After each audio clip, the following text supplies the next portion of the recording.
Test.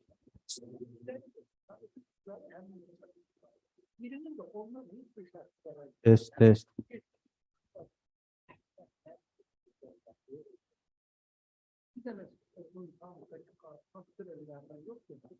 Test. Test. Test.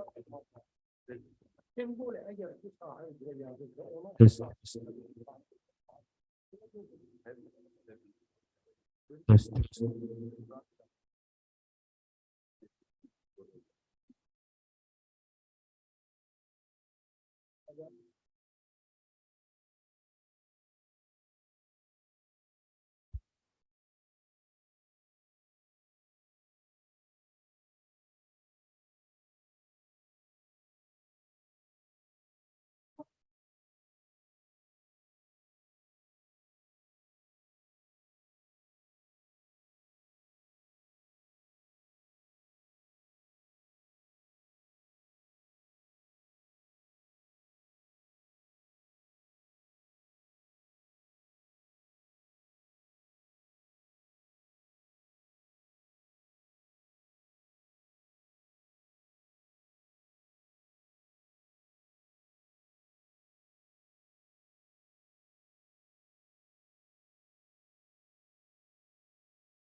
Canlı yayım. Test, test, test.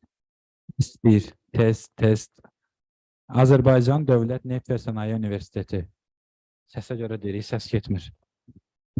Türkçə bir dənə soruş müəllimdən baxırlar canlı yayıma. Deyir, necə gedir? Siz nə deyirsiniz Süreyya xanım? Baxın, sizə deyirəm səhərdən, Türkçəni tapa bilmirəm. Baxın, bu şeydir, videodur. Bu adam videodur. Onu siz deyin. Ne budur? Buradan paylaşarsınız. Bu elə bir...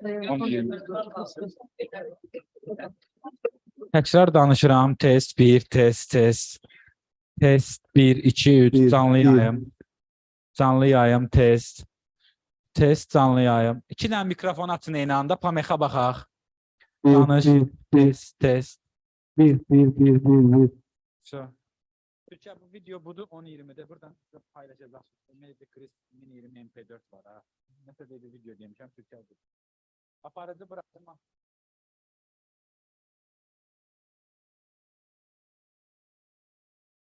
Test, test, test, test 1.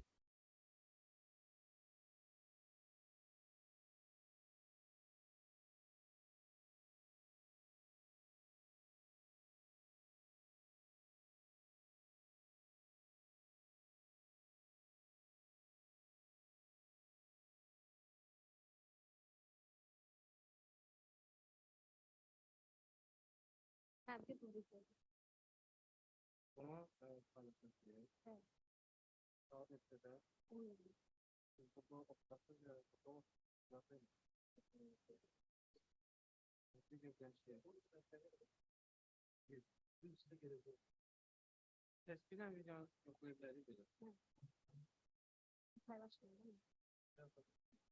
Yok, ben paylaşmam lütfen. Ben paylaşmam. Alo. Tapmışsınız. Tamam. Birimiz aşağıda durdu. Ne farkı var?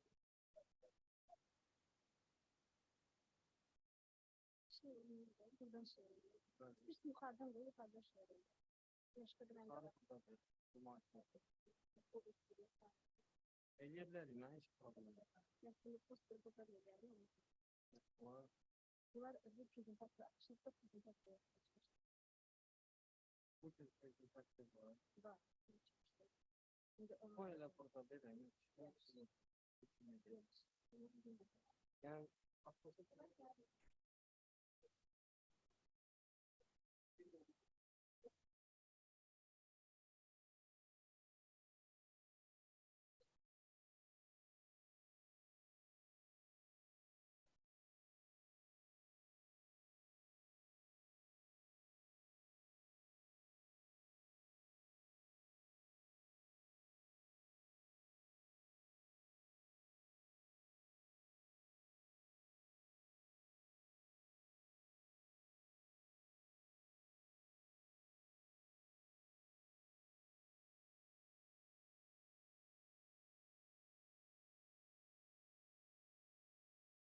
Test, abiştir, full.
Bir.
Good morning, everyone, and welcome to Energy Crisis and Cybersecurity Networking event.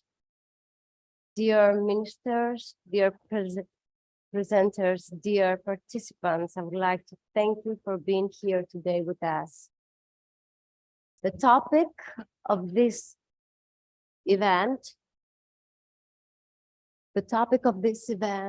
is currently threatening Europe and the world.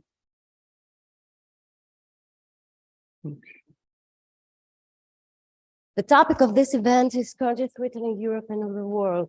So the main aim of this event is to shed light on the most important element on security of energy sector. This event is organized by Azerbaijan State Oil and Industry University and the University of Western Macedonia in Greece. And the event is implemented in the frame of Electron project, which is funded by European Union's Horizon 2020 program. Electron project is an ambitious project. It's a project that aims to support the resilience of electrical and power systems against the cyber and data attacks. Now, before we get started, I would like to give some useful information regarding the schedule of the agenda of today. First of all, I would like to inform you that this session, this event will be recorded and will be provided in live streaming through the YouTube channel of the University of Azerbaijan State Oil and Industry University channel. I would like to kindly ask the speakers to mute their microphones if not speaking and turn off the cameras in order to avoid any technical problem. My name is Alexandra Jenny, and I will be serving you today as a moderator. Now, we are ready to start. I would like to invite Mr. Nijat Mamadli, who is the advisor of the Minister of Science and Education in Azerbaijan. Mr. Mamadli, please welcome. Thank you very much. Thank you. It's an honor and pleasure for me to be here with one of the most prestigious universities in our country. So you probably know that the Azerbaijan State Oil University on the different things was one of the most important university for not for the industry and economy of Azerbaijan, but also for all former Soviet Union. It was one of the greatest universities who prepared specialists for oil and gas sector, and it's still being one of the most important universities since the major part of Azerbaijan economy is oil and gas. And then also I am lucky because I was exposed to the Western Macedonian University second time this month, because I was there in Greece, in Kastoria, in Kozani, with our other university, which is unique university, which have double degree program or joint degree program with you, and still in the same field. It's transportation of oil and gas and hydrogen, if I'm not mistaken. And there was a graduation ceremony of this joint program second time. And then, of course, it's very important for us to be part of different projects with European countries and with Greece especially. It is especially very important for us to be part of the Horizon projects, because unfortunately we have been a little bit, lagging behind with participation of with our participation in Horizon project because of different reasons. One of them, of course, being that we, unlike other neighbor countries like Armenia, Georgia, Ukraine, and others, they have the association agreement with European Union, but we don't. Hopefully, we will have them one in near future, so that we will be able to be fully part of this Horizon project. And then I think for the topic of this conference, it's very timely because now everybody knows that we're living in a situation, in a condition in the world that we're facing both energy crisis and I think cybersecurity will be on demand for the whole world for upcoming future. And that's why I hope we, joining efforts, different universities, and being engaged in these topics is very important, very timely. Thank you for organizing this conference, and I congratulate our university and both universities and also mostly our rector, Mr. Mustafa Babanlı, for this project. And thank you for the invitation. Thank you very much.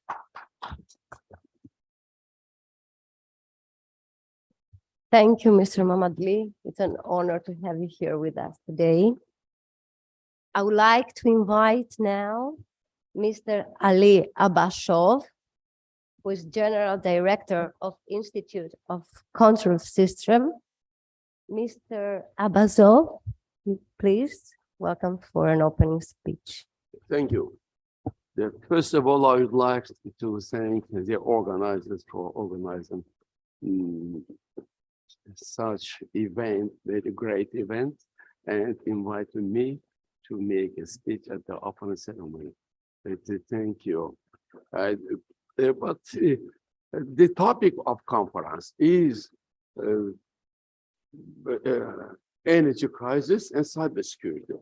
We used to hear for last years often energy crisis and cybersecurity, but not together. What this event is bringing these two concepts together. It is time that before the cyber crimes are increasing dramatically, and energy is becoming more and more vital for us. Energy is the life.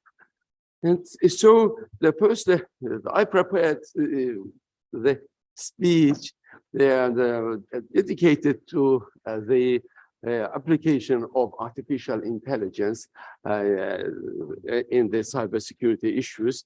But now I say time limited is very, very limited. I'll try shortly to be understood by you. First, I would like to pay your attention to some figures. These are the global information technology industry is expected to be worth 5.3 trillion in 2022, with compound annual growth rate of 5%. The exploration and the oil and gas exploration and production industry is expected to be around 5 trillion USD in this year. But Cybersecurity Ventures predicts that cybercrime will grow 15 per year, and from 3 trillion to 2015 and to 10.5 trillion USD in 2025 is a very big number. This number is exponentially greater than the damage caused by natural disasters, and even is expected to be more profitable than the entire global illegal drug trade. And so we see how is important the cybersecurity issues in the energy sector. And today's we see the rapid transformation, digital transformation going on, and in everywhere, in the critical infrastructure, in aviation, in the airspace systems, and nuclear power plants, and so we know the way for cybercrimes, the entry for cybercrimes to the energy sector, is going through the industrial control systems. And my institute, and so long time, have been developing the industrial control systems for different, and mostly for oil and gas production, the industry. We have developed the SCADA system, SCADA the model, and it is our own system. And firstly, implemented on the oil field of SOCAR in and here the industrial control systems, they are very vulnerable to cybersecurity, because now we and all the industrial control systems are built on the IoT, Internet of Things, and use TCP/IP protocol, and which can also be exposed by the cyber attacks. Talking about IoT, only once again, let's see at some figures. In this year, the devices, connected devices on IoT architecture is about 14 billion devices, but is expected to be 29 billion devices by 2030. Five minutes. Yes, thank you. Now, the SCADA system, they collect a lot of huge amount of data, and then using the last methods of artificial intelligence, including big data, deep learning, neural networks, and we use this data for decision making, which is very important for control systems. And if we have a much more data, and the more data, and the more the vulnerability for cyber attacks. And talking about the artificial intelligence, there are two new directions in this. First, three directions. The first, we know it is the implementing the artificial intelligence for strengthening the cybersecurity system. But the second is the hackers. They are increasing, they are strengthening their potential using artificial intelligence for organizing the cybercrime.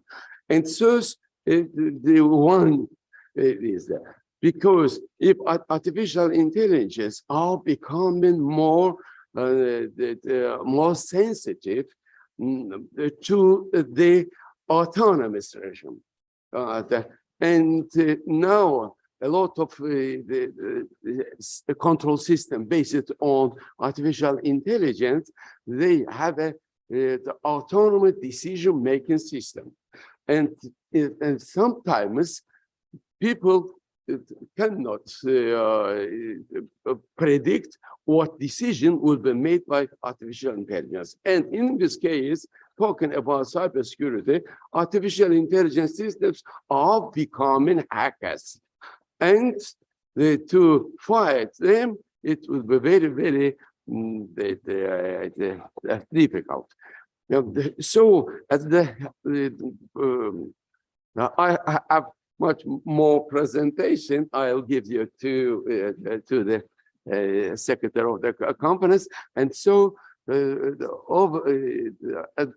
finally, I want to thank the University of Oil and Industry with Mr. Dr. Babanli. We have my institute that has the cooperation agreement on cooperation on using the HPC HPC center resources. It is this HP is created at the launch in 2019. It is the one of the biggest the HPC in the region and on the first in the South Caucasus. And now our last view to use HPC resources is to bring together high performance computing and artificial intelligence. HPC is the power, AI is the intelligent. And I think power plus intelligent will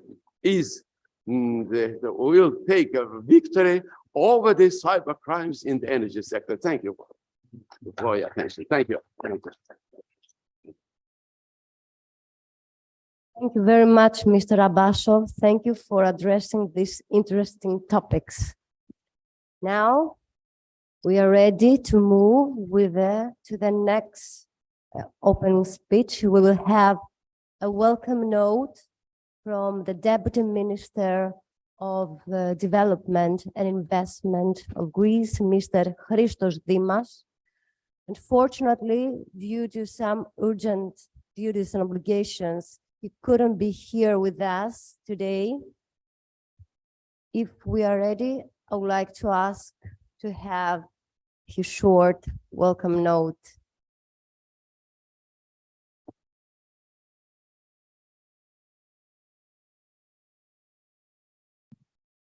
Your Excellencies, honored guests, first of all, I would like to congratulate the organizers of the conference, which deals with two extremely hot topics, the energy crisis and cybersecurity. Allow me to underline that the Greek government has taken decisive action and initiatives in order to deal effectively with the energy crisis and in order to fortify all interested actors from the threats of cybersecurity.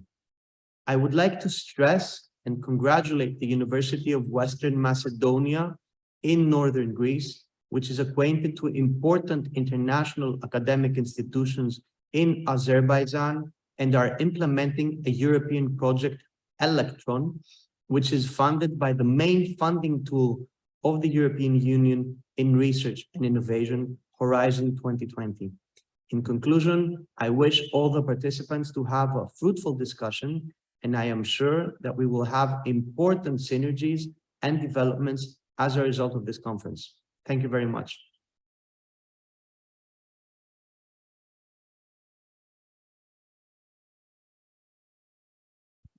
We are ready now to move with the next opening speech. In that point, I would like to invite Mr. Samir Valiev, Deputy Minister of Energy. Mr. Valiev, welcome.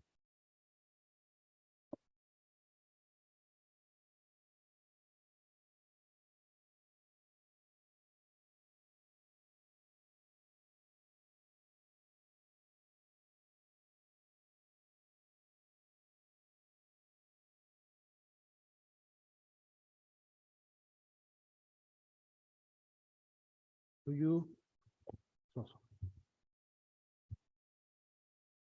All and thank Professor Mustafa Babanli, Rector of the Azerbaijan State Oil and Industry University, and all other organizers for the invitation to this event dedicated to such an urgent issue. The topic of this conference covers two aspects: energy security, energy crisis, and cybersecurity. And in my welcome speech, I would like to touch upon energy security issues. As the initiator and active participant of the East-West and North-South international transport corridors, the Southern Gas Corridor and the Zangezur Transport and Energy Corridor, on which the work is currently underway, our country acts as a bridge between Europe and Asia, as well as between North and South. Considering such an important geostrategic position of the country and its role supplier, modern realities in the energy markets put forward a new agenda for Azerbaijan as well. We are still in the midst of the global energy crisis, the end of which is not in sight. Energy and geopolitics have never been more deeply connected. Under such a complex interaction environment, the shortage of energy resources, disruptions in supply, and volatility in energy prices make energy markets unstable. The prevailing complex process leads to the disruption of the global energy supply system, which has been formed over many years. The map of oil and gas flows is being redrawn. The former positions of supplier and consumer countries and the format of their mutual relations are changing. In other words, energy markets are already being transformed. One of the manifestations of Azerbaijan's well-planned and far-sighted policy is the supply of the Shah Deniz gas to the European market through a new route at a time when it is most needed, and the great contribution of the Southern Gas Corridor to energy security with all elements. The key of natural gas in terms of compensate for risks in the process of energy transition currently enhances the strategic importance of Azerbaijan in ensuring energy security.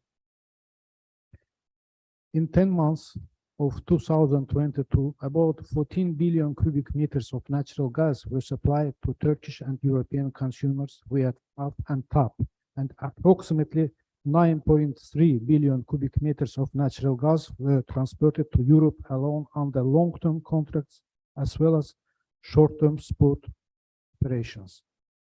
According to the Memorandum of Understanding on Strategic Partnership in the field of energy signed by the President of the Republic of Azerbaijan and the President of the European Commission in July of this year, the volume of gas export is expected to be doubled, reaching 20 billion cubic meters by 2027. Along with natural gas, the Memorandum of Understanding also includes cooperation in the export of green energy, especially wind energy and green hydrogen from the Caspian Sea, energy efficiency, and reduction of methane emissions. The challenges faced by the energy market have a number of realities. Firstly, it became clear that the world has failed to attain not only climate goals, but also a sustainable energy supply. Secondly, it also became evident that ensuring a sustainable energy supply by completely withdrawing hydrocarbons from the energy mix is currently not possible. Therefore, gas, which was abundant until yesterday, has once again become a priority energy resource as a type of clean energy. Thirdly, it became obvious that there is no alternative to diversification for both energy producers and consumers. This means the diversification of supply sources and markets, as well as of resources in the energy mix.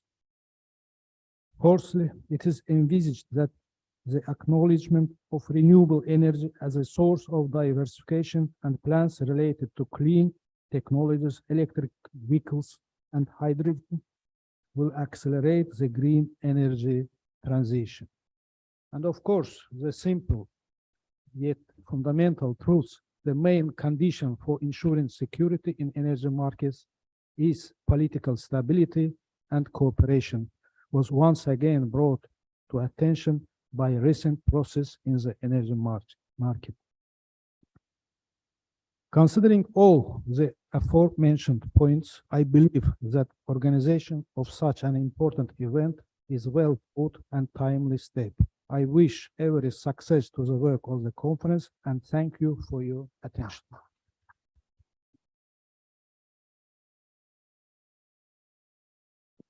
Thank you very much, Mr. Valiev. Thank you.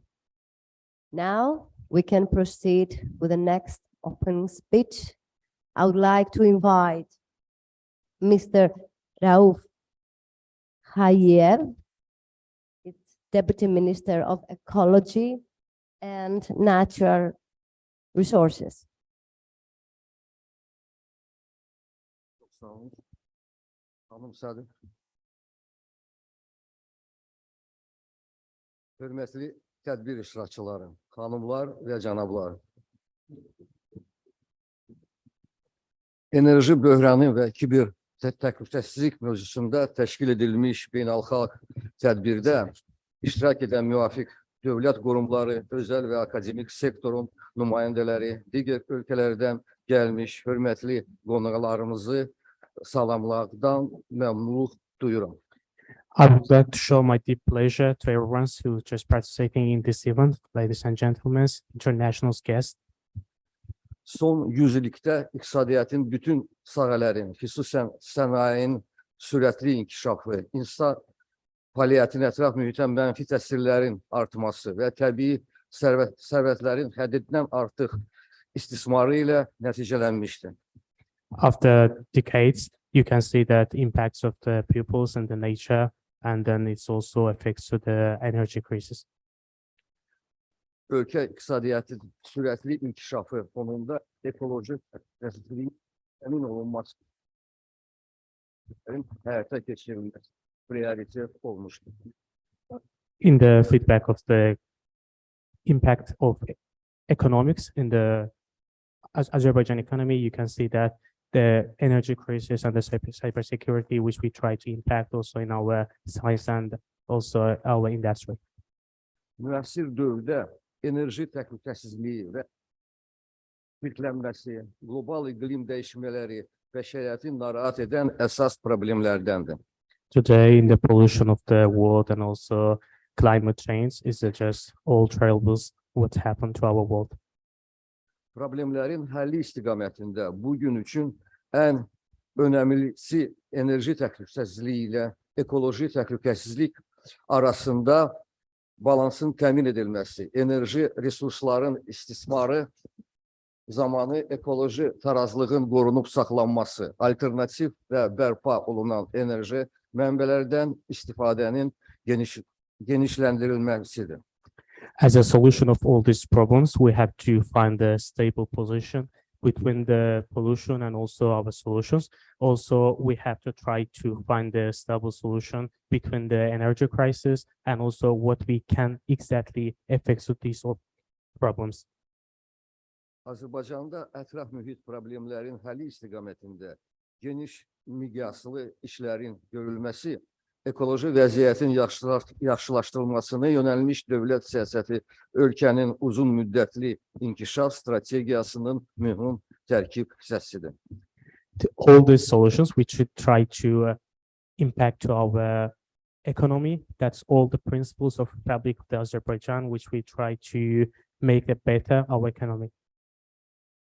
Qısa müddətli və uzun müddətli iqtisadi, ekoloji və sosial nəticələr və ehtimal edilən fasadlar nəzərə alınmaqla qərarların qəbul edilməsi və bu prosesdə alternativ variantların nəzərə alınması, ətraf mühitin sayəsində qərarların hazırlarkən bütün maraqlı tərəflərin cəlb edilməsi, ətraf mühitin hər hansı komponent bərpa olunmayan dərəcədə pozulmasını səbəb ola biləcək.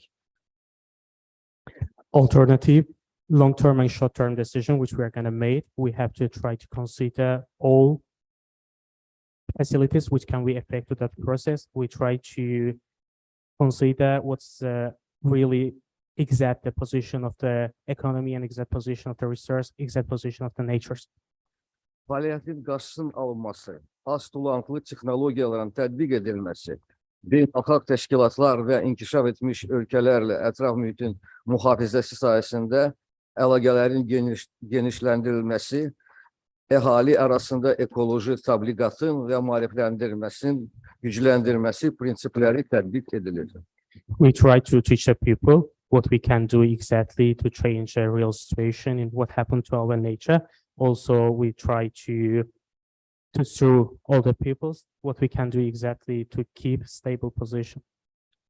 Ölkə başçısı tərəfindən təsdiq edilmiş Azərbaycan 2030 sosial-iqtisadi inkişafa dair milli prioritetlər sənədində yeni strateji mərhələdə istiqamət iqtisadiyyatın dayanıqlı və yüksək templərlə artması fonunda keyfiyyətli ekoloji mühitin təmin olunması kimi mühüm vəzifə qarşıya qoyulmuşdur.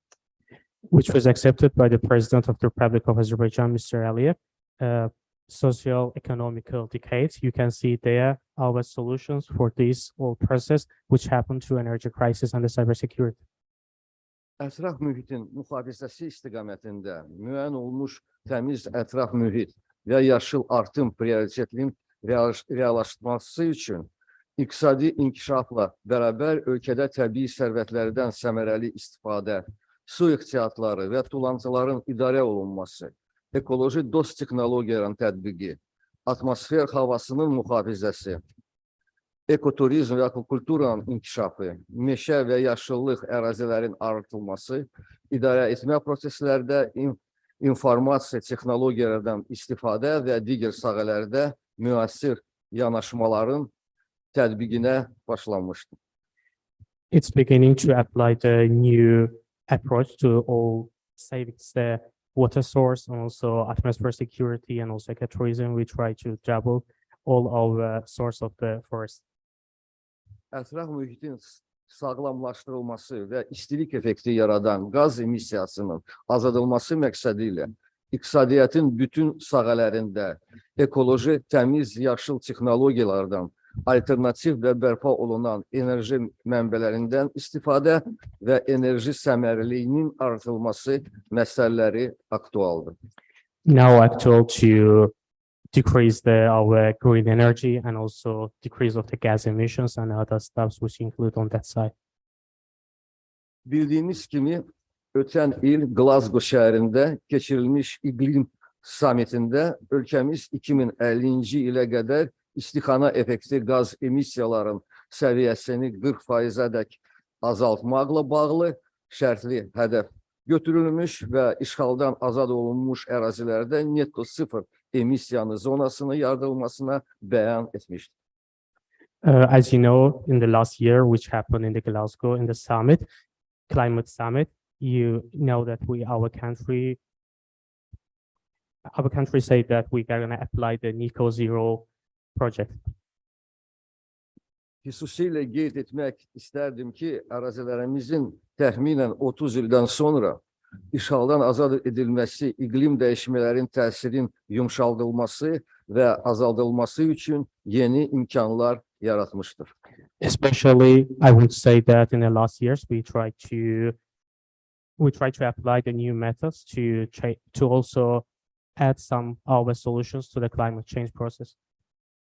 Həmin ərazilərin bərpası zamanı yaşıl kənd təsərrüfatı, ağıllı şəhər və kənd konsepsiyalarının tətbiqi, ekoloji təmiz texnologiyalar, yaşıl artım yaradan və bərpa olunan enerji mənbələrindən istifadə bu ərazilərin dayanıqlı inkişafında mühüm rol oynayacaqdır.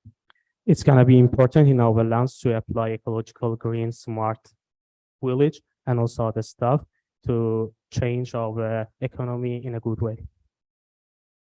Burada yaşıl enerji zonasının yaradılması və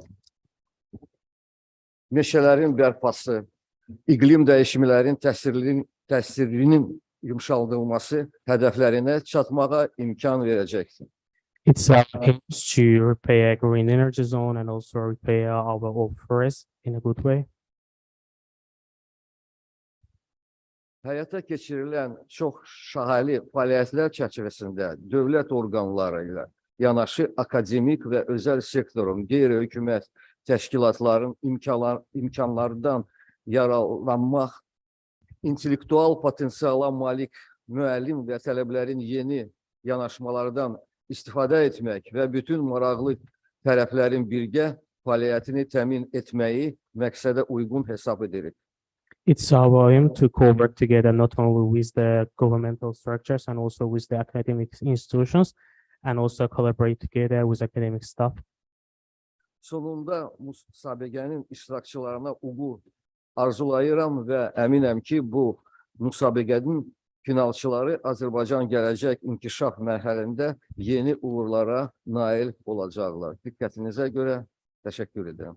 At last, I want to good luck to all participants of this conference, and thank you for your attention.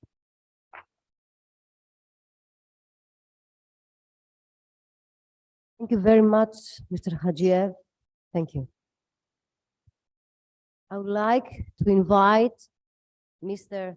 Babek Agayev, who is the co-founder and chairman of Projol CJSC. Mr. Agayev, please welcome. Thank you. So, sorry. Madam Chairman, thank you so much for giving the floor. And I would like to welcome all the participants, ladies and gentlemen, deputy ministers, and of course, Mr. President of the university, for having me here, for inviting me. It's of course a great pleasure to be at this significant event.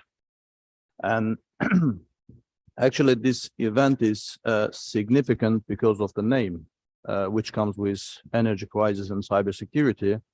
I would like to elaborate the importance of this event from acting from the name itself, because one side is talking about energy or energy security, the second part is talking about cybersecurity. So energy, as it has already been said by Professor Basov, has always been part of our vital part of our life, and there has always been big powers, foreign and in some cases internal policy directly related with energy and energy security. So the providing energy security has always been and still the integral part of any global power and big states, but also small countries, including Azerbaijan. And the second part, this is cybersecurity. So the importance of cybersecurity is getting more and more on a daily basis. The reason is just simple, because we can see that the world goes as virtual on a daily basis or by each passing day. And this creates for our life some, in parallel to easy points, some difficulties and some challenges. After the World War II, actually, we have witnessed throughout the history that interfunctionalism, establishment of international organization, having joint efforts by the countries, also integration blocks, mostly in Europe, but not only, beyond of that as well, came to the political life, which created another color of international order, and which created more reliableness, more trust in international political system. But unfortunately, for the last, I would say 2 decades, and specifically for the last decade, we are witnessing that the color or the order of international relations again started to change. The concept or notion of nation state came back and started to get its power back, and uncertainty and unreliableness in international relations became part of our daily life. So unfortunately, this creates a lot of challenges. And one of these challenges that we are facing, this is cybersecurity, because, or as it has already been said, cyber attacks, because the world is already virtual. The digitalization process became a irreversible process, and there is no chance that we are going to change it back. And as the virtuality goes further, the chances for, even in some cases, state-sponsored attacks to other states in order to take their economy down, in order to to use these cyber attacks and cyber possibilities to make some challenges also regarding energy security of the countries became the reality of our life. And there is no way each state, as I said, started to feel the nation state back and started to think their security by themselves, having less trust, unfortunately, in international organizations. States started to put more efforts, more investment, and to build better cyber ecosystem for themselves. So in this sense, in this regard, to have a conference like this under the name of energy security and energy crisis and cybersecurity, again, by itself, gives clear understanding and underlines the importance of event. So having said all the above mentioned, I would like to thank you one more time for these joint efforts that coming from Western Macedonia University and Azerbaijan State Oil and Industry University, and in person to Mr. Rector Babanlı for such kind of initiative. And I really hope that this event and the continuation of this event will bring more success. I wish you all continued success in these endeavors, and really proud of being part of this initiative. Thank you once more for your attention and for this invitation.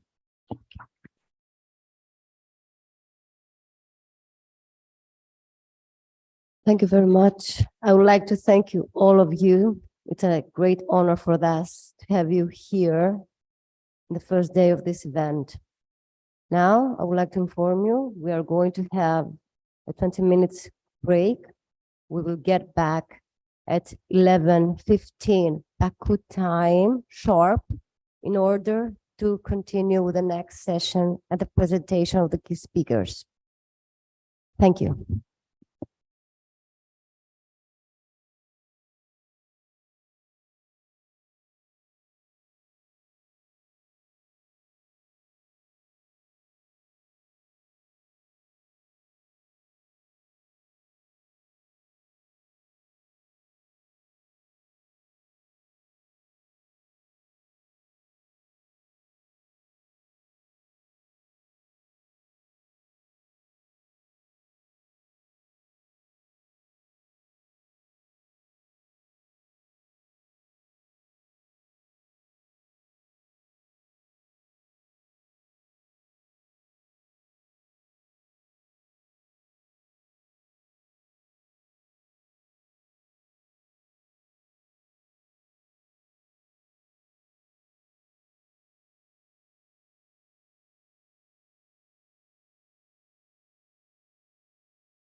Açtım.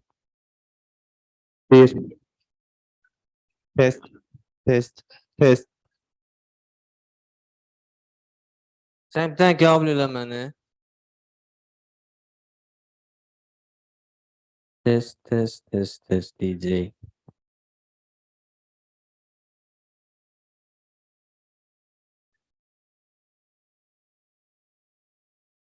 Qəbul elədin abi. Test, test, test, test. İşləyir abi. Mən çıxıram, işləyir.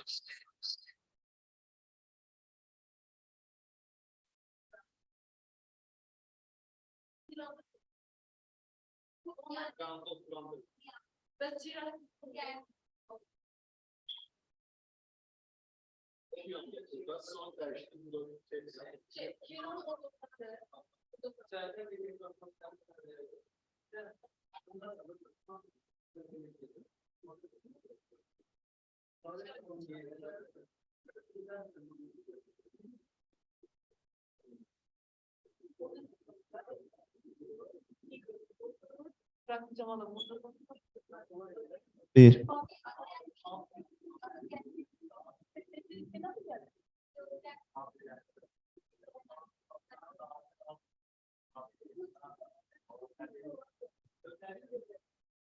Bir. Bir.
Sorry, can you hear me?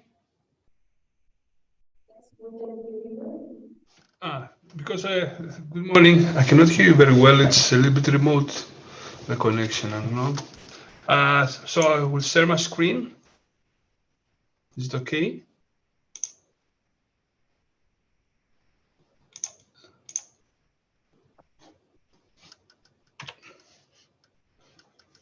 Can you see my slides?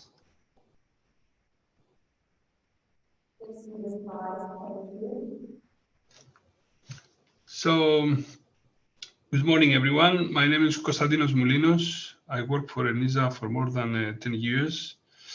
And I'm project manager of energy-related cybersecurity projects, as well as contact point of ENISA with the NIS Directive Cooperation Group. So today I will deliver two short presentations, one concerning the NIS Directive and an update, and the second will focus on the energy situational, cybersecurity situational information that ENISA is providing and the activities of ENISA in this area. So, starting with, I'm not sure how much the audience is familiar with the NIS Directive. Here in this slide, I provide you the milestones concerning the EU cybersecurity framework. Since it started in 2008 with the European Critical Infrastructure Directive and continues now with the CRA, which is a very recent proposal for cybersecurity in the software and hardware products. As I mentioned before, we'll start with the NIS Directive. You see, because it is the key policy instrument in Europe concerning cybersecurity, and it includes many sectors as well as the energy sector. In this slide, you see some important dates, so to speak, concerning the policy framework for cybersecurity. The NIS Directive was adopted in 2016, the first version, and now we are talking about its proposal and its review, which soon will come into place. And the proposal was published in 2020, and the coming days it will be adopted.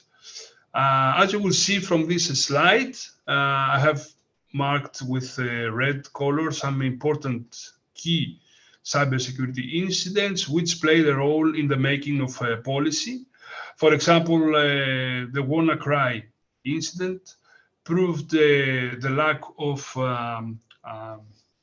crisis management structures in Europe, and you will notice that in the NIS Directive 2 proposal there are articles which create a crisis management, cybersecurity crisis management structure. Also, SolarWinds has an impact on the NIS Directive 2 proposal, because after SolarWinds, the legislator decided to include some articles concerning supply chain in the NIS Directive proposal.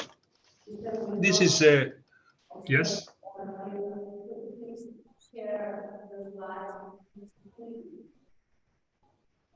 Yes, I will share it with you. Okay. I have already sent it to Panos. Okay. So the NS directive, because I cannot hear you very well. The NS, sorry. The NS directive in a nutshell, the two key requirements from the NS directive to the operators of essential services are the incident reporting. In other words, the need for operators of energy operators to report significant cybersecurity incidents to the national authorities, and the need for the operators, including the energy operators, to take some security measures based on a risk assessment. Apart from this, you will see marked with blue all the critical sectors that are included in the NS directive, and with red, you will see the so-called digital service providers, which offer services like cloud computing, online search engines, and online marketplaces.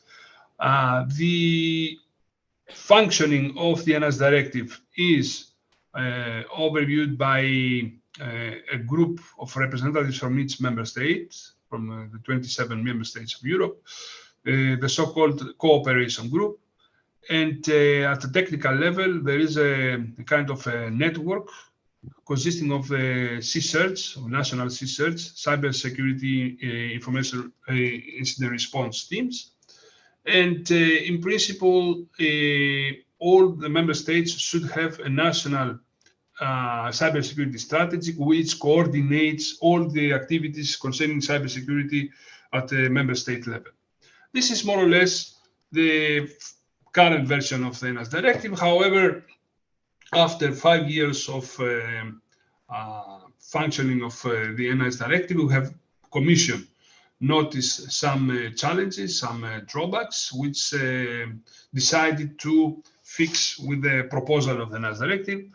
Here you see some key challenges. First of all, the sectors, not all these 7 critical sectors that I mentioned in the previous slide, marked with blue, were in the scope of the NS directive. So Commission decided to expand the scope. You will see later which other sectors are included in the new version of the NS directive.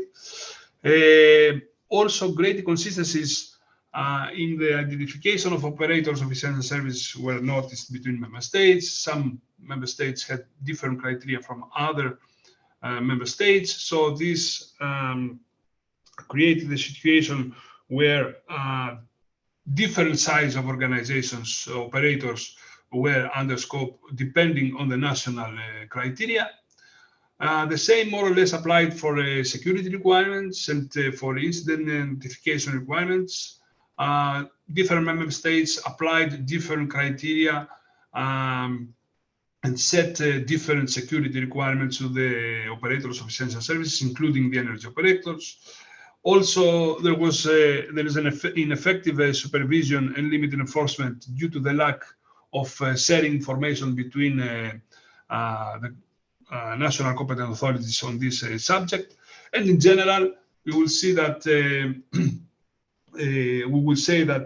NS directive is the current version is a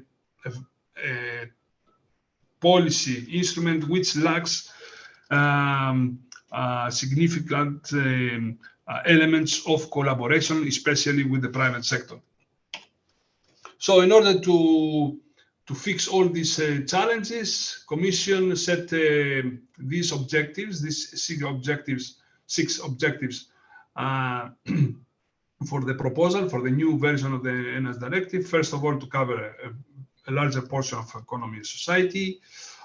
Within the sectors, to focus on the bigger players, so to speak. So it moved from the identification of operators based on criteria approach to a more horizontal identification, but still there are some rooms for maneuvering among the member states in order to identify specific operators which considered critical at the national level.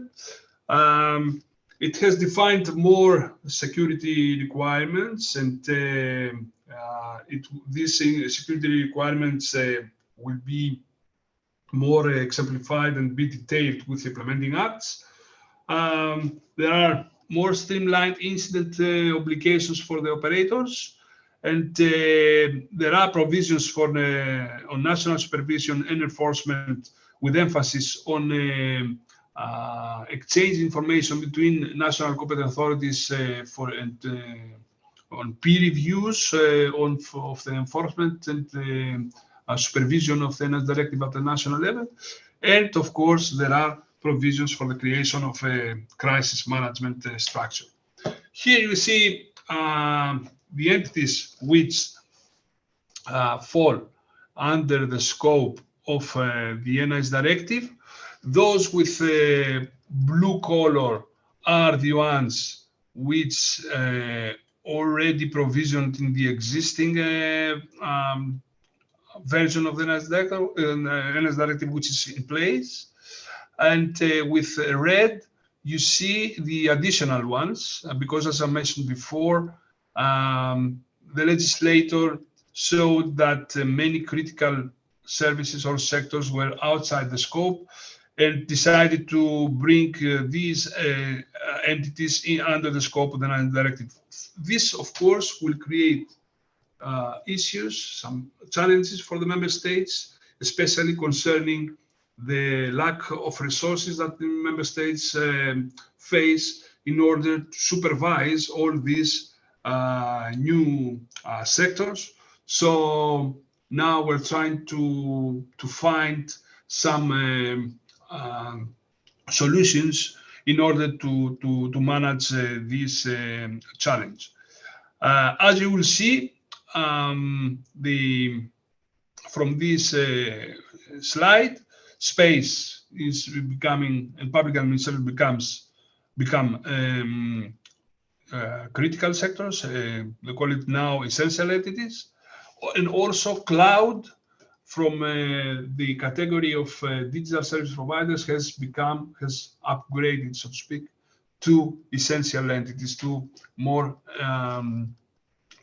enhanced for cybersecurity entities.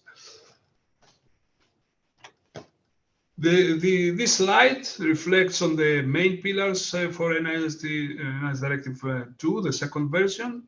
I have split this pillar, this new provisions, so to speak, or it's better not new provisions, but the key provisions of the NIS Directive. I have split in 3 main pillars.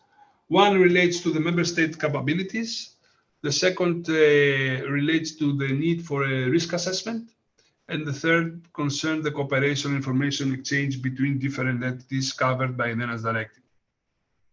Those who are marked with bold are new provisions which didn't exist in the current, do not exist in the current version of the NIS Directive, and they are introduced under the new version, the second version, the NIS Directive. So in the first pillar, under the new tasks, so to speak, introduced by NIS2, you will see the frameworks concerning coordinated vulnerability disclosures that each member state should create and should append in their national cybersecurity strategies. Also, the crisis management frameworks that at the national level that each national competent authority, each member state should create in order to manage crises which are caused by cybersecurity incidents.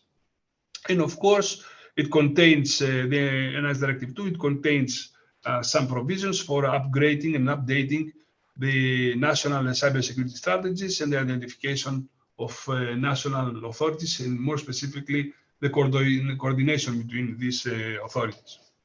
And the second pillar, concerning the risk assessment, the new element which is introduces the accountability of for top management of operators, including energy operators, for non-compliance to the ENAS directive. So there are specific, so to speak, provisions concerning fines and sanctions in case of non-compliance. And some existing provisions are updated, like the security measures, which, as I mentioned before, will be more and will be horizontal for all entities covered in the ENAS directive. The incident notifications are more detailed and provides more guidance for concerning the notification of significant incidents. And of course, there is a reference to European cybersecurity certification schemes. And the last pillar is related to cooperation. You will see a lot of information exchange, a lot of new elements there, because we mentioned already that the information exchange and collaboration between the member states, especially the private sector, were missing from the current version. You will notice that in the current version, in the new version, the NIS2, there are provisions for creation of a crisis management structure, which is called Cyclone. And the secretariat of this structure is run by ENISA. Also, a registry, a database for vulnerabilities will be created and it will be maintained by ENISA as well. There are provisions for exchanging information between the member states concerning the supervision and the implementation of the ENAS directive under the title peer reviews. In these provisions, the member states will have the opportunity to appoint experts who will be available for providing insights as well as good practices from one member state to the other, concerning the supervision of the ENAS directive and the monitoring of the ENAS directive.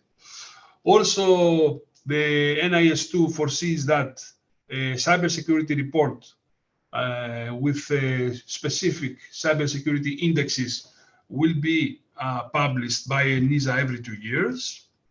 And also it foresees that a registry for some entities like cloud providers, DNS service providers will be created and will be maintained and will be public, will be maintained by ENISA and will be public. And last but not least, under this pillar, there are provisions for enhanced role of the cooperation group with new tasks for collaboration between the members of the cooperation group. I recall that the cooperation group is the group of representatives from each member state, and it's more or less the strategic instrument or the instrument that is cooperation, which takes the strategic decisions. And the CISER network, which is a collection of national cyber security incident response teams, which is the more technical, so to speak, body, which collaborates in case of cybersecurity incident. And the secretariat of this CISER network is run by ENISA. And this is the last slide of this presentation, just to for you to understand what is the addition of the ENAS Directive 2 compared to the ENAS Directive 1. Until today, there was collaboration in case of a cybersecurity incident only at the top level, which is a strategic political level, and at the bottom level, the CSET network. So the middle level, the operational one, was missing. And this level is created by the NIS Directive 2. In other words, so far at the European level, in case, for example, of an incident in the energy sector, there was no provision for including in the crisis management or some specific, so to speak, bodies or entities like the regulators, for example, energy regulators at the national level, to include them at the crisis management. So, or even there was no crisis management at that until today structure. So this new structure is created by the NIS2, and we expect that will help a lot in coordinating in cross-border cybersecurity incidents.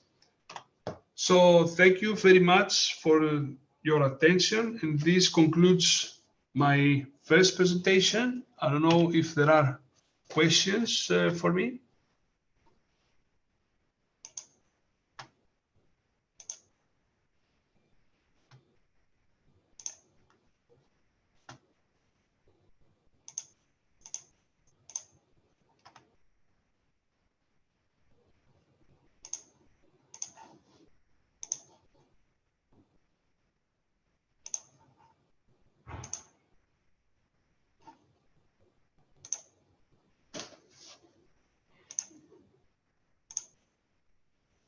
Can I continue?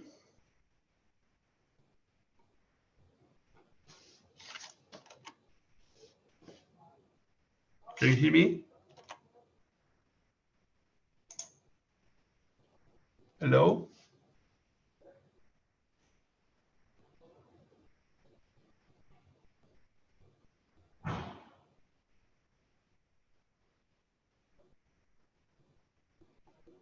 Can you hear me?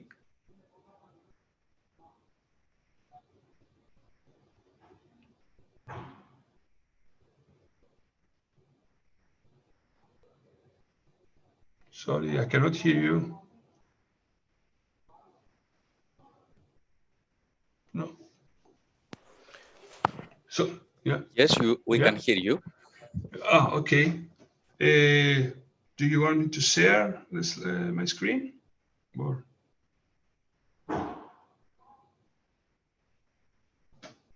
oh no, I cannot hear.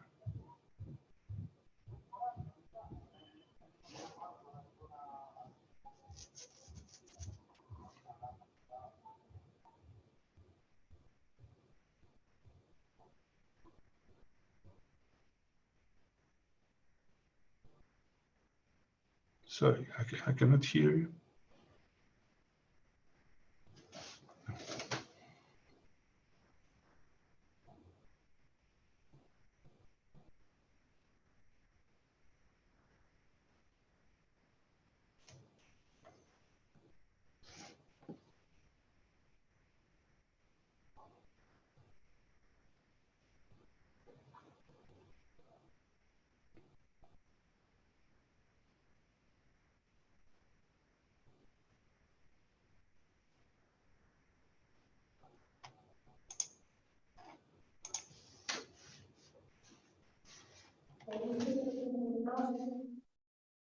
Now I can hear something, but not very Okay. well.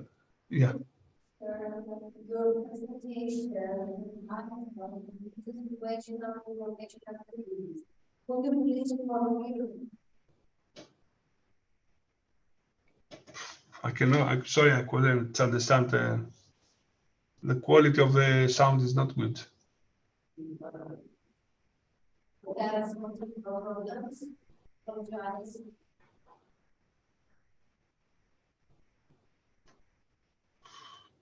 Shall I proceed with the next one? Yes. Yes. One, we have only share your presentation of time this is situation of information. Could you please confirm? Okay, shall I screen? How will do the presentation? I can share my screen, but I see that you have already shared the slides. Yes, we are sharing the slides. I can share my screen should you wish. There's no problem. We are already sharing your presentation. And we please write down what happened.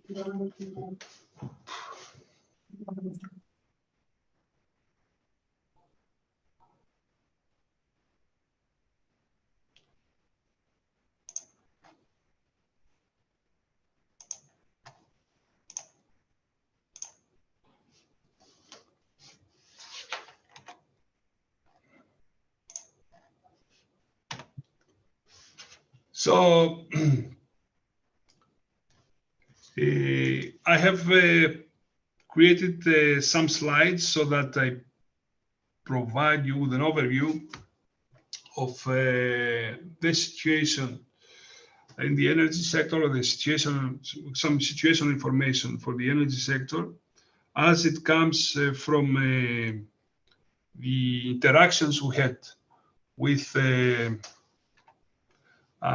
the private and the public sector after the war in Ukraine.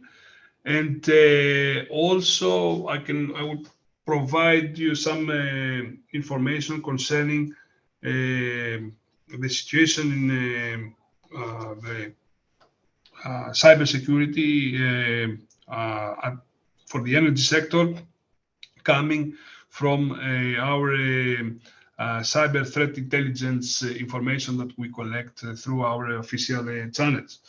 So, since the beginning of the war, NISA organized webinars with 8 critical sectors. And we tried with these seminars, online seminars, we tried to provide the current view on the cybersecurity attacks, as well as understand specific concerns and levels of preparedness for each sector. These seminars were more or less 1 hour long, online, and we tried to engage as many stakeholders as possible. For the energy sector, we organized 2 seminars, one with the public sector, which included the NIS Cooperation Group Workstream on Energy, ACER, which is the Agency for Energy Regulators in Europe, DGNR, and in total we had 28 participants. The first group, the NIS Cooperation Group Workstream on Energy, in other words, is the collection of the national competent authorities for cybersecurity in the energy sector.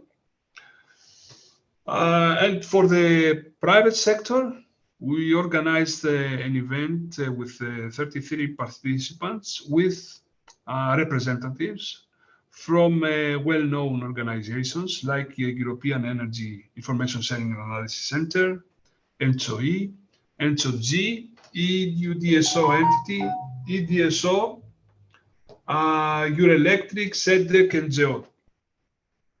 So, as a result of these seminars, of these online meetings, we established regular calls with key EU energy stakeholders. Every 2 weeks, we meet with ENTSO-E, ENTSO-G, and DGNR so that we provide them with situational information concerning the energy sector.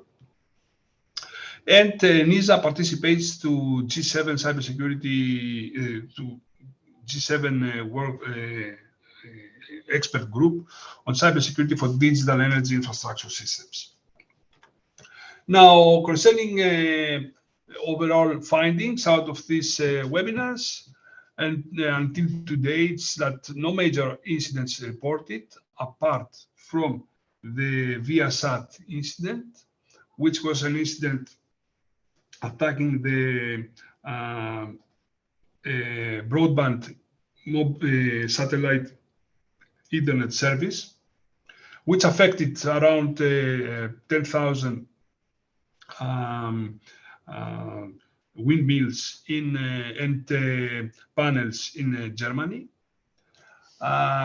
Authorities intensified the meetings with other authorities at the national level, and they checked the existing channels with national research in the form of either tabletop exercises or reinforcing and updating their communication contact points.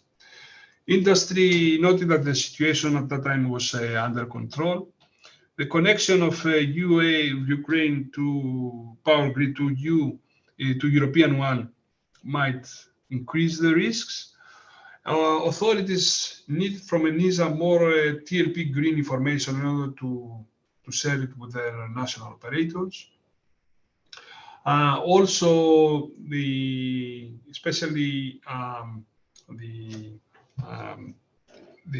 dependence on specific sectors like telcos was highlighted, and for this reason, ENISA was encouraged to take some actions, some provisions towards this direction. And of course, the Energy ISAC recognized the value for sharing information with other ISAC sectors. And as a matter of fact, the Energy ISAC was willing to open its MISP for sharing to other sectors, especially to other sectors, and share these indexes of compromise existing in their MISP with other sectors. Now, working with the public sector, this is what we are doing as ENISA in order to improve the capabilities, cybersecurity capabilities of the public sector. First of all, we publish threat reports every 2 months for the energy sector, and we share them with national competent authorities, with Acer, with NHOE, and the national energy regulators. We organize knowledge building sessions on technical topics such as security of industrial control systems, ransomware, and so on. This year we organized training for the national competent authorities on energy cybersecurity here in Athens, with 2 days training, one for ransomware and one on organizing tabletop exercises. And because we have noticed that, and you will see later in the course of my presentation, that ransomware is one of the most noticed cyber attacks against the European entities, energy operator entities. We developed a playbook for ransomware, which we plan for next year to take the form of an online tool, so that especially the private sector, the public and the private sector, take more guidance concerning ransomware attacks. Now, as per the private sector, we created a leaflet with basic security questions for the C-level in energy operators to help them assess their preparedness. We worked together with NHOE in raising awareness in the TSO community, the Transmission System Operators community. For this year, we presented the awareness raising in a box. This is a concept that ENISA has developed in recent years, and we delivered this to NHOE, Cybersecurity Working Group. And the plans for 2023 is to expand this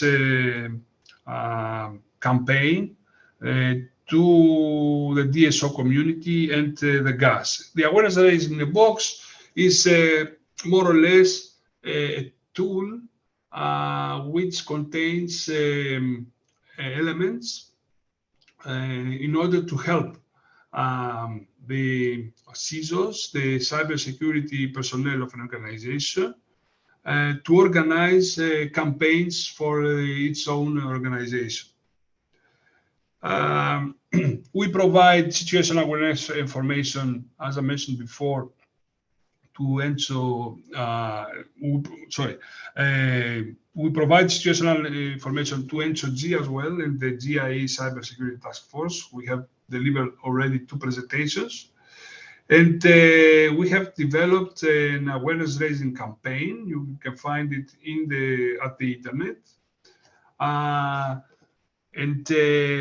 With this campaign, with a focus on ransomware, the public can watch several short videos with an emphasis on ransomware for the energy sector.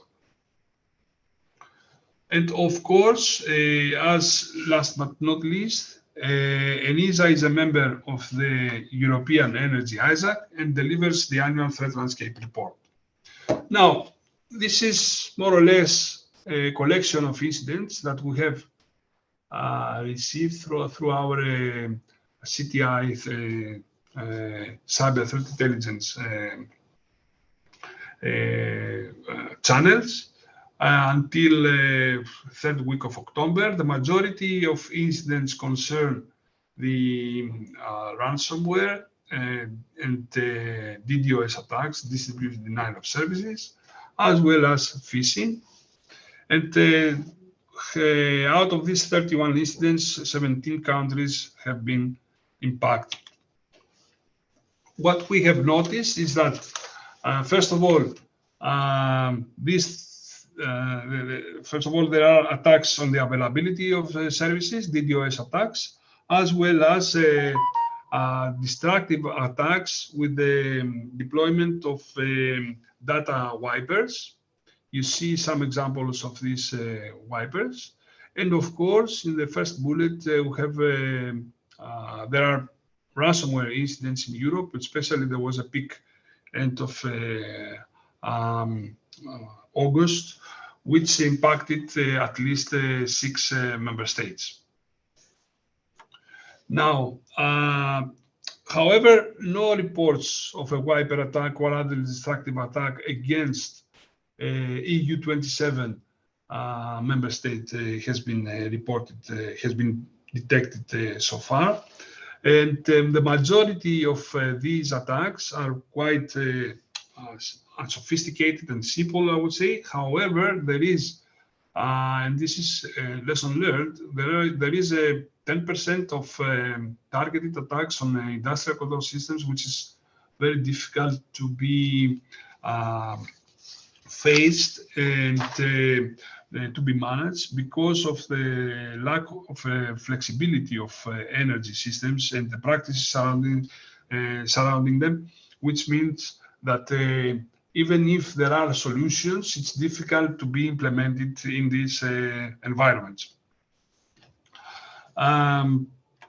Now, the cyber threat level for the energy sector and its industrial control systems is evolving as the infrastructures become more complex and requires ongoing specialized monitoring.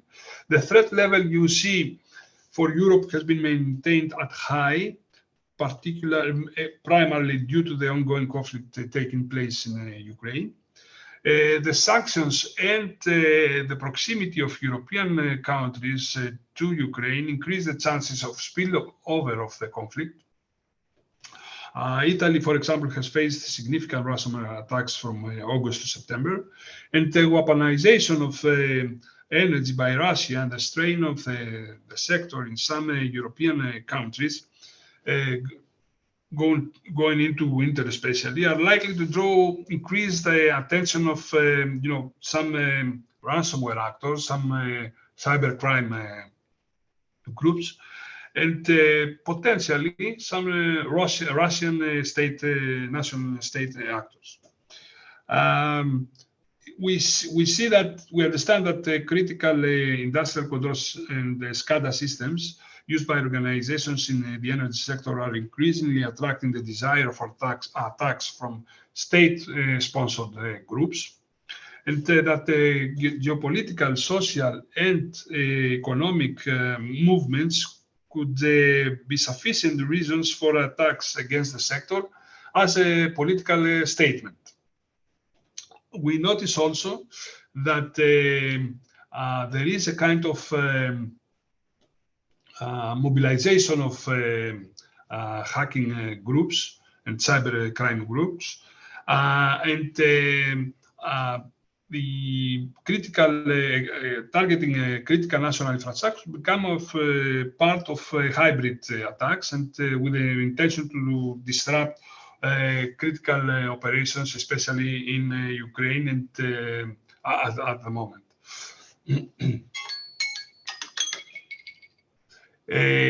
Now, the overall situation picture for the energy sector in a nutshell is that concerning threats, as I mentioned before, ransomware, phishing, DDoS, and supply chain attacks are the key trends. And concerning threat actors, we see that the year 2021 has seen a lot of movement, so to speak, in organized cybercrime, including on the Russian side. The announcement of the supposed end of ransomware as a service, like Black Matter and the Dark Side. The year before, in 2020, it was other cybercrime groups, and in January 2022, Russia announced the dismantling of the Rebel group, which was a very active and very famous, notorious, so to speak, activist cybercrime group.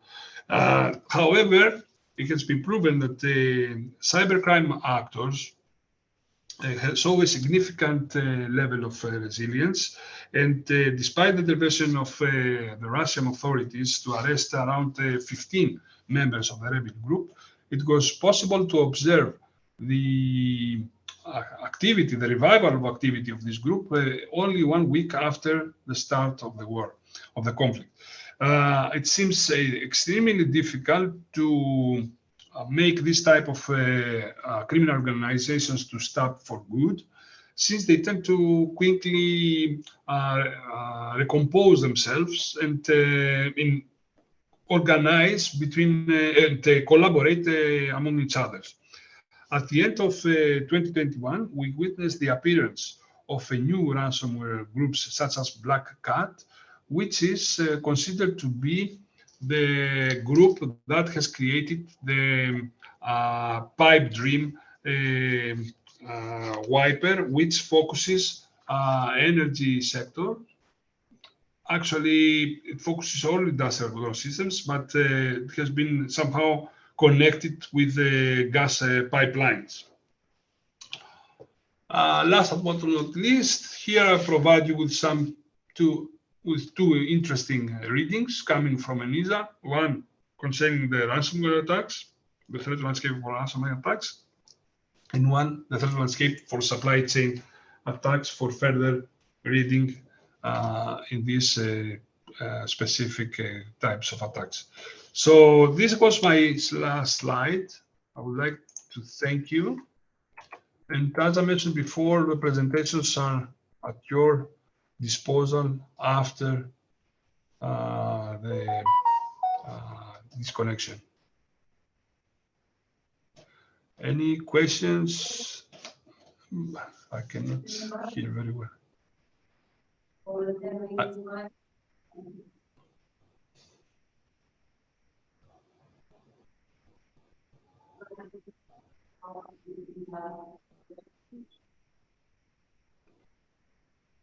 Otherwise, we don't proceed with that. Okay, thank you very much. Have a nice day, and all the best for your workshop. Thank you very much, Mr. Morgan. Have a nice day. Bye bye.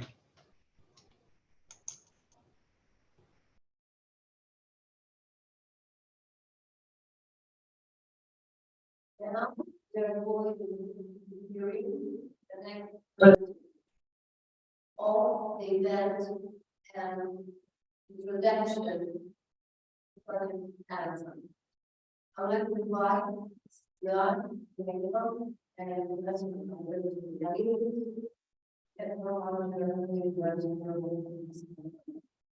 Welcome.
Very happy with this opportunities. So I want to come to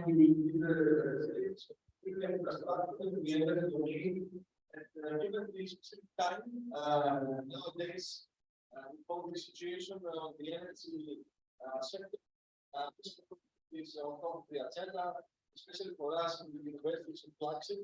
And all the results and the outcomes of this project would be very also not only the European Commission of Europe, but also in the area of purposes worldwide.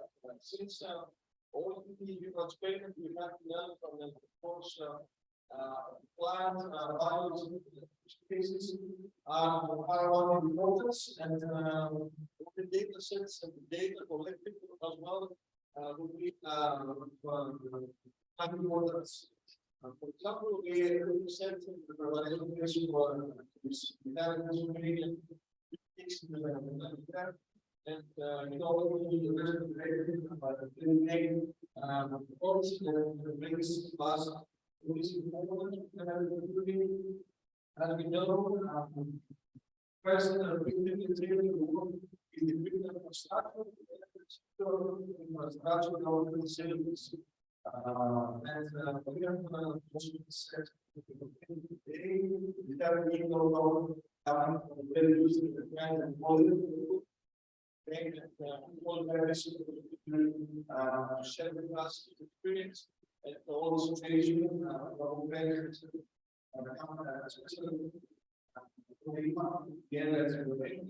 also then the other ones talking about media are easy to have.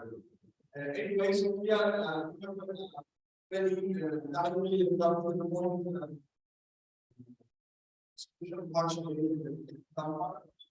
Based on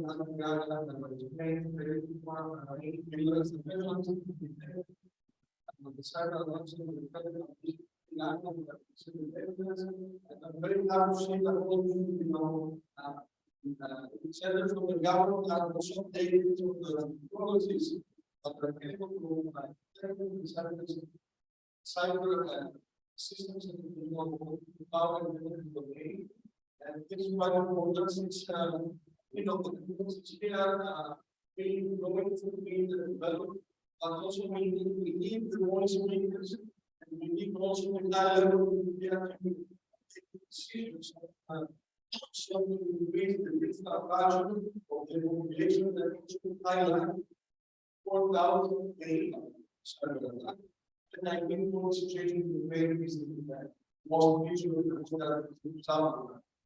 so we need to work together about policy making.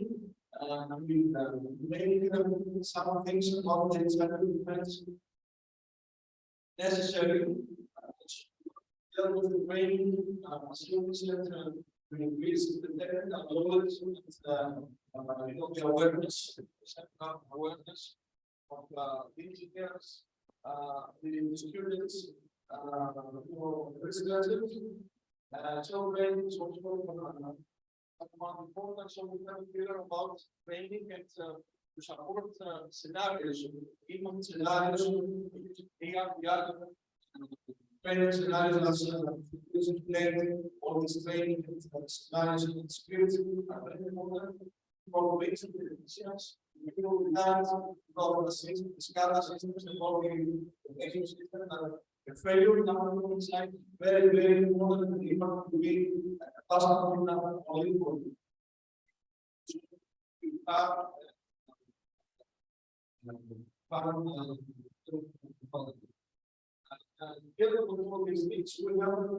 actually face the mitigation actions needed to be deployed when something is detected. So here we use a lot of isolation, again technology, and everything needed isolated mitigate the threats the attack.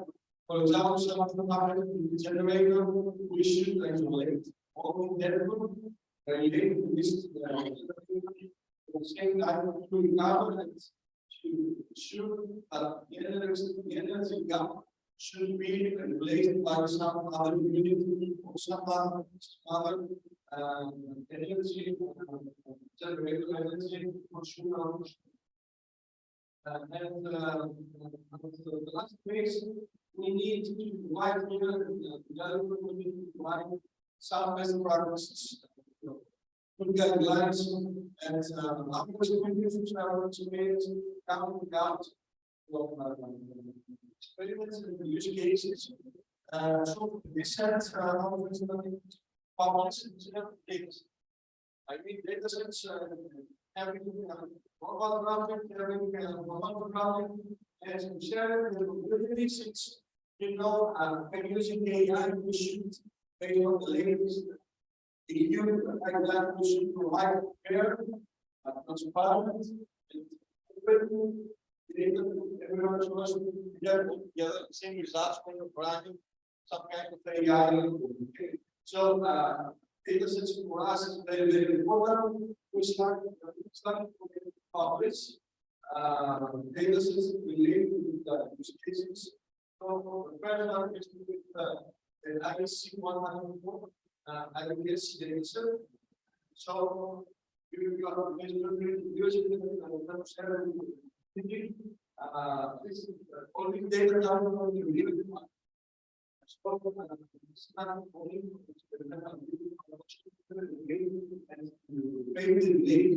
For setting up timing algorithms to AI for that knowledge as illustration. We can also everything already more. So the other is kind of last before days ago, 2007, it's a London, again, which whether the known associations systems. Well, this is our simple business, and what we're doing that. For the sharing policy, data set community, and I'm sure scanning data set will be used also by sister projects, by sister European projects, but also by the community and working classes that we use every day. Another benefit, let's say, location from the project is community and the classes so many things similar project there together to communicate with the community in several topics. Like provide tools and interaction with centers, the family, and provide protection, the person, ability, and community of sharing information. This is very, very important that the projects are also stakeholders. So if we have evidence stakeholders, we can to ensure that all these stakeholders are sharing information, best practices, spreads, spirits, focus, and everything that would be development for them, so as to get all the documentation in the national environment. Also, is part of this and many courses are there and sharing knowledge.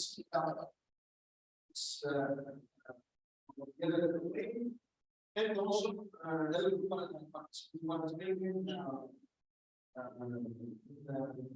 many voices centers. This is important assets, and also these kind of programs it is part of the share information between the project, the orders, and many users. Also, I don't know about security and since I will be little part of this discussion and kind of since all of these legacy systems, that design to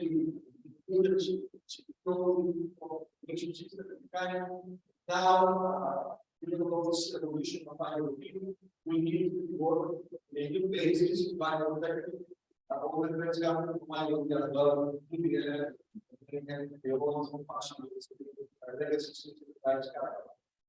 also, working together, organizing meetings and conferences, workshops, summer schools that could be done also and just to mention one unlikely and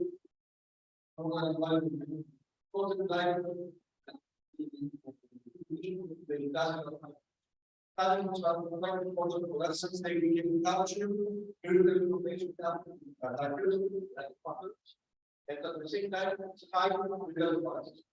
we might have resources like here, that's I mean the idea is I can hide it by having many resources. I can hide the real device so that that's so easy to see the real device launches the visual so everything the real devices. That's a very promising, let's say, way of working, we have already deployed many government. And many places like recently, and we expect a lot of information there. And also, as I mentioned before, government contribution, what looking a lot in last that is not, and what was like very nice and many other things that are previously being done by the external and it's important. It's one of the very important points actually like the collaboration with the classes, European classes, that also in classes groups there like India and as well, since class numbers here is build trust, then start serving information without guarding or exposing the reputation of the victim. So we all know that major organization, there is significant attacks, but there are just that the protection moment. So we can work together in such way in establishing class way of together and sharing information, without dealing with doubting on the class. That's very important, and we are trying to work on that so as to put more interest on this class. So again, I'd like to thank you all for this excellent discussion we have already. And I'm sure that also the participants in the discussion before we connected, we were very interested about the results. It's important to have thank you so much.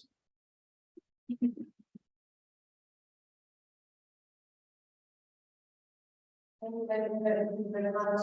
This is very much.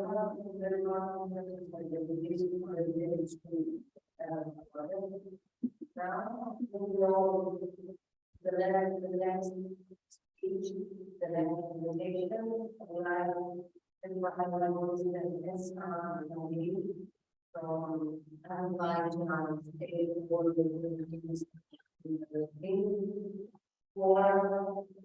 presentation,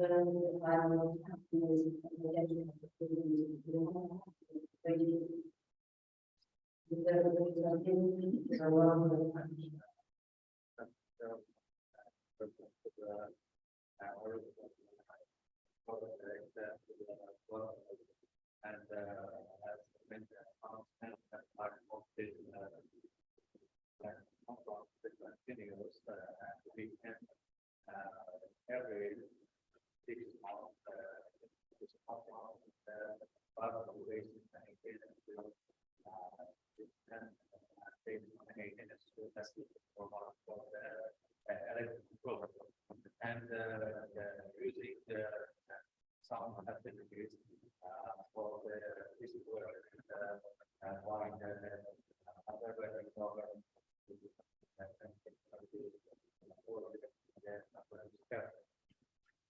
as mentioned, my presentation about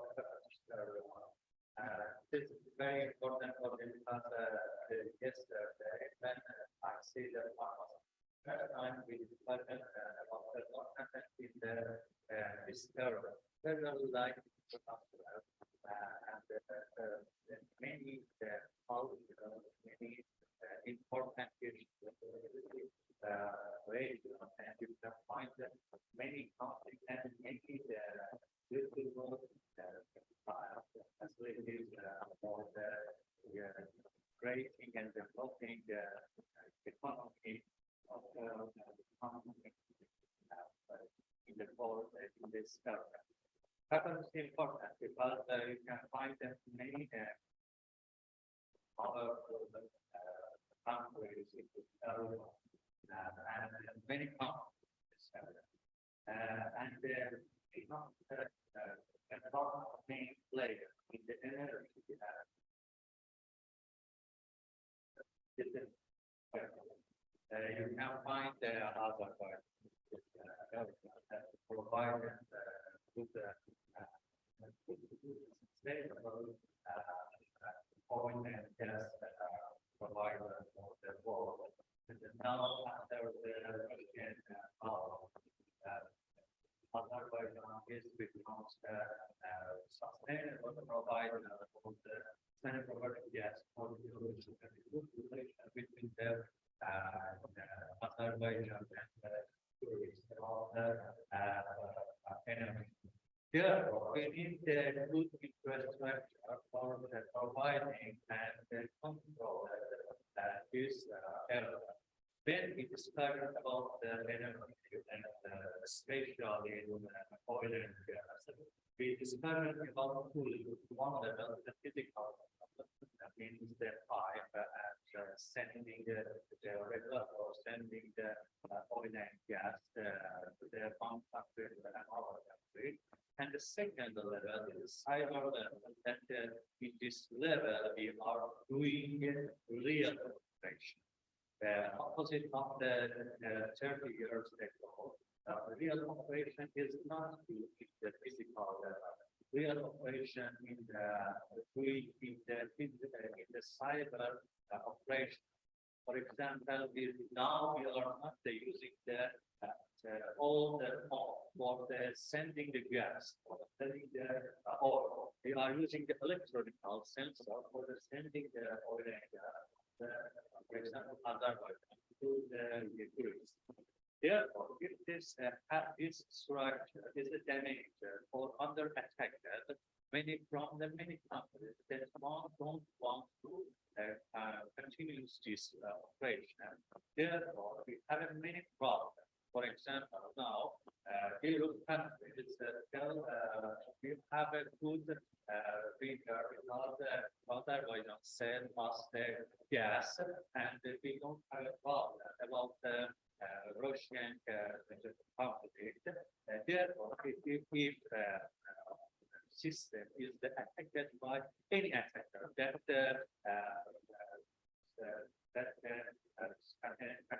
say China and Russia, the main player in the attacker board.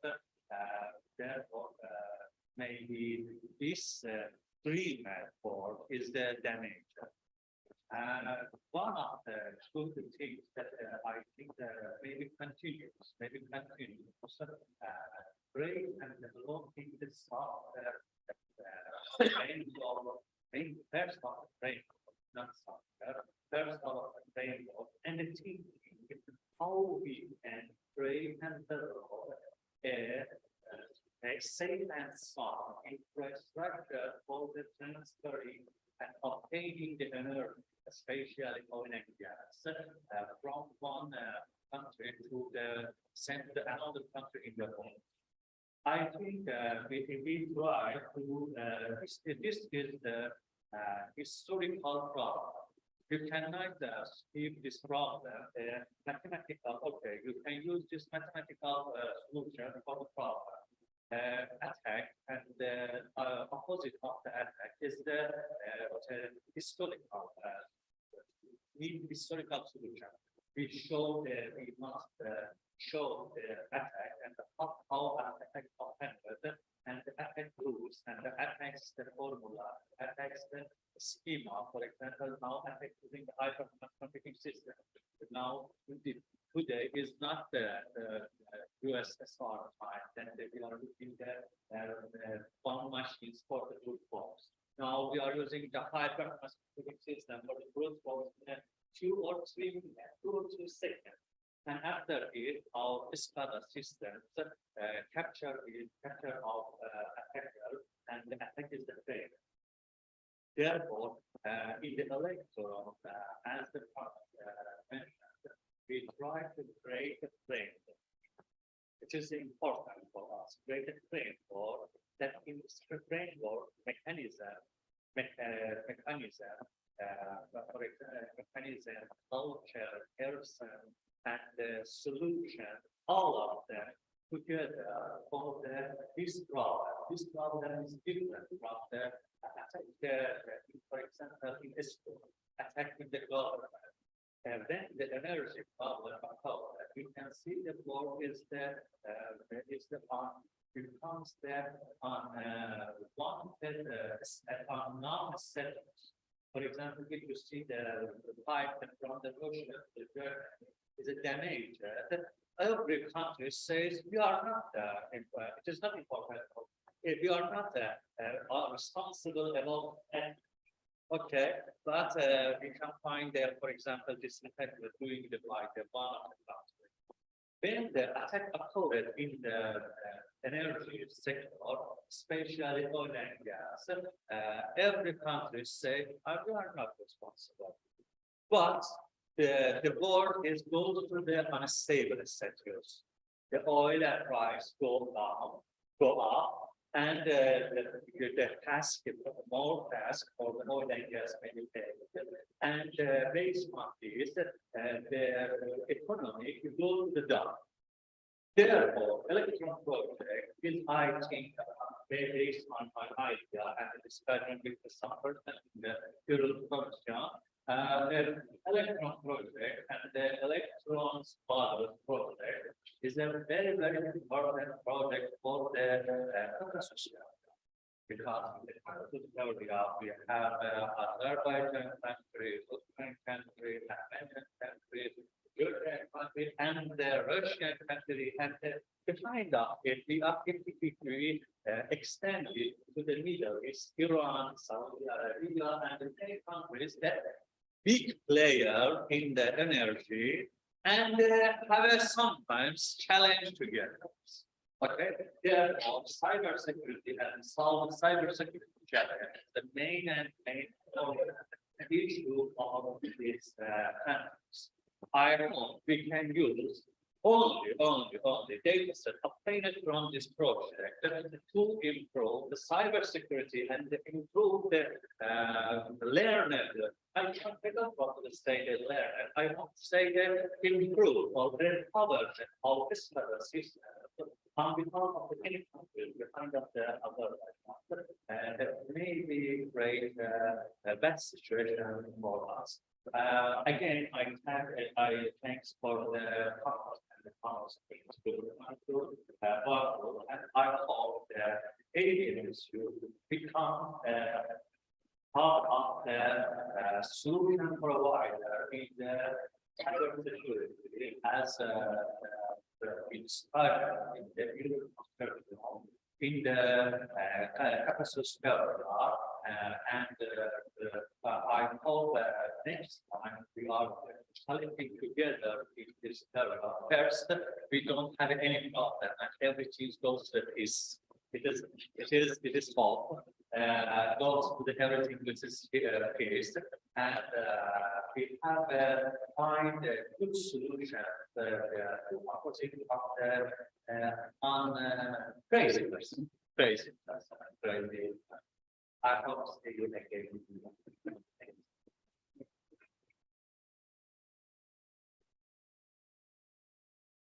Thank you very much.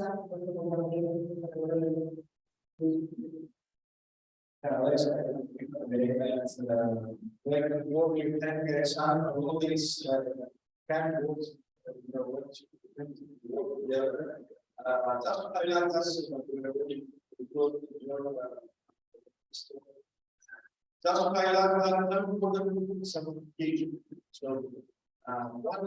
one thing to whether we is provide diagnostication about the devices person, then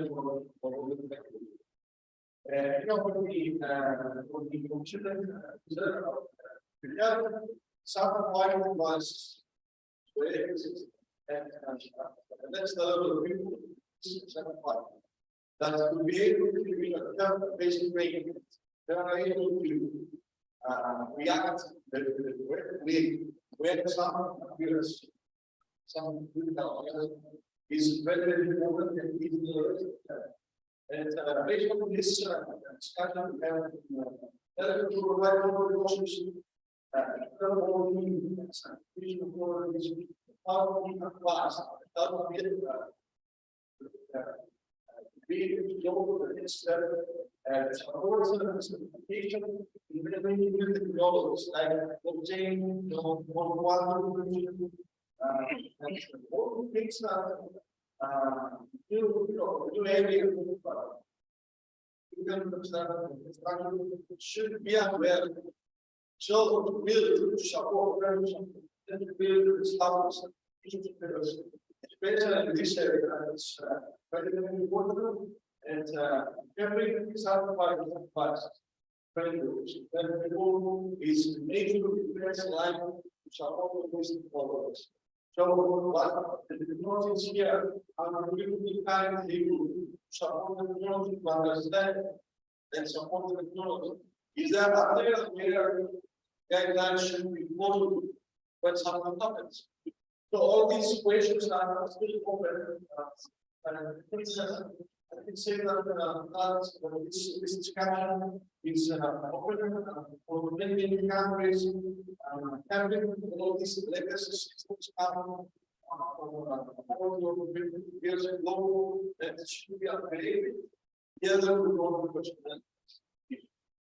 and one major example here is the blockchain technology, where using blockchain technology to establish a fast okay, every policy interaction between energy share. I need energy, you give me energy, all these processes before as expected, as it should be. And blockchain technology is here, project, but you know, this is not still and shouldn't be part of it. And we need certification and also to build trust how this technology should be used and come easily and aggressively and smooth manner the market. So this is also target we have presented with another for the certification of people devices.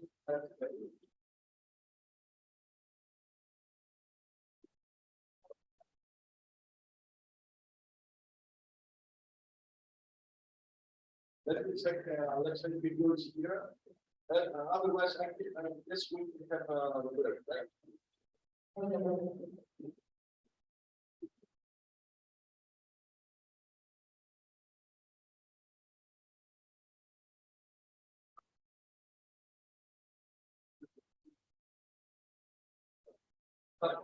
So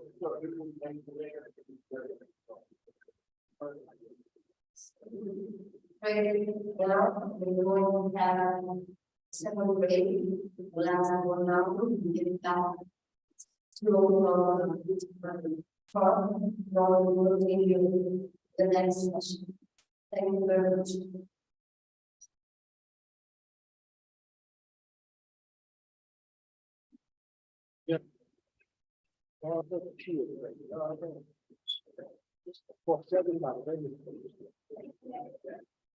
for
test,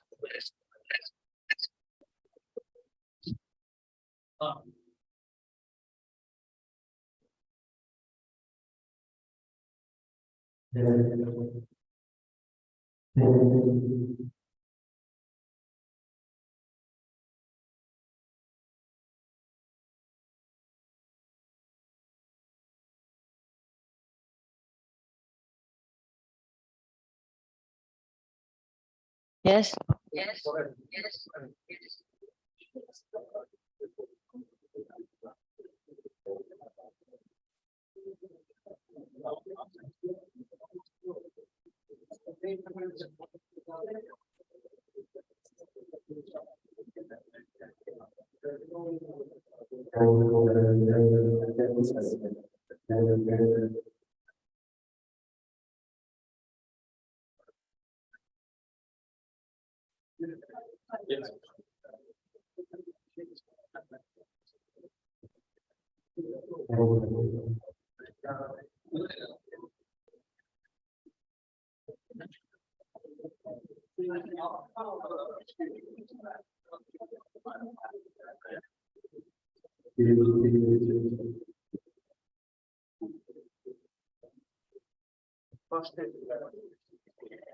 Hello, everyone. Welcome back to Energy Crisis and Cybersecurity Networking event. I would like to welcome the new participants. Thank you for being here today. Now we are going to proceed with the next speeches by the invited key speakers. And I would like to invite Mr. Thomas Nouzainen from European Commission representative for a speech entitled The Presentation of Horizon Results Platform. Mr. Thomas Nouzainen, you're welcome. Thank you and good afternoon. I hope that you can all hear me all right.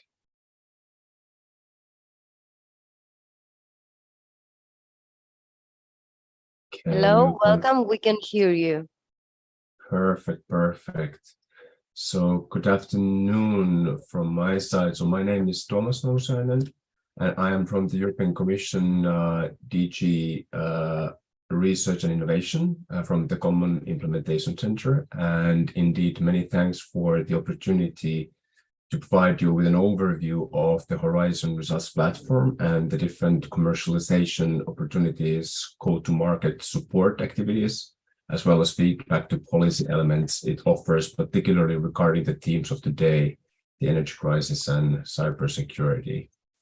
I would like to share you with short presentation first, followed then by a short overview and demo of the platform itself, so as to give you a little bit of an idea of what the platform is and what it offers.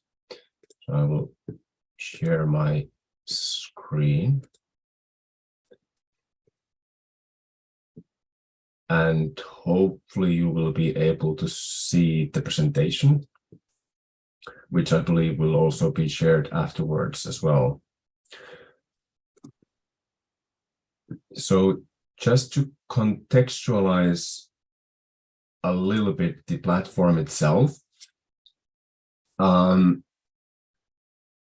the platform is an implementation tool linked to what is called the European Union Valorization Policy, which aim is to make research result work for society.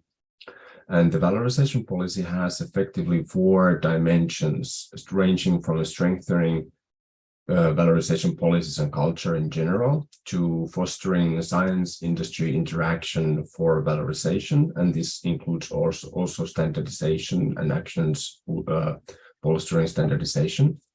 Thirdly, it's about engaging citizens and local communities in knowledge uptake with an aim of having a societal impact. And it also supports the European intellectual property policy and culture to improve knowledge valorization, including in Horizon Europe, which is the research and innovation framework program for the European Union.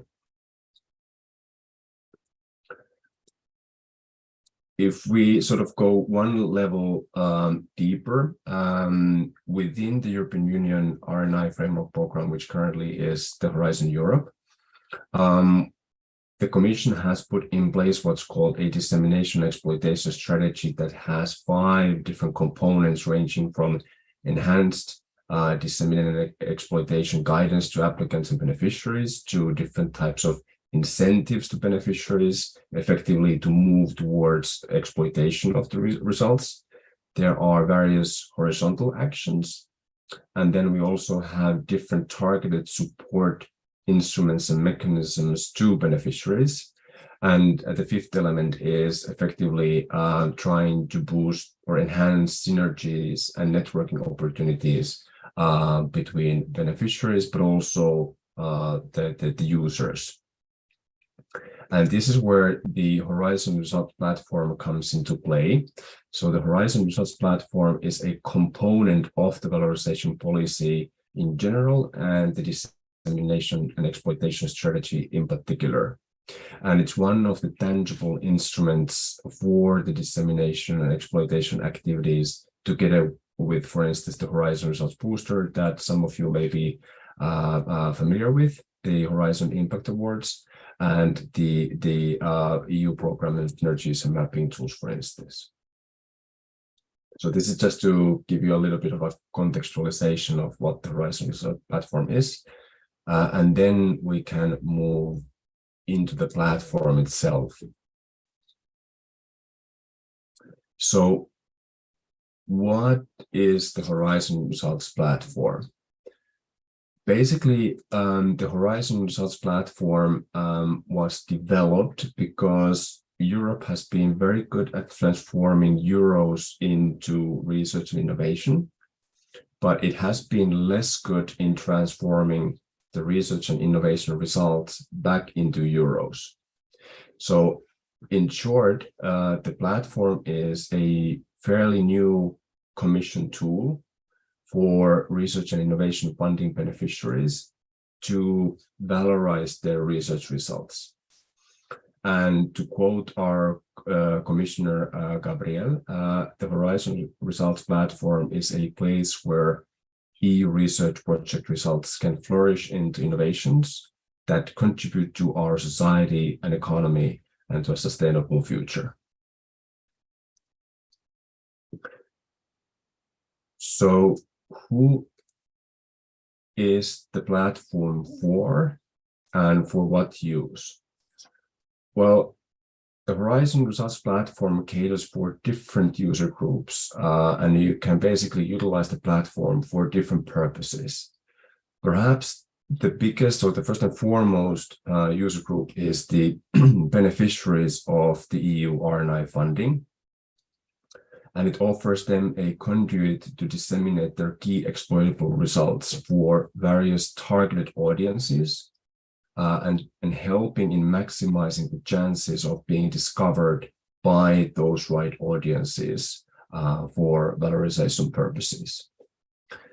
Secondly, it also offers a platform for various types of stakeholders to engage directly with these beneficiaries, either directly or indirectly through different types of what we call enabling actors, such as the European Enterprise Network or the European IP Help Desk or technology transfer offices, for instance, in public research organizations.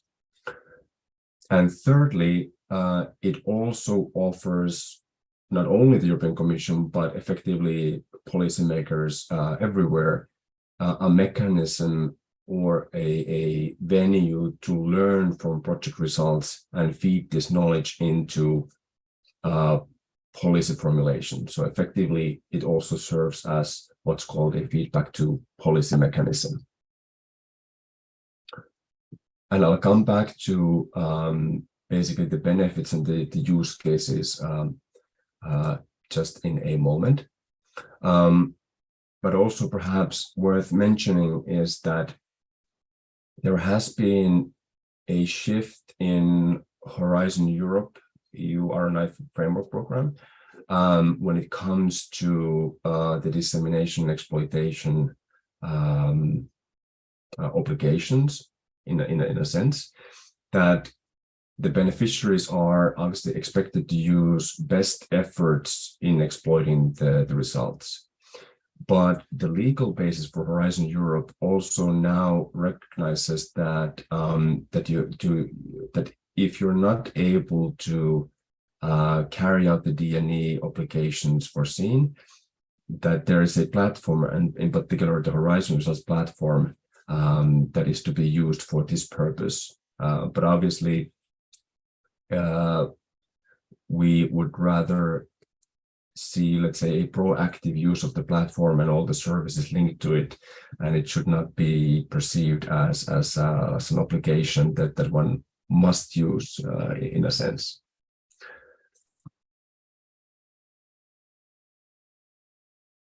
I mentioned that the Horizon Results platform is really focusing on key exploitable results. And this is perhaps one key element that is worth elaborating a bit more. So we do sort of make a bit of a distinction between results in general versus key exploitable results, in the sense that the Horizon Results platform is not to be considered as a general results repository, and it's not to be a mix necessarily with other online tools such as Cordis, where one can find also different types of project deliverables and so on. But indeed, the focus here is on the key exploitable results that have a high potential to be exploited or utilized by third parties, be it investors or companies or NGOs or indeed policymakers.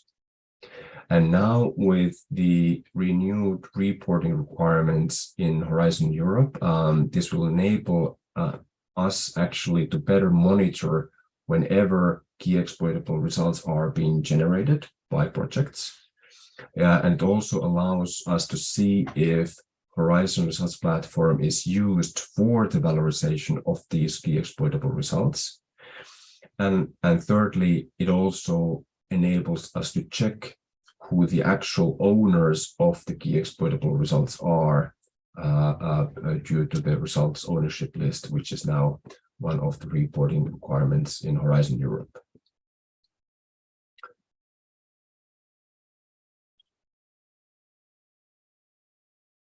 I mentioned basically who are the three, let's say, broad main categories who the Horizon Results platform is for. But just to go a little bit deeper into this in terms of who benefits from the Horizon Results platform today. So currently, the platform is open for project results coming from the old RNI framework programs, mainly the FP7, Horizon 2020, and obviously going forward for the Horizon Europe project results. But the platform is not only for the RNI framework program. It's effectively, or the aim is to open it to all EU-funded programs that have an research and innovation component, funding component built into them.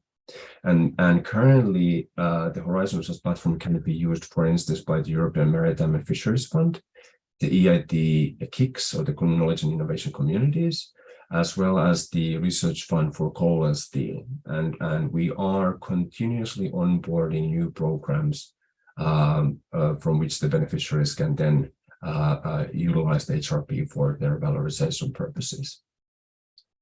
The second part is what we call results consumers, or those who can make use of the results.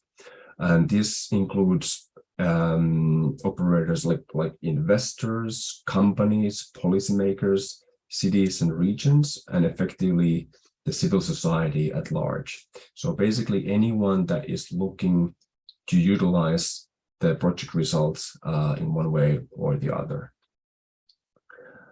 And the third broad category is different types of brokers and enablers, or bridge builders in the innovation ecosystem, such as I mentioned, technology transfer offices, business advisors, chambers of commerce, the European enterprise networks, etc. Entities that can help bridge the gap between the research and innovation solutions supply side on the one hand, and then the solutions demand side on the other.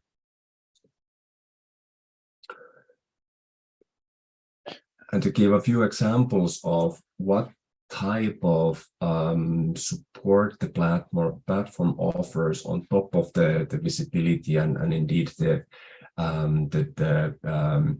ability to link the projects with the potential users. So for the more market-oriented key exploitable results, we organize different types of investor events. For instance, together with the European Business Angels networks, Blue Invest, Deal Flow, and etc.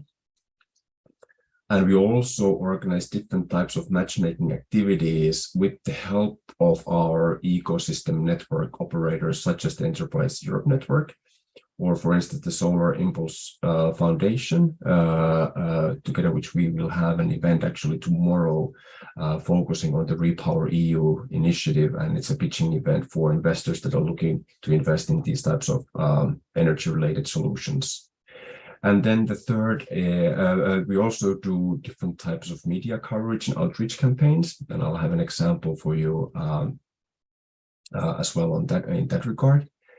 And lastly, also general dissemination exploitation support, for instance, through the Horizon Results Booster, and in the future also with the standardization booster, which is a new instrument that has been rolled out.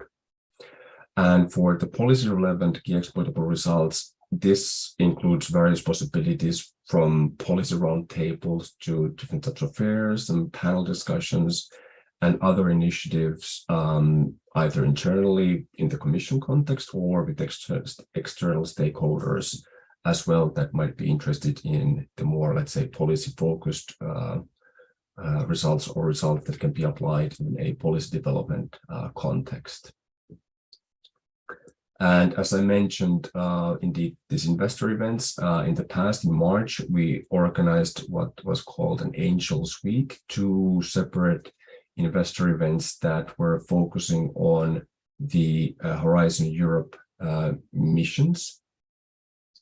So we had solutions that were contributing to either to the adaptation to climate change, to the cancer mission, to the climate neutral and smart cities mission, or to the ocean, seas and waters mission. And the 5th mission was the soil health and food. And this proved to be a very good concept to do matchmaking between projects with promising results and with investors as well. And just as an example of the media and outreach campaigns, we had a nice success story that was featured by the Euronews Business Planet, featuring a company called RedSync, who is a telemedicine solutions company. And RedSync was one of the companies that participated in one of our investor matchmaking and pitching events in the past. And I invite you to have a look at this Euronews feature, because it provides nice insight into the functioning of the platform, both from the perspective of the beneficiaries, but also from the perspective of, for instance, investors that are looking for promising solutions, or just to wanting to have a look at the latest technologies that are coming out of the EU R&I funding program. And I've mentioned these different types of operators like the European Enterprise Network or the Solar Impulse Foundation. The idea is that we are building a network of experts and operators around the Horizon Results platform, indeed, that will then help in the matchmaking process, basically doing the bridge building between the R&I supply and the R&I demand on the other hand, and with the ability to meet the various needs that the R&I funding beneficiaries and projects have.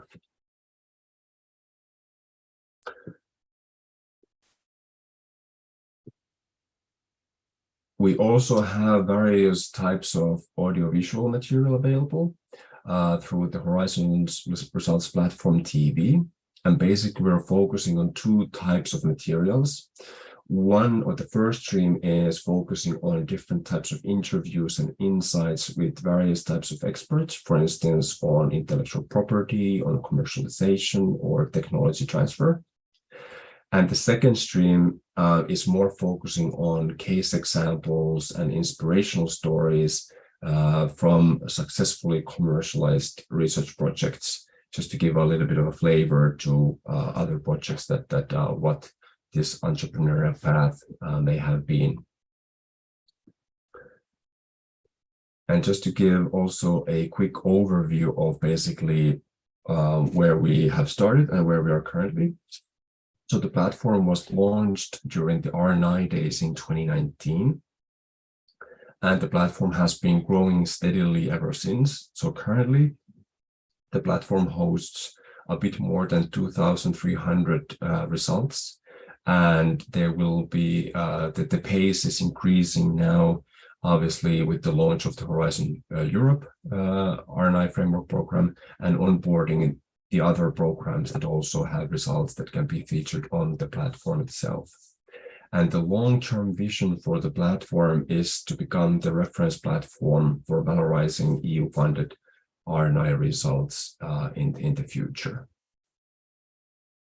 And before I jump onto the demo, I'll just quickly also show you a slide that the HRP, the platform, is also being used for the EU R&I missions, and basically it gathers information from the missions to be portrayed and displayed in a concise manner. And I'll show now next in the demo where, for instance, these mission results can be then found.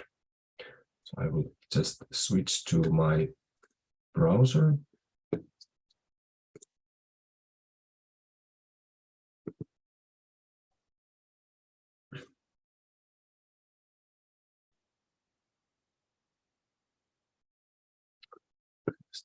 Mr. Nausianen, thank you very much. Do I still have a couple of minutes to quickly show the demo, or are we short on time? Yes, of course. You can show your demo. All right, perfect. It will only take a couple of minutes. So you should now see my browser screen. So the platform itself is hosted on the Funding and Tenders portal. The easiest way to find it is simply typing Horizon Results Platform in Google or in any search website. And this is how the landing page looks. And I'll just give you a brief overview of it. So basically, the whole process of uploading results to the platform is described here on the right-hand side. The Need Help section basically gives you a step-by-step guidance through the whole uploading process. Currently, we have a little introductory video about the platform itself, and with some quick links to results. For instance, for the missions-related results, one can find direct access to those here. Or if you're looking for certain types of results with certain needs, for instance, results that are likely to influence policy or results that are looking for investments, we have the quick links available here as well. We have some testimonials, and then at the bottom of the page also some of the networks and initiatives that we are actively cooperating in. We also have the Search All function, which allows you to look at the results or filter results depending on your search criteria, either by an open search with a keyword, for instance, cybersecurity or energy crisis, by country, or by the type of need that the result is looking for. For instance, if a result is looking for investments, you can key that search criteria in here. We also have more advanced search criteria. So one can, for instance, filter results by the result type or by the maturity of the result, or for instance, whether or to which United Nations Sustainable Development Goals the results are contributing to. And effectively, all the results are then displayed like this in this quick view that gives a quick overview of the result, their results needs, the contributors, the sectors that the result is active in, the maturity, and also indeed the contribution to the Sustainable Development Goals. And to conclude, I had a look at results that are relevant for the theme of the day. So for instance, I'll give you, when you then find a project, you can go deeper into the project results. And this is how a project profile page looks like. So this is basically one of the cybersecurity related results that are hosted on the platforms. So in the profile page, one can have, for instance, a video that explains or elaborates the results in more detail, together with a written summary of the result itself. It also has a summary of the project and who has been contributing to the development of the result. And perhaps most importantly, a contact functionality through which you can get in touch with the project result owners. Obviously, the additional information or where to find additional information on the project. And when we scroll down in the profile, we then have more details about the result itself, including the result type, the sectors that it is addressing, and the description, but also then the target groups and the needs that the result owner has.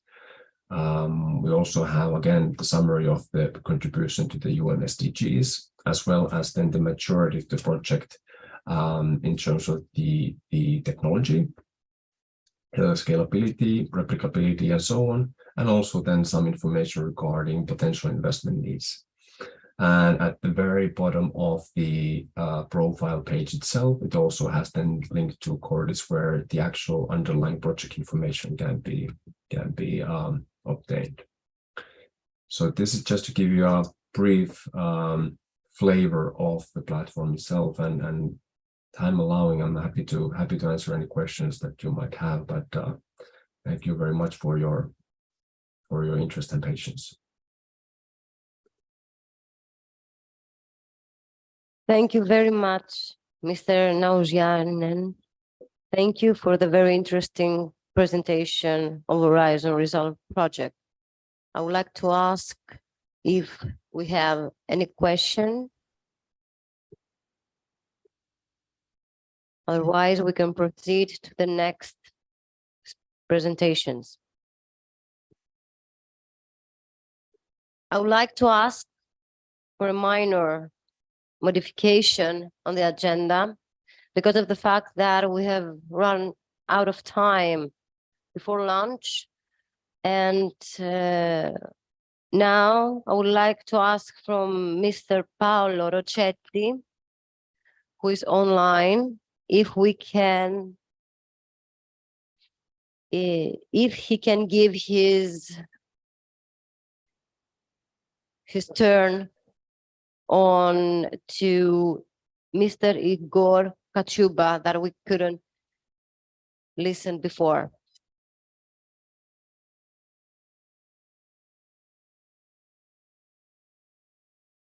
Mr. Paolo Rocchetti, can you hear me?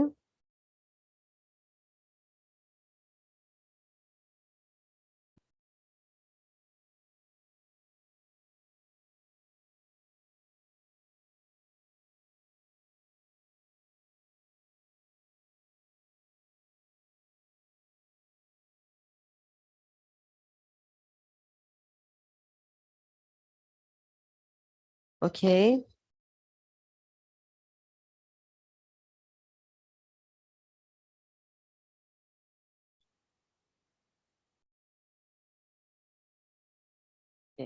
Okay. We will continue then with Mr. Igor Kachuba. We are glad to have you here from Duran University, co-founder of iSolutions Labs from Ukraine, for a speech entitled Innovation as a Form of Defense. Mr. Kuchiba, you are welcome. Thank you very much. I hope you can see my presentation. Can you see my presentation? No, we cannot see your presentation. Just a second. Once again.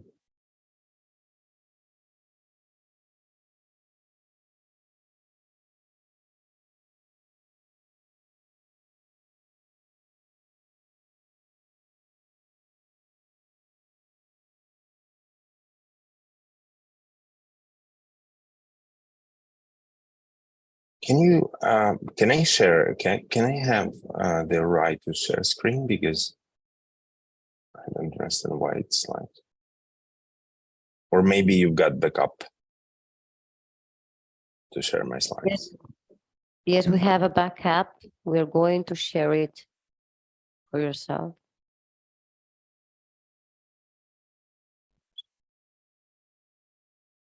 Oh, now you see my slides, no?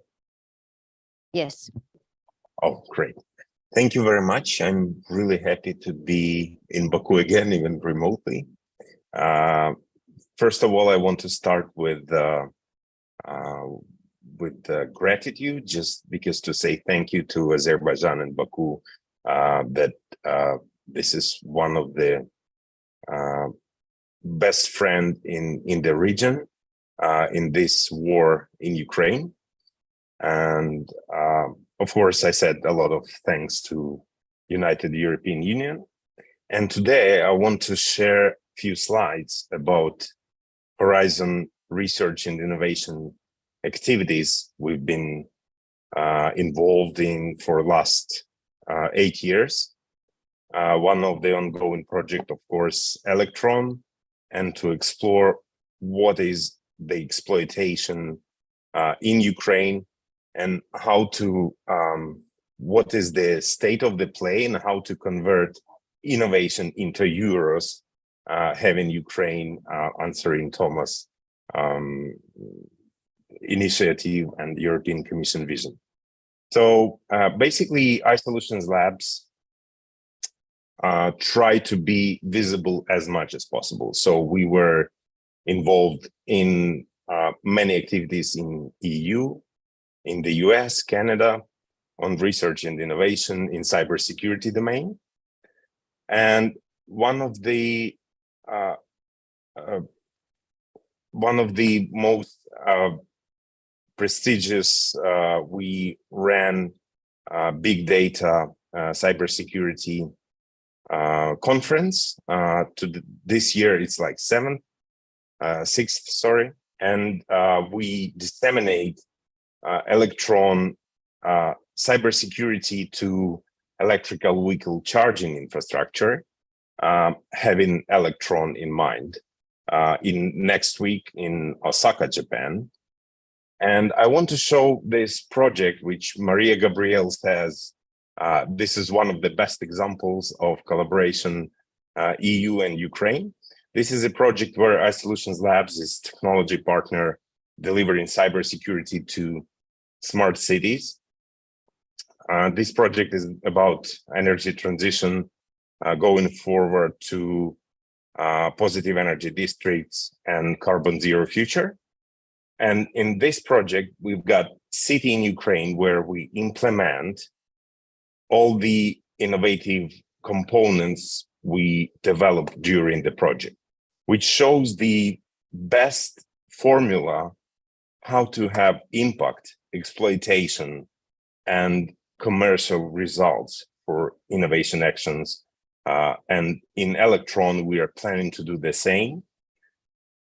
So our team delivered few Horizon project cost actions. We actively participate in standardization, certification actions in Europe, as long as I know that policymakers don't like political decisions of central government, but Ukraine is on the way to EU integration. Ukraine is being integrated in all the infrastructure and so in energy, as cybersecurity, I will show later.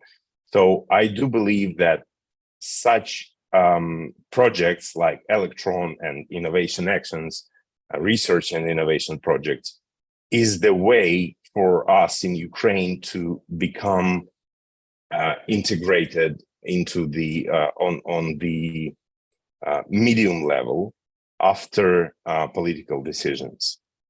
So I want to show this CyberJet. This is platform, and as you can see, this is substation, which was attacked 6 years ago and caused blackout in the whole region.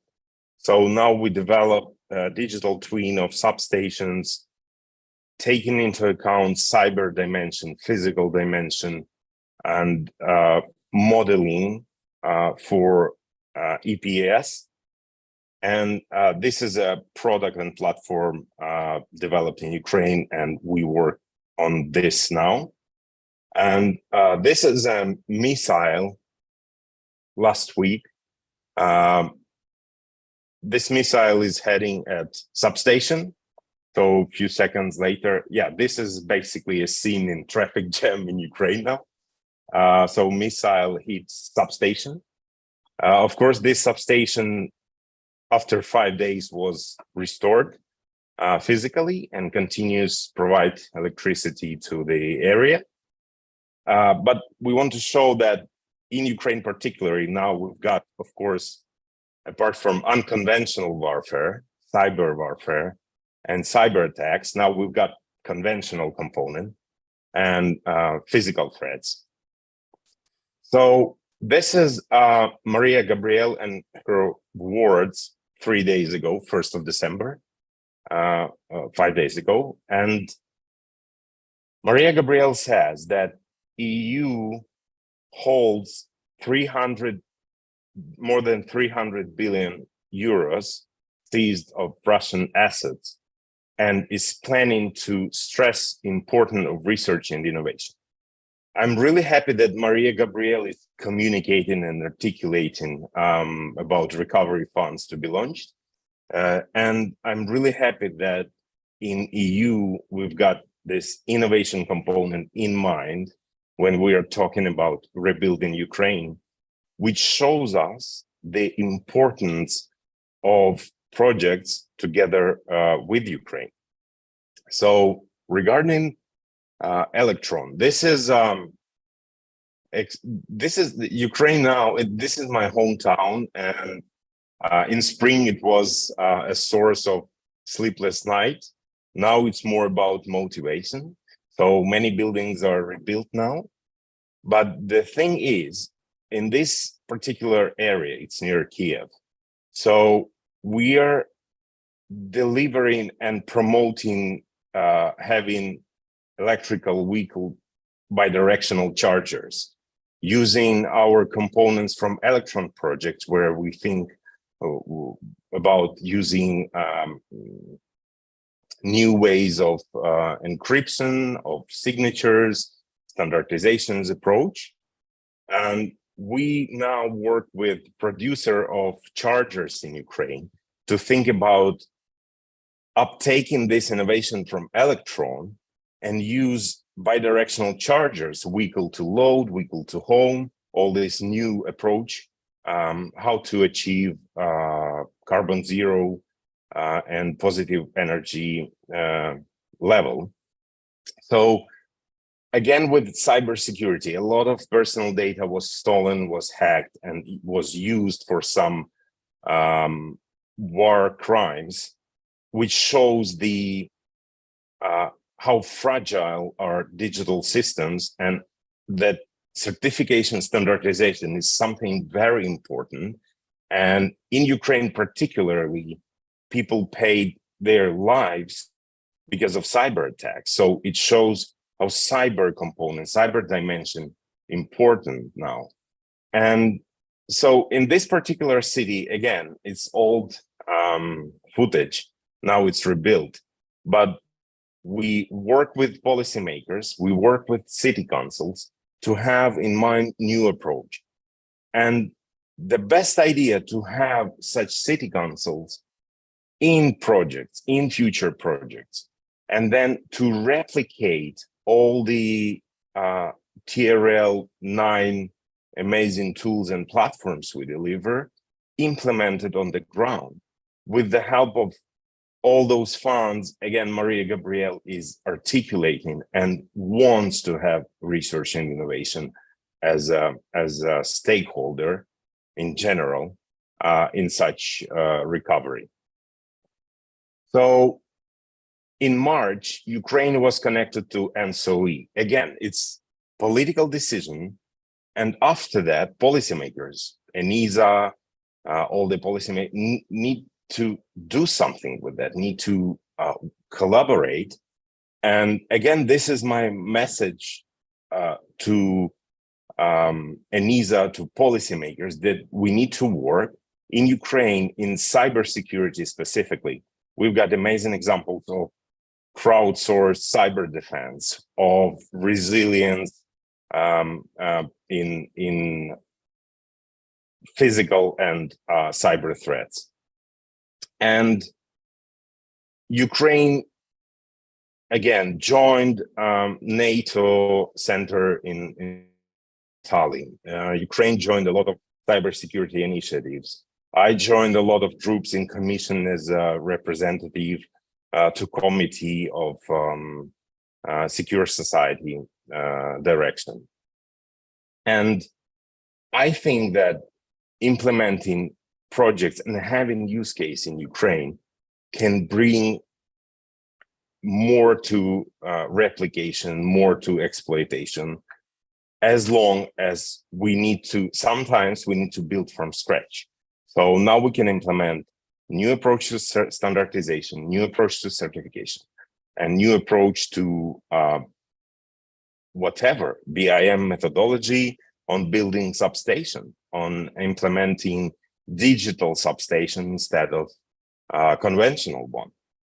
So this is my main message, that having more Ukraine as light use case in any project, city councils, we facilitate having nuclear power stations in some proposals and projects as replication site for many developments, as robotics, AI, in critical infrastructure, cybersecurity for nuclear facilities, and physical threats.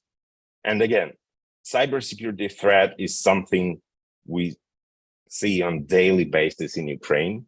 Physical threats and conventional dimension is persisting in Ukraine now. It allows us, R&D team, R&D company, to think about how to model it, how to merge and fuse the data we receive from physical environment, from cyber dimension, how to combine them for decision support, how to get as much as possible decisive analytics on that. So I do believe that such collaboration with Azerbaijan, with European Union, including and creating new working groups in ENISA on Ukraine or Eastern Partnership, as long as Ukraine has strategy and tactics of rebuilding, implementing, and exploiting Horizon results on the ground, I think it will have impact on Azerbaijan. We can deliver together innovation actions, research and innovation actions, and then develop business ties, which we've got on quite high level with Azerbaijan, and growing dramatically with the European Union. So this is all from my side. Please ask your questions. And I do believe that all together, we will have really amazing exploitation results in Ukraine, and we work on daily basis on this. Thank you very much.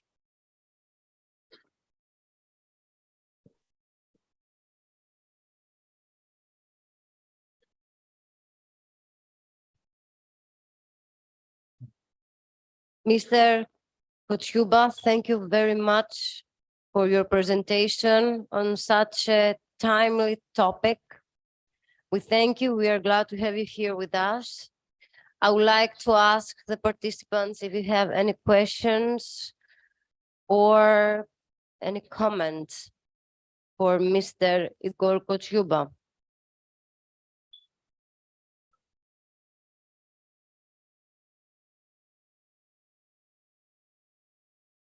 Yes, please.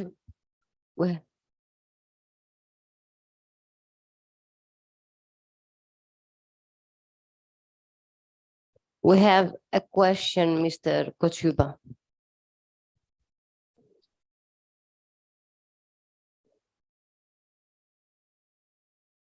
Mr.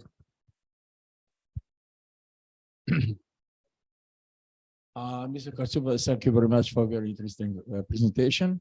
It was really very interesting because we now more or less have a full understanding of the running of those project and the aims of this project and so on. So you see that I have a very specific question. So you know that electricity powers electrical system and network in East-West Europe have a long story about the mutual coordination and mutual exchanging. So you know that the electricity power from the former Soviet Union was like a part of the European network, power network, and we more or less contacted to each other very nicely. And so you know that now one of the challenges of our days, this is cybersecurity, and so how to protect from the cyber cracks and cyber attack.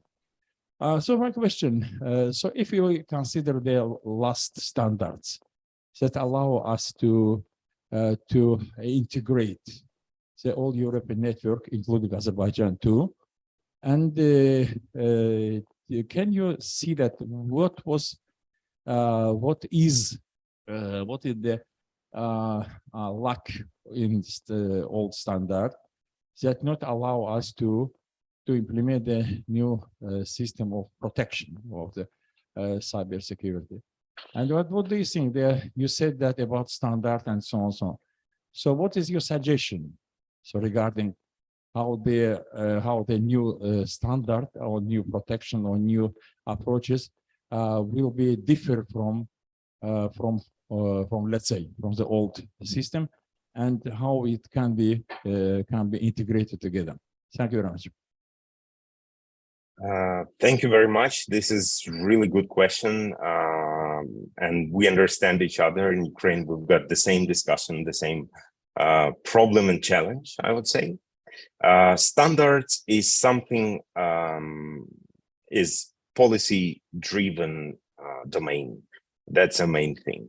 So regarding standardization, as you may see in European Union, in the US, standardization certification is becoming fragmented, and like 20 years ago, we had, I don't know, like one general standard for energy grids. Now we've got specific standard for smart meter or electric vehicle charging infrastructure. So we cannot use those signatures we used for just, I don't know, smart meters in electric charges bidirectional when we deliver energy to our office or something. So this is first trend, fragmentation and narrowing down certification standardization, which is a challenge. Second thing, development of energy grid, EPS, infrastructure, carbon zero trends and goals. We all governments set carbon zero goals. It can be 2050, I don't know, 21st century, whatever, but we set those goals, and we need to be in good pace to achieve those things. And energy transition, I mean, carbon zero future involves a lot of data circulating. So we need to collect all the data about consumption, all the data about our movements. I mean, citizens are heavily engaged in smart city, which goes to carbon zero. It is a challenge for energy grid operator. It is a challenge for smart city and city council, and for policymakers, for standardization, certification bodies, and we need to do something with that. So regarding Ukraine, what I'm trying to do is to communicate with Brussels on the matter of standardization certification. We are volunteering in all working groups we can regarding standards in 6G, ICT, cybersecurity. We participate in the same working groups in Canada and the US to know how to combine. So in Ukraine, we also consider NIST standards, NIST in the US, NIST 2 directive in EU. And of course, the problem is it's like mostly initiatives of professionals in the domains. We really hope that implementing, exploiting results of research and innovation, for instance, or having new demand from EU, because we have this obligation to approximate our standards, approximate our legislation, and we on the way towards this. And all this helps us in Ukraine to change this.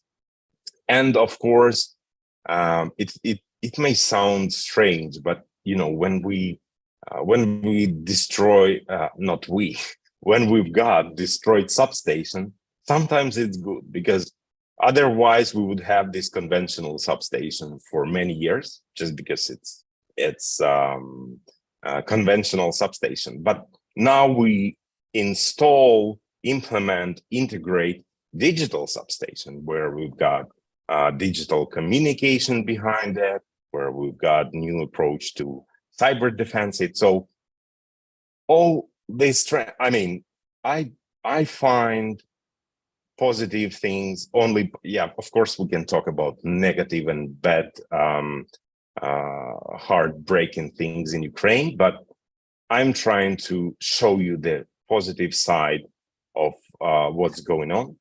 And we rebuild substations, we rebuild cities, we think about exploitation of innovation actions. And I think all this will bring us to new example of fast recovery and fast upgrade of infrastructure. Thank you. Sorry for this long answer, but thank you for it.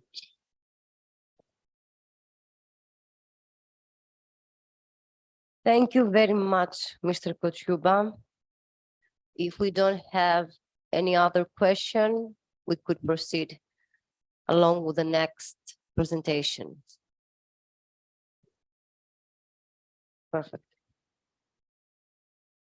In that point, I would like to introduce you to the first session of the presentations of Horizon 2020 projects that are related to the topic of this event.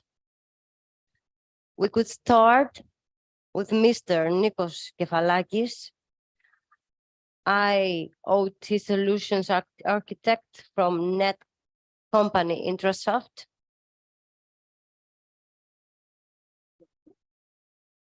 Hello, everyone. Thank you for having me in this nice event. And Hello, I'm going Mr. to- Kefalakis. We are glad to have you here with us. You can start the presentation of IOTAC project runtime monitoring system. Great. So today I'm going to present to you the IOTAC project and more specifically then the focus on the runtime monitor system of it, which is a result of the project. IOTAC general objectives are to define and implement methodologies, processes, and technologies from design to validation to assure security and reliability. And these are going to be implemented and also implement all components of secure IoT architecture based on a secure gateway, integrating runtime protection modules and real-time monitoring system.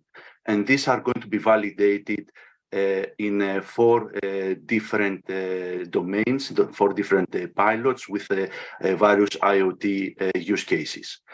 The core components that are the outcome of this project are 6. They are the access control along with the checkpointing, which is managing authentication and authorization to restrict access to non-authorized users. Honeypot in order to attract malicious actors and identify possible threats and attack, which will be deployed close to the protected system. AI and machine learning based attack detection, which detects the attacks based on network data, and runtime monitoring of user data in order to identify abnormal measurements. All these are integrated in an IoT gateway, and also we offer appropriate intercommunication interfaces in order to interact with the system. And there's also the software security by design platform, which offers requirement analysis for software components and static code analysis for their implementations. We have based our architecture in the ISO 30141 reference architecture standards, which we have mapped each of the different components based on the identifying domains, like the user domain, operational management domain, application and service, resource access and interchange domain, sensing control domain, and physical entity domain. And here you can see the placement in blue of the different IOTAC components. And in a more detailed diagram, we can see the different intercommunication between the components. We see the integration at the IoT gateway domain of the attack detection, the network attack assessment, the honeypots, front-end access control, which all are monitoring traffic or access to the protected system and generate threat reports, which are all reported to a centralized system, to the database, along with the runtime monitor system, which runs at the cloud level, that collects information either from deployed probes to the IoT system or by polling data, user data to the IoT system. All of these report these threats to the database in order to be used either for further processing, for risk assessment from third-party applications, or to directly be reported through a dashboard to the security expert that monitors the system. All the developments in IOTAC are following a continuous integration and delivery platform that focuses on also in the security testing of the code and the components that are developed. So as soon as a component is committed to the code repository, static application security testing is applied, we are using a Sonar Cube, and also dynamic application security testing over the components through the WASP ZAP. And it is persisted in an artifact repository, which later on we are using it to deploy it through a virtualized environment using Docker to the deployment site. We have used this solution, we are applying this solution in 4 different domains, 4 different pilots. We have the prosumer cell pilot where we are monitoring charging station for vehicles. So we are monitoring the control unit, the network, the access to the network, and we're monitoring measurements out of this unit, for example, voltage peaks or the functionality of this network in order to identify abnormal measurements and report them. We have a smart home environment, which again, we are monitoring and protecting the smart home environment with the various sensors, humidity, temperature, or actuation devices for the appliances. We have a connected vehicle environment where we protect the control station and the vehicle itself by applying attack detection mechanism on top of it. And we have also an airborne drone environment where, again, we apply protection mechanisms and monitor mechanisms to the control station, the access into the control station, and the intercommunication between the drone and the control. Now, for the runtime monitoring system, it enables a real-time service which collects security-related data from monitored IoT system components or applications and store them to drive analytics algorithms that detect patterns of abnormal behavior. The key features that it offers, it provides interfaces and probes for collecting security information. It enables online data collection and intelligent data collection, enables the discoverability and reusability of security information about IoT entities based on a data model that it is offering in order to homogenize the resources, the processors, and the data that it processing, and also facilitates the data analysis by offering the data either to third-party application or internal application of the system for further processing. Here we can see a high-level diagram of the runtime monitoring system. We see the monitored IoT system, which is consisted either by physical devices or cyber-physical, where we can deploy probes in order to collect data and information in order to be pushed to the runtime monitor system. This data and traffic are going through the IoT security gateway, where we apply the other services like the attack detection, front-end access control, etc., and arises to the runtime monitoring system for further processing and visualization of this data. Here we can see a more detailed diagram of the runtime monitoring system, where it provides the data processing engine with the different functionalities that it can manage, like analytics, data routing, probe management, and data persistence. We see here the probe which can be deployed to the IoT monitored system for controlling the probe and collecting data from the probe and from the system. We are using the data routing and data persistence features in order to apply data transformation and persist the data either as data streams to a data bus or to a repository for historical usage and training also the algorithms, which then are used by third-party applications or can be directly reported as threat reports through specialized dashboards. Here we can see the proprietary data models that we are using to the system. Basically, we have three families: the resource management for modeling and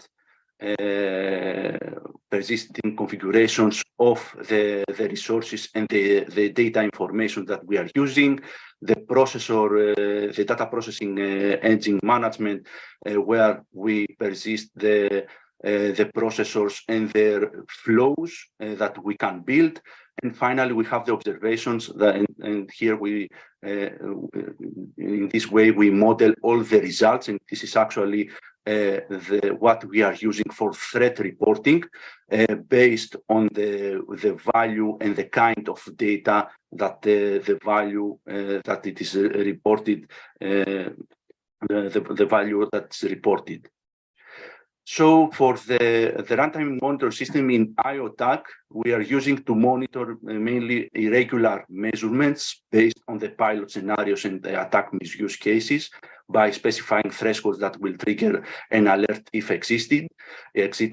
For example, in the prosumer cell pilot, we monitor voltage of smart power sensor and false power limitations, which is identified as misuse case, as an abnormal case, and this is reported to the end user.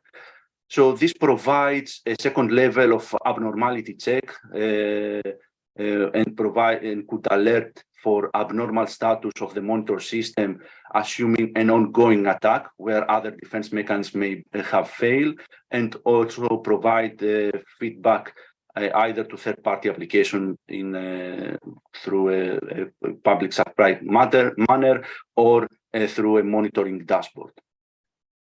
And here we can see a really high-level and simple example of a scenario that we apply the IOTAC system. So we can see here at the one level, at the internet level, and here the local deployment of a smart home scenario. We have the protected system of the smart home backend server, where it exposed the intercommunication APIs that are monitored and by the runtime monitoring system, and also have the internal database. We have at the local deployment the IOTAC gateway, which hosts the attack detection, front-end access control, and also in a close proximity to the network environment and to the possible attacks, the honeypot.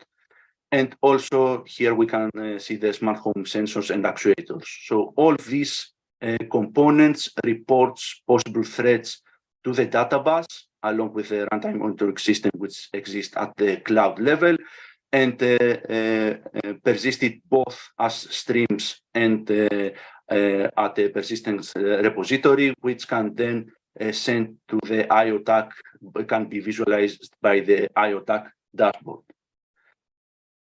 So here we can see the model of the threat report that we are using. So as I mentioned earlier, everything is translated to observation, either monitoring measurements or reports. The threat report data kind is hosting the type of the attack. So, for example, either abnormal measurement or an authorization report or attack detection, etc. The monitored assets, IDs and IPs, the values that has been observed by the IOTAC component, and who is initiating this threat, and possible attack ID like a CAPEC Mitre identification of the attack if this is available. And closing, we will show you a sample dashboard of the solution. Here we can see simplified version of some widgets that provides the number of threats that have been identified per time, or the sources that generates these attacks, and the different components, IOTAC components that are generating these reports, and in which percentage. And here we can see a detailed list of threats, of threat reports that have been identified by the different components. Here we can see the components identification, the location that it is monitored, the assets, who is generating this threat report and the monitored asset IP, and the threat type. So we can see we have authorization, attack detection, unknown device detected, and the actual measurements that they generate. So for the device that have been removed, here we can see the MAC address that have been removed, or the attack type, hack tool and map TCP, or a specific network attack that have been blocked. And we can see also an analysis. We can get into the message itself, where we can see some details of the actual report. As I mentioned earlier, everything is of type observation, and all the components reports and maps to this. And we can get into more details for a specific time period, or the reports that are coming from a specific component, or specific attack types that are reported to the system in order to monitor more details and get more details about specific resources or attacks. So, thank you very much. If you have any questions.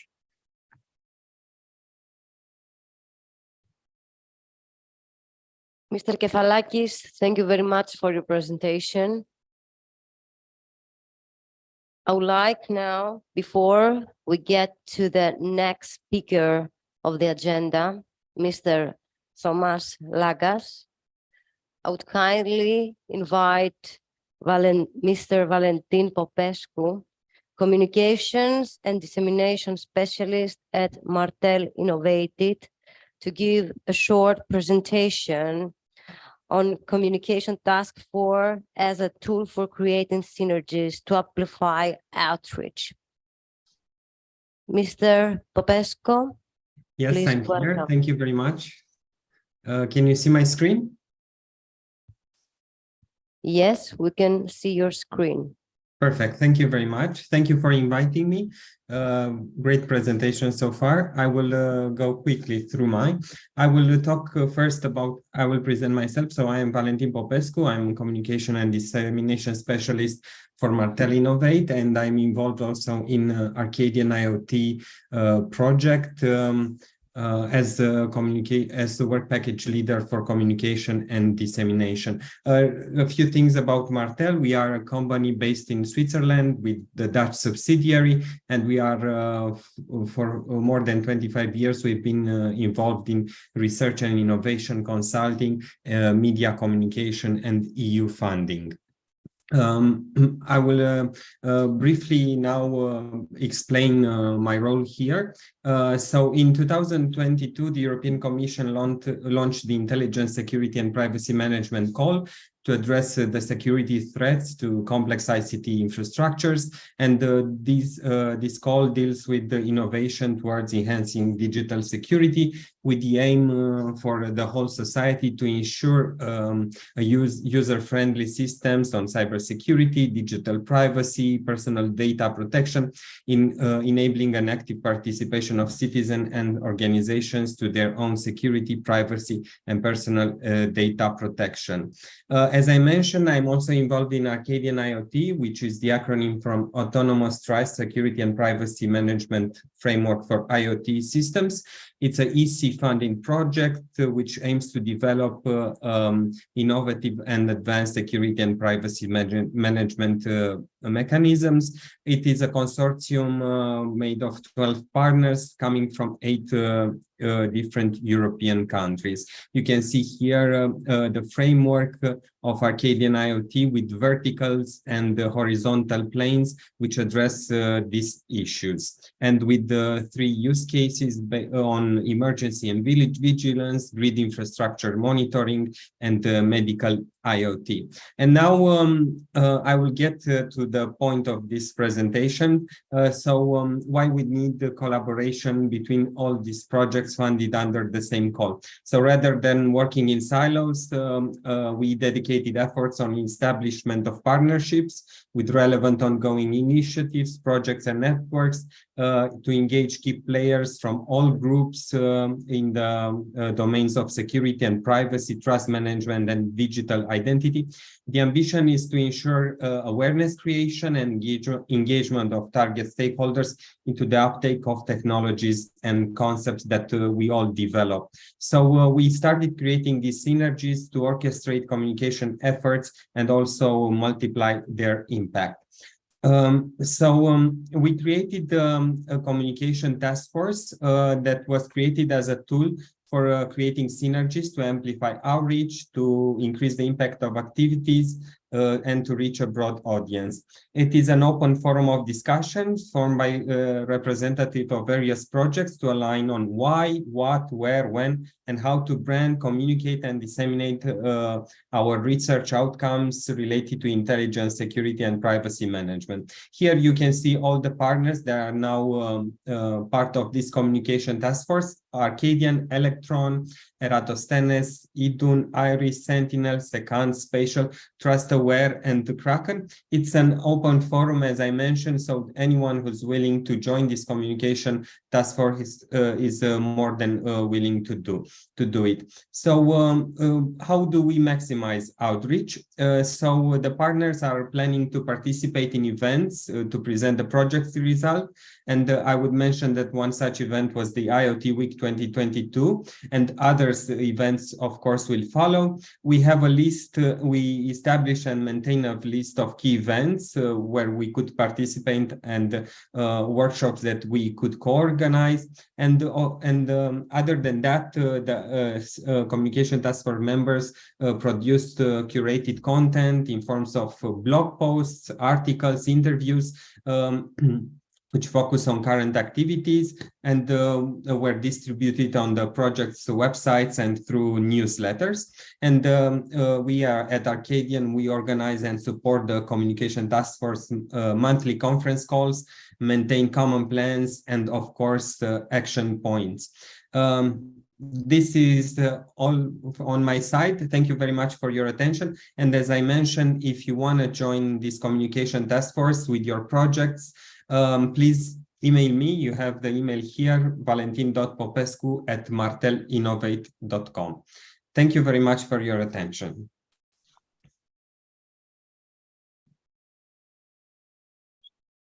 Thank you very much, Mr. Popescu. Now, proceeding along with the next presentations, I would like to apologize for the minor modification.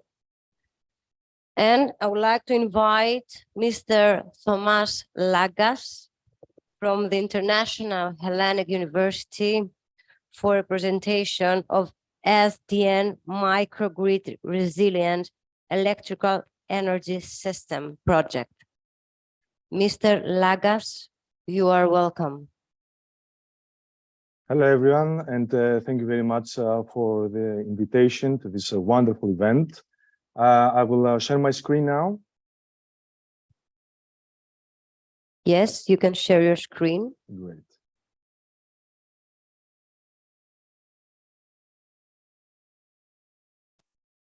Okay, so I hope you can see my screen. Can you see my screen? Yes, we can see the screen. Thank you very much. Great, great. So my name is Thomas Lagas. I'm assistant professor at the International Hellenic University, and I'm happy to present to you the SDN Microsense project. Now, the SDN Microsense project belongs to call H2020 SUDS 2018 under the topic of cybersecurity in the electrical power and energy system and armor against cyber and privacy attacks and data breaches. It has a budget of over 10 million euros, and it is coordinated by IESA, a Spanish partner. We're happy to have a very strong consortium of 37 partners of several countries over Europe, and it is a very good combination of energy providers, TSOs, DSOs from the electrical grid, the utilities, manufacturers, prosumers, and technology providers. So the consortium is a very good combination of partners with different roles and several abilities. And now the motivation behind the project is, of course, related with the threats and the vulnerabilities of the EPES. So there is a strong need, apparently, for enhancing the EPES resiliency, and we have identified a gap in understanding the connections which are created between the intrusion alerts and the accuracy which is needed in order to identify attacks that take place in the long run. So this kind of correlation is difficult, and in the SDN Microsense project, we try to provide solutions for that. In addition, we have identified weaknesses of the machine learning and deep learning security solutions, which we are here to solve. And of course, we realize that nowadays there are very strong privacy concerns regarding the operation of SCADA and ICS systems, particularly if we consider the threat which becomes real regarding quantum cryptanalysis attacks. Also, there is a need for certification and standardization activities in EU. And in overall, we try to provide security for the modern microgrids and nanogrids within the EPES. So in order to deal with those issues, we have prepared a business logic which we follow. And you can see here the steps. First, we have the risk assessment aspect, which is about identifying the risks, assessing the risks, and using modern tools such as honeypots in order to deal with different risks that are identified.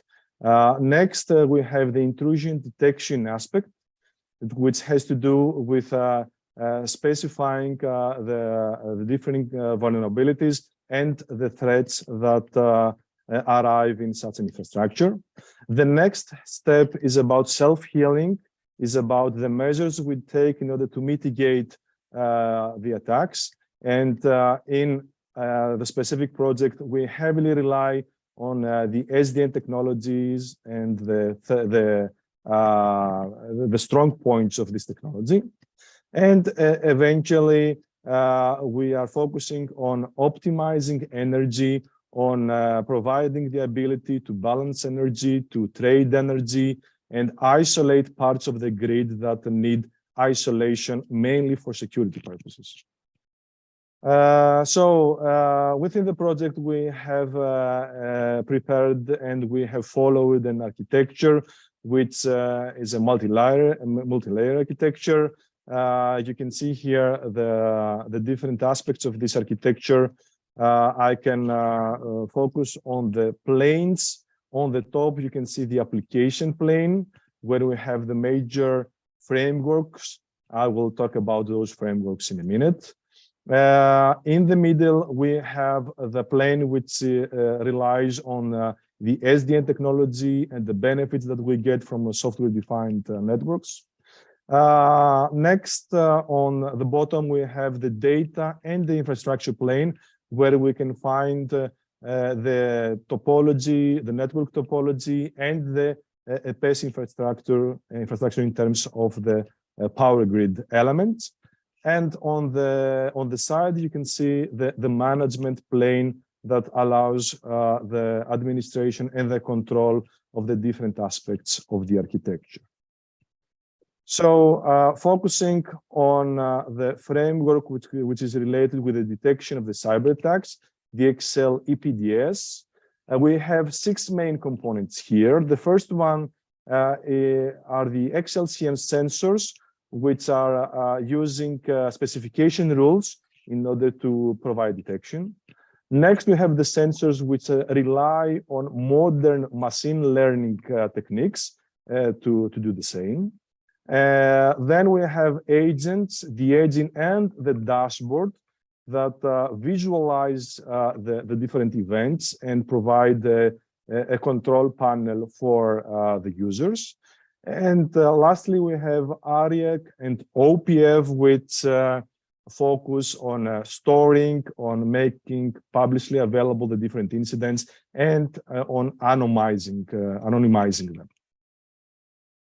The next framework is the SRAF, which is about the risk assessment and the honeypots. You can see here the 4 main components. The honeypot manager, which manages the next component, the honeypots. Next, we have the eval, which is used in order to identify the vulnerabilities in the assets of our system.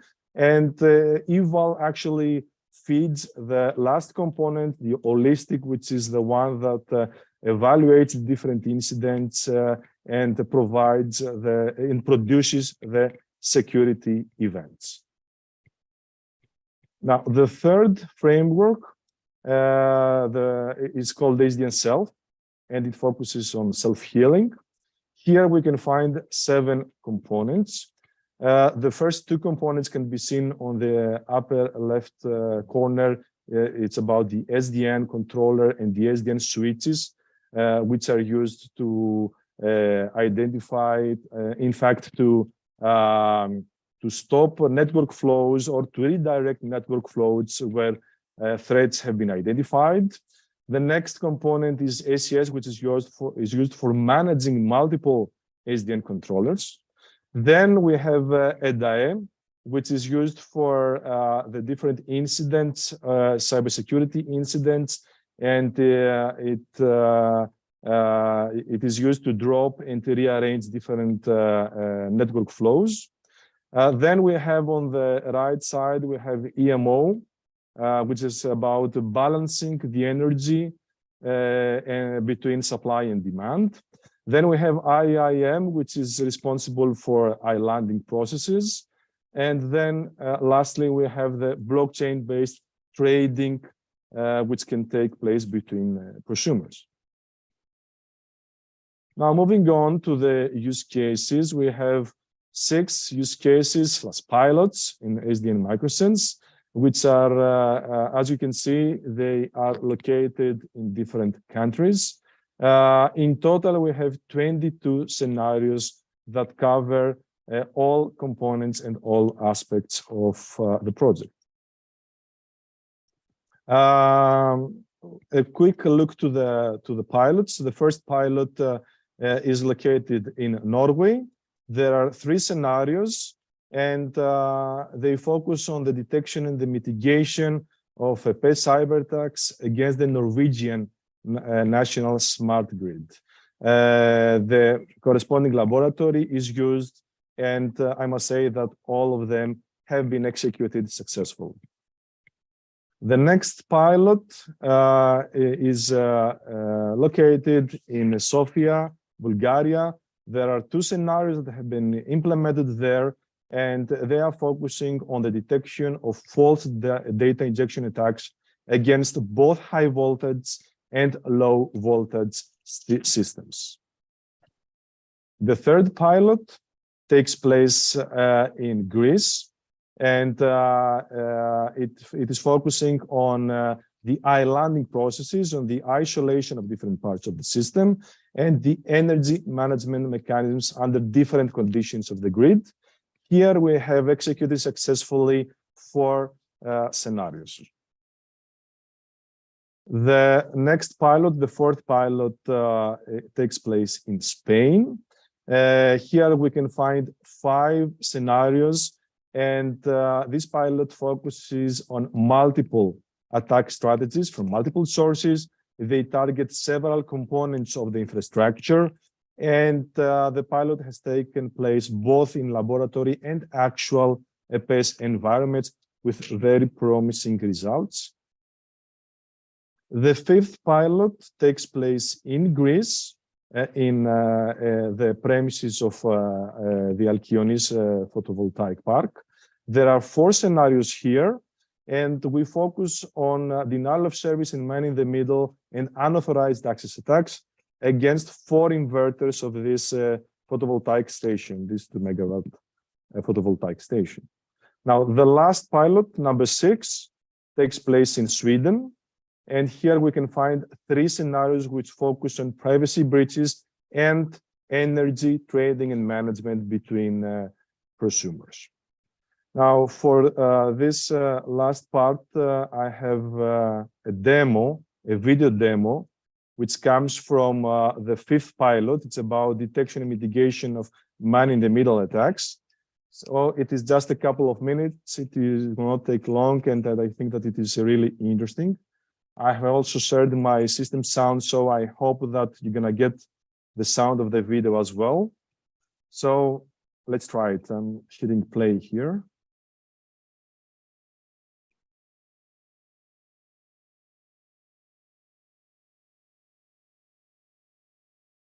The goal of this demo is the detection and mitigation of man-in-the-middle attacks through the SDN controller. For this purpose, a man-in-the-middle attack is executed against the premises of Alkionis in the context of use case 5, targeting the ARP protocol and the Modbus communications. For the detection process, the enhanced suricata is adopted, using the Modbus signature and specification rules defined in deliverable 5.2. Next, the normalization and correlation of the security logs follow through the XLCM. XLCM undertakes to receive and normalize the suricata logs and correlates them with each other. Therefore, security alerts are generated. Through the XLCM dashboard, the security administrator can check and oversee the various security events and alerts. Next, the risk assessment framework receives the security alerts from XLCM and undertakes to recalculate the risk value of the involved assets in a collaborative and dynamic manner. Regarding the communication between the risk assessment framework and XLCM, RabbitMQ is used. Moreover, through the dashboard of the risk assessment framework, the user can monitor the risk value of each asset. Various information is available, such as asset information, threat probability, vulnerability impact, and security controls.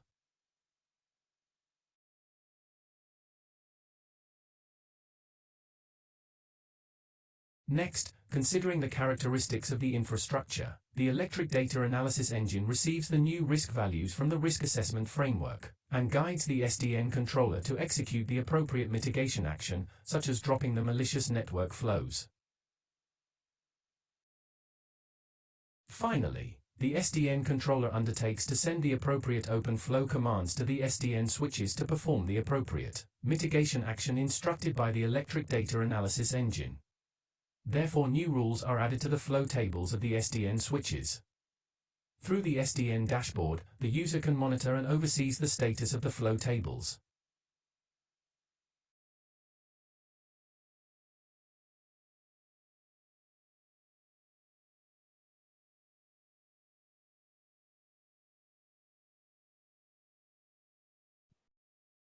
The goal of this demo is the detection and mitigation of man-in-the-middle.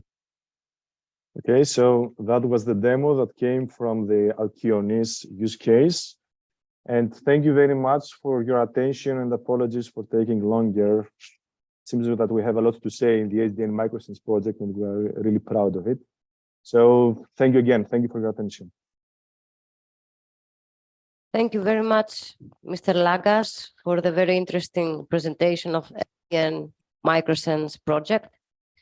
Now, I would like to invite Mr. Thanos Karadzias from Majoli SA to present the Cybersecurity Horizon project for an innovative knowledge-based collaborative security and response dynamics system. Mr. Karadzias, you are welcome. Thank you very much. Good afternoon, everybody. I'm honored to be invited here to this wonderful event to present the results of Cybersecurity project since it has recently ended. So I can speak as a past project right now. Let me share my screen. I hope you're able to see my screen, but I will start with a presentation.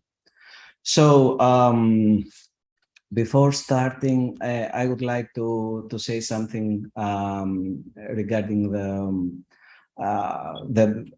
the project itself.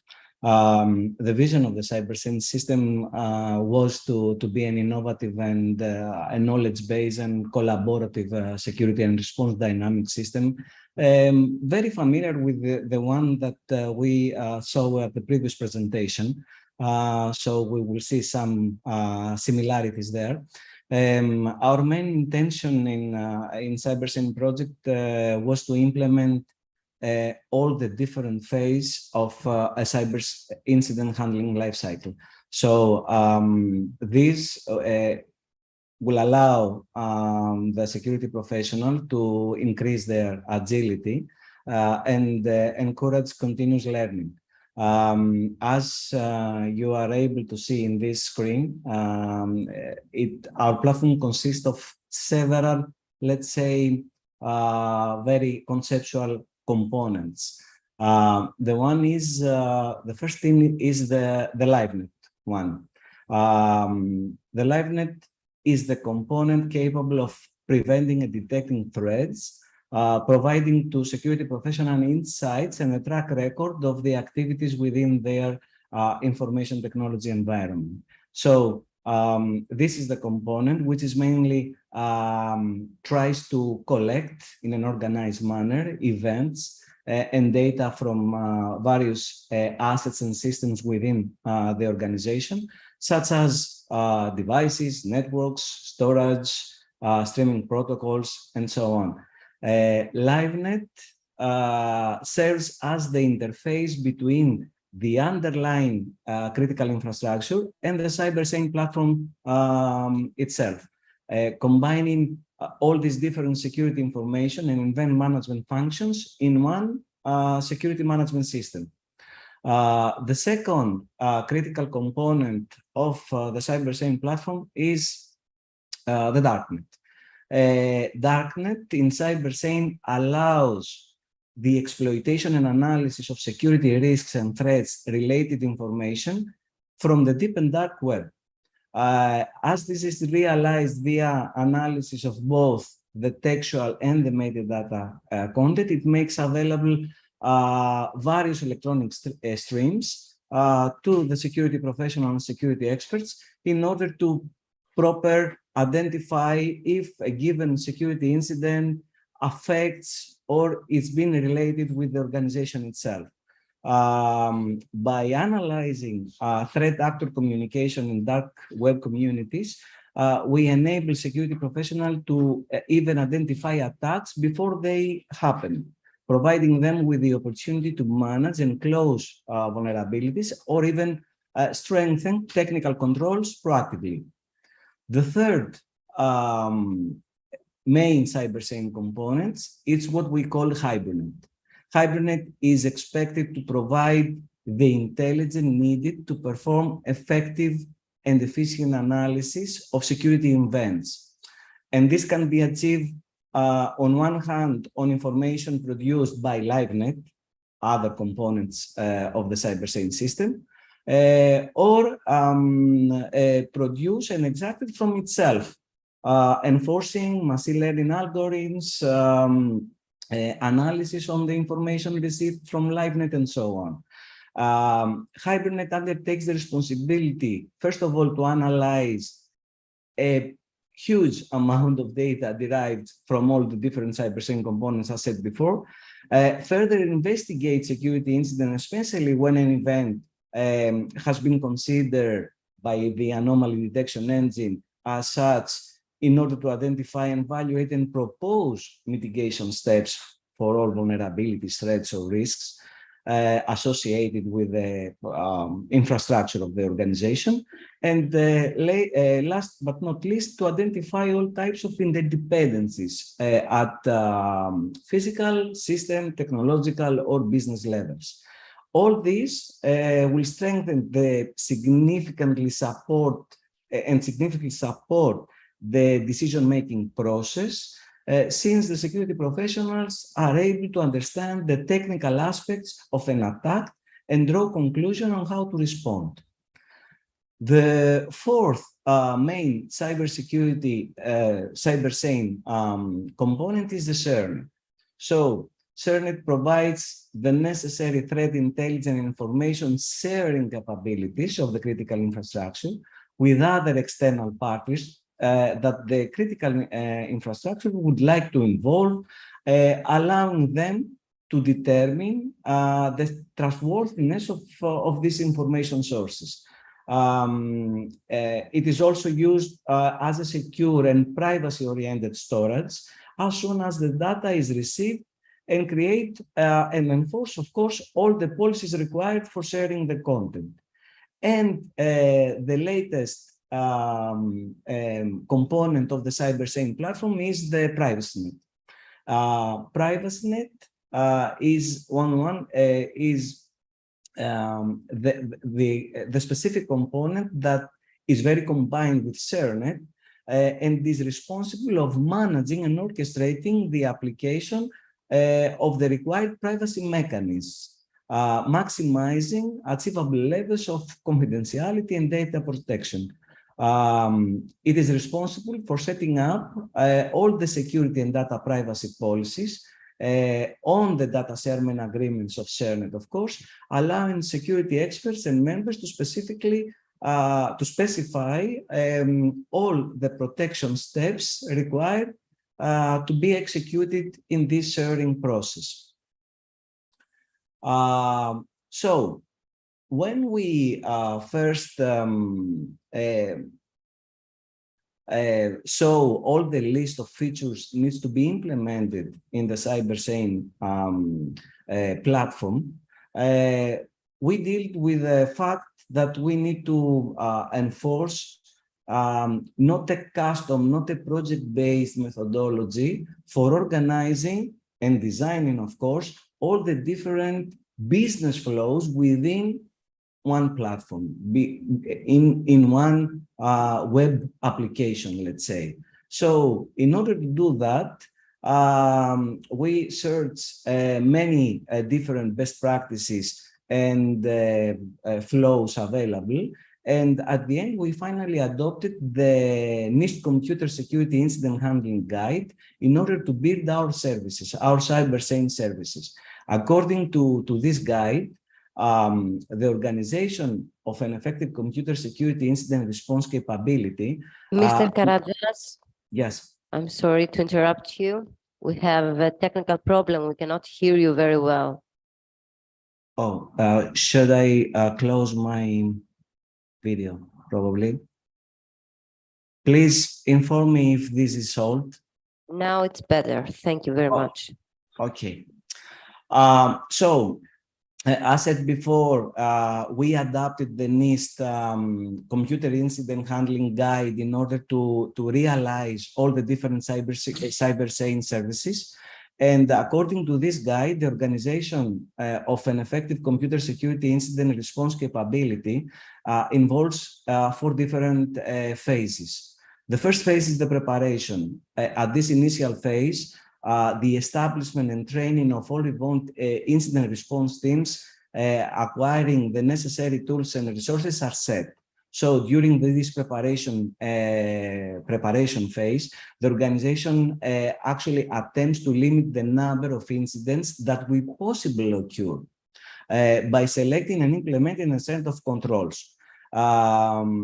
Detection and analysis is the second phase. And why it is needed? It is needed because residual risk will persist even if controls are set and implemented within our organization.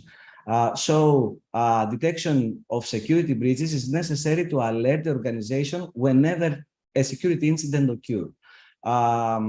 Obviously, this is the core scope, the core phase in which the CyberSane platform and the CyberSane project mainly contributes based on its concept. The third phase is the containment, eradication, and recovery. And during this phase, activity often cycles back to the detection and analysis phase to see if additional costs are inflicted while eradicating or recovering from a specific security incident.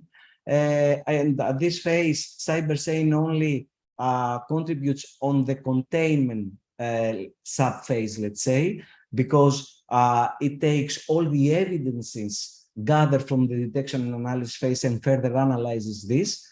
And the post-incident activity, which is the last phase of the NIST guide, it takes place at the end, after the incident is probably handled and mitigated, and the organization is required to issue a report that details primarily the cause, probably the cost, or whatever other needs to be reported after the incident handling process in general. And of course, at this phase, the organization is able to share the lesson learned from this incident handling process with external the organization entities, even if these are specific organizations or MISP instances or whatever.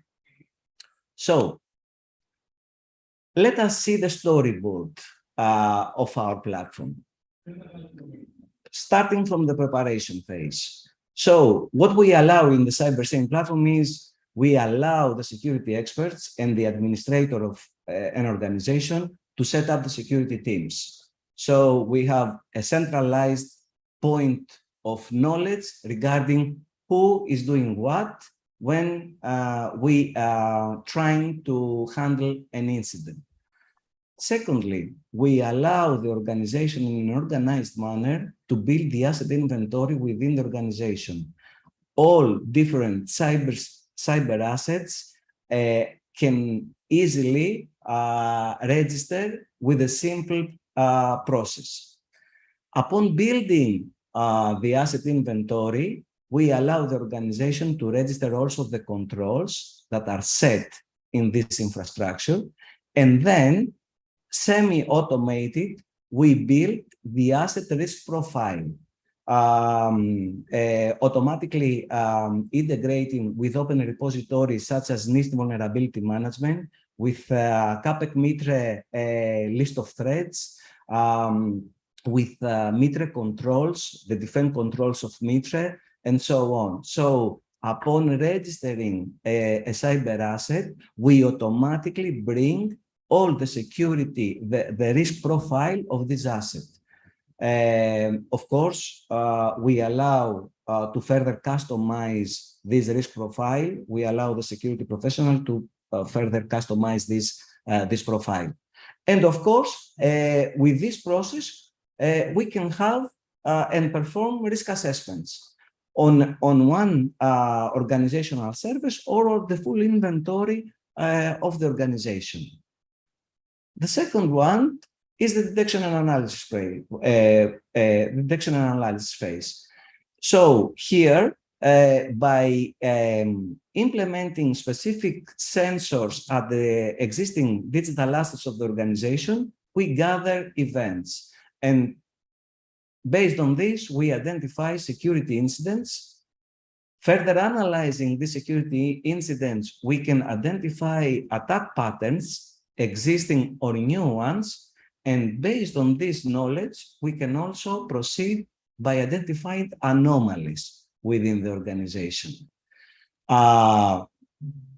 We also allow the administrator of the organization to build specific alert configurations. For example, for this asset, for security incidents based on this and this severity, critical, medium, or high, and for these vulnerabilities, automatically generate an alert to this and this and this from the security, from the members that consist the security teams. And we also bring the knowledge of the deep and dark web and the open web with by integrated with existing crawlers in order to further analyze the security incident that occurred in the specific critical infrastructure and what is being discussed in relation with the security incident or the type of the security incident in the deep and dark web or the open web. So by collecting all these evidences, the security professional is able now to build custom attack scenarios by selecting whatever the preferred cyber asset as an entry point in the infrastructure and as a target point another digital asset existing in the inventory of the organization. We can build and we can simulate attack scenarios based and correlating the real incidents and events of these assets. And then, of course, the next step for the organization and the incident handling process is for the security professional to build a given strategy for eradicating and mitigating and publish this strategy across the organization. Upon mitigating at the post-incident activity, phase, we allow the organization now to build a lesson learned, gathering whatever evidences have been generated from the system from all three previous phases. And of course, based on specific data sharing agreements and enforcing specific privacy policies on the entities that can be shared and can be included on the lesson learned, for this knowledge to be shared with external the organization entities. For example, one very obvious privacy policy is for a given cyber asset to anonymize the internal IP or existing characteristics that I don't want to share with an external entity, but I want to share, for example, the type of incident and how I managed to mitigate or not successfully from this situation. Of course, this is a sequence of steps, but in any case, from any of the phases, you can return back, you can place a control at the preparation phase, you can perform a new risk assessment and so on. So all these different processes may seem sequential, but you can jump from one phase to another at any time.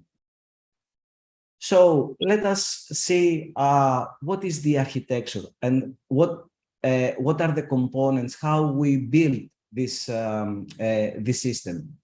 First of all, we identify several different core building blocks. The one that the cyber synapse reside, the one that the core system resides, the cyber SANE ecosystem, because as you can understand, all this solution is very coupled and integrated with many different tools that the partners of the project brought at the table of cyber SANE, and of course, any third party app. At the cyber SANE apps, of course, we can recognize the main dashboard of the cyber SANE platform, which is very coupled connected with the business application and the cyber SANE services implemented at the core system. All these are realized through the orchestrator and the API module for this purpose, and of course, whatever internal policy needs to be enforced in our service. As an abstract layer, we implemented an identity manager based on Keycloak as a specific solution. This will allow not only the proper authentication and authorization of all the users within the CyberSane ecosystem, but also to allow and support single sign-on features with the rest of the tools that reside at the CyberSane ecosystem. And the most critical component, it is the CyberSane adapter, which actually consists of many different adapters, probably in group of the 5 main different components that we saw at the first slide. And for the purpose of the project, all these different tools are already integrated with the CyberSane platform and provide services in order to build all these security incident handling process. Of course, we have the built-in dashboards that comes from each one of these tools. In order to make the integration and our platform extensible, we had 2 different options. Either we will integrate customly one by one the tools that we have in the CyberSane ecosystem, or we will build a queuing mechanism providing the proper and standardized schemas for feeding with security incidents, for anomalies, for attack patterns, whatever entity is required to be supported in our context. And this is the second option we follow in the project. So the message queuing is one of the most critical components, again, coupled connected with the channel manager, and of course the data storage layer in which relational database and non-relational database exist and further processes the data. And of course the infrastructure and support services. All these are realized through an application gateway for the apps and the VPN gateway for private and securely integrating with each one of the tools on the CyberSane ecosystem. And of course, whatever third-party app is needed, for example, Google Analytics, whatever third-party component needs to be integrated and provide services to the CyberSane platform. Some indicative screenshots. Of course, I can present the real platform, but I set up a slide. Here is the asset inventory of a critical infrastructure, the visualization view. Each one of these graphs are interactive. Upon clicking on one of the assets, you can see the risk profile of the assets and so on. This is an indicative screen of the latest, for example, a risk assessment performed by naming the list of vendors supported, the list of vulnerabilities supported in the platform, the list of threats identified, controls, attack scenarios, and so on. These are an indicative. This is an indicative screen from the security incidents and how different tools feed the CyberSane platform with different events, either security incidents, attack patterns, or anomalies. This is how we can bring inside intelligence from the deep and dark web and the open web by automatically take the metadata and type of the security incident identified and then bring articles relative to this security incident. And this is an example of an attack scenario from the simulation environment that we implement in the CyberSane platform in order for the security professional to investigate possible attack paths within the asset inventory of the organization. Thank you very much. I hope I didn't take too much long. Thank you very much, Mr. Thanos Karagias. We have a question for you. Of course, I will be happy to answer. Perfect. We have a question from Mr. Evangelos Markakis, who is asking what standards was used in the message queuing. Okay, very good question. What we did is to append to the Elastic Common Schema, in which we took the Elastic Common Schema for security incidents, attack patterns, and anomalies, mainly based on this. Of course, we can be fed with other types of data, let's say, but the most important in order to build all these different cybersecurity services are the security incidents, the attack patterns, and the anomalies. So based on the Elastic Common Schema, we slightly extend these security, these schemas. Based on these schemas, of course, we have implemented all the API services required. And at this time, whatever external third-party tool needs to be part of this ecosystem, it just needs to respect this common schema in order for our platform to automatically be fed from whatever this tool provides. Thank you, Mr. Karagias. We have also another question for you. It seems very interesting, the presentation. So I will give the word to Mr. Ehsan Mousavi for his question. Yeah.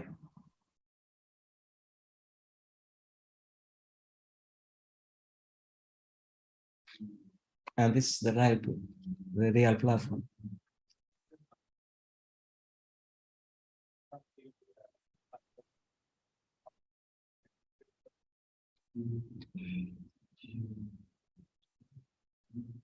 If someone's speaking, I cannot hear.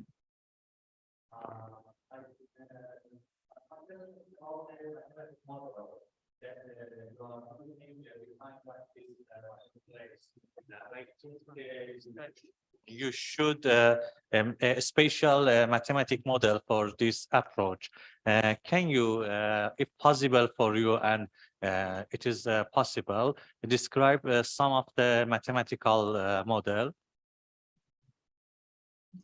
Okay.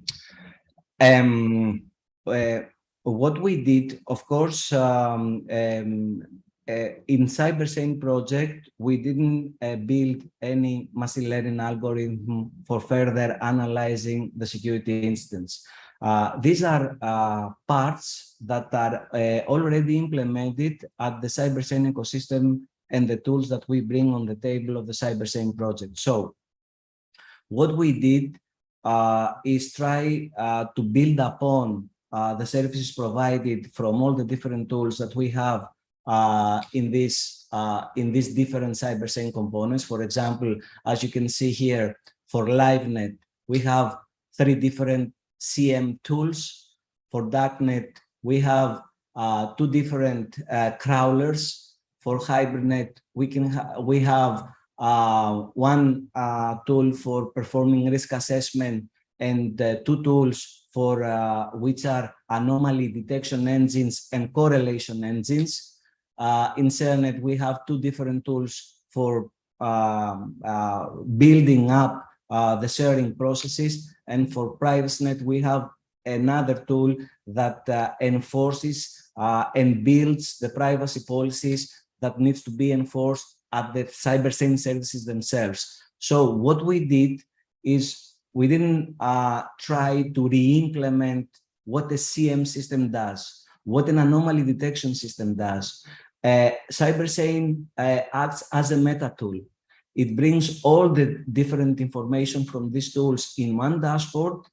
We try to correlate the different results of these tools in one dashboard, and we allow the security professional to more efficiently make decisions on how to mitigate, on how to eradicate from a given risk within the infrastructure.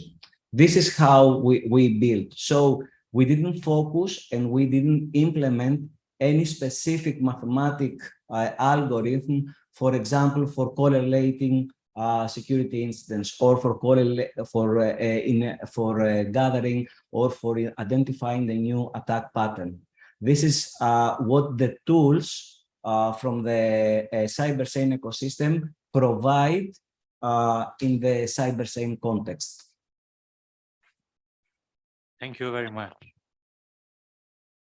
Thank you. Mr. Karajas, we have one more. Please, last question for you. Of course, happy.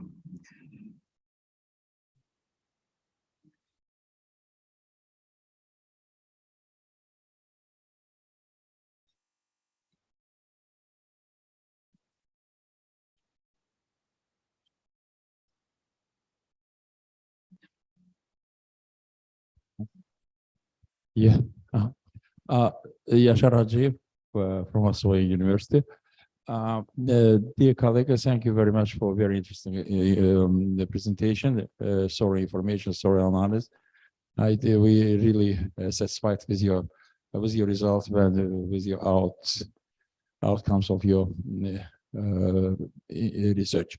So my question that at the beginning of your presentation, on one of the slides, you noted that the web deep information fetching.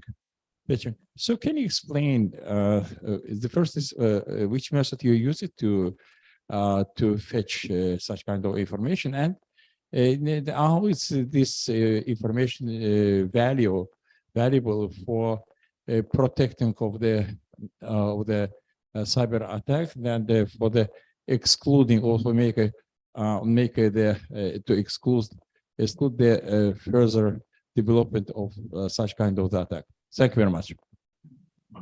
Thank you. So I will try to make it from a walkthrough.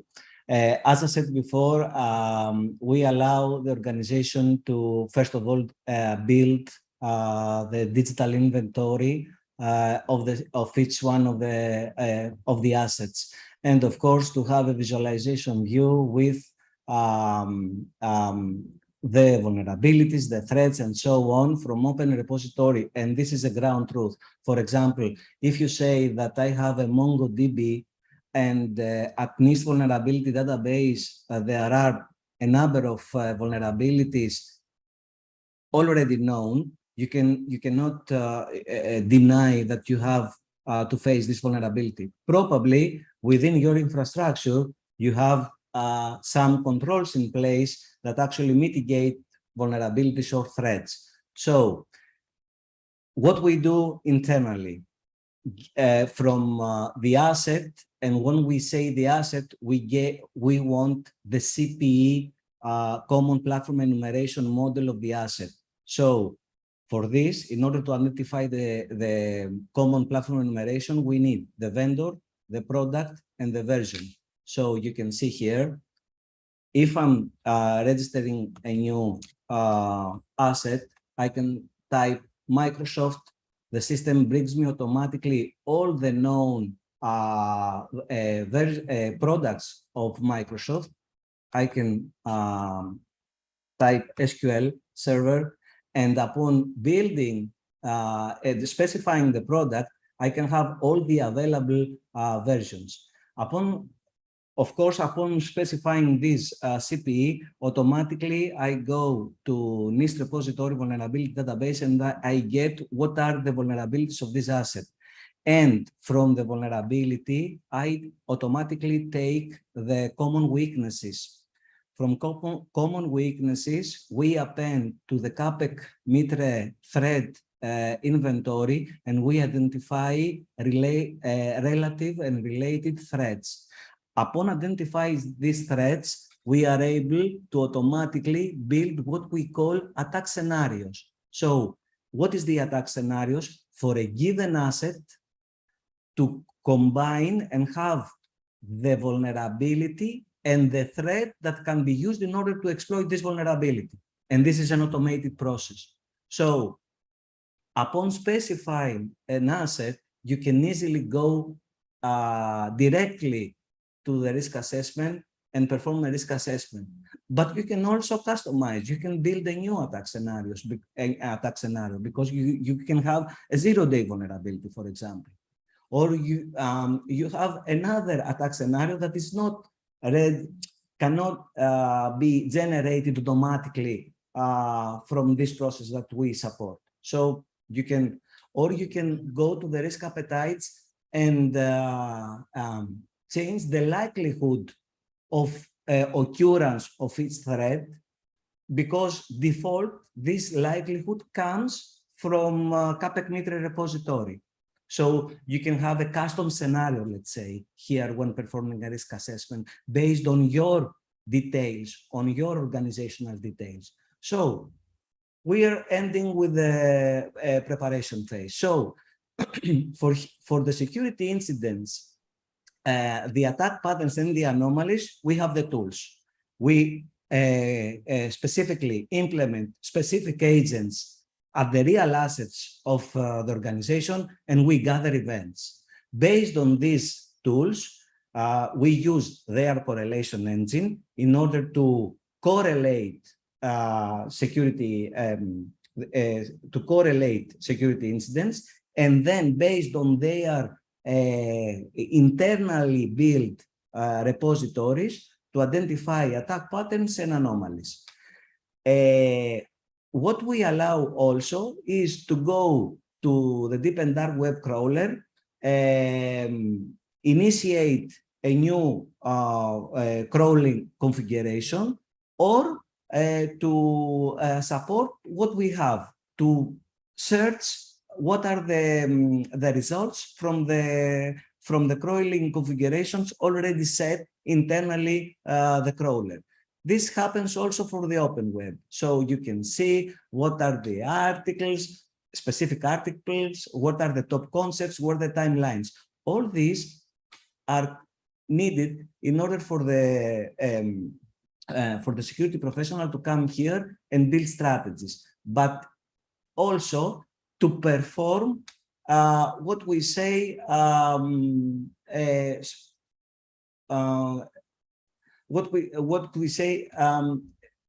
attack scenarios for attacks. So what we say is I have a number of security incidents happen for this asset, but my critical asset is this. So let us generate what are the possible attacks for this case. When having the attacker and using this as entry point, and having us target this asset. As you can understand, this is a painful process. That's why we need to set the execution time, because if you have a huge number of assets, this may take a very long time. So assuming that the system generates a possible attack, you can see that the algorithm here says that the attacker will come at your entry asset and will exploit this vulnerability. For this vulnerability, I have already identified these security incidents, these anomalies. So it's up to you to confirm if this is a valid attack path or not. But what we can do is to bring all the information from all the different tools installed in your infrastructure. Here is the centralized let's say, screen that combines all the information from all these different tools. So it's up to you to set the strategy, the proper strategy. And this is actually the point.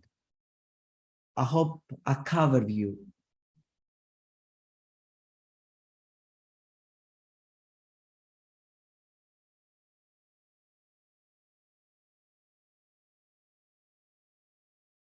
Yes or Mr. no? Karadzias, we thank you very much. And now we are ready to proceed fast to the next speaker. I would like to invite Mr. Evangelos Markakis from Hellenic Mediterranean University in the role of principal investigator to present the Horizon project Shapes, marketplace for supporting smart and healthy aging. Mr. Markakis, we apologize for the delay of your turn on the presentation. You are welcome.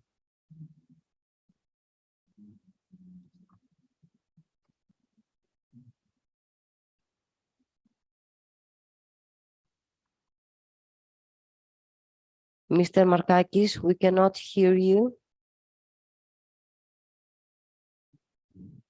Okay, now we can hear me. All Now we right.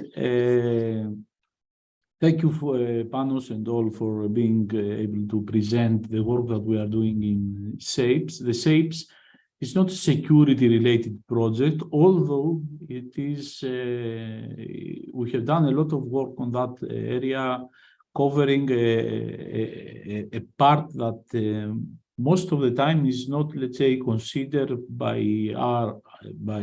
ICT engineers. So I will present the SAPES marketplace for supporting smart and health aging. SAPES is a project that deals with smart and health aging, and it comprises with multiple users, 36 partners, I can say, from whole Europe.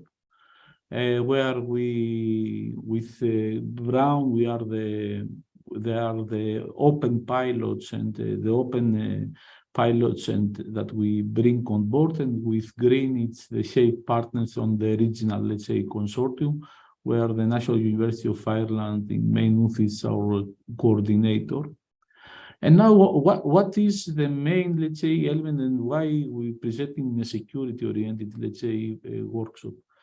The SAPES has multiple pilots. These pilots are replicated in multiple countries, where we're covering a variety of use cases that has to do with improving in home and community-based care. We have smart living environment for healthy aging at home. We have the part of medicine control and optimization on the end users of people that are not able to track their medicine control.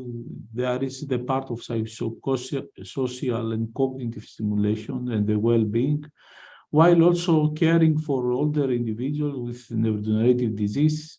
And the part, another interesting part, is the physical rehabilitation at home. And all this, as they are interconnected, we have the part of the cross-border health data exchange.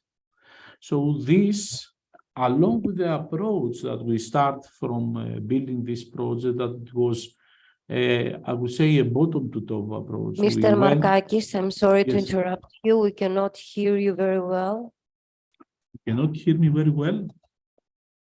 Can you hear me now? Hello? Yes, could you please turn off the camera? Yes, I can turn off the camera. All right. Can you Thank hear you. me well now? Yes, we All can right. hear you. Thank you.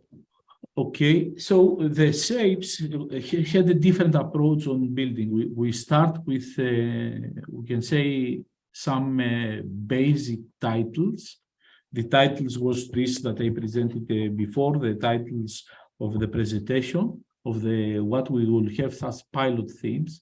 And based on that, we start building from bottom to top and creating the key performance indication, and also receiving requirements from the end users that will go to the technological partner. So we start with a plan, design, and KPIs.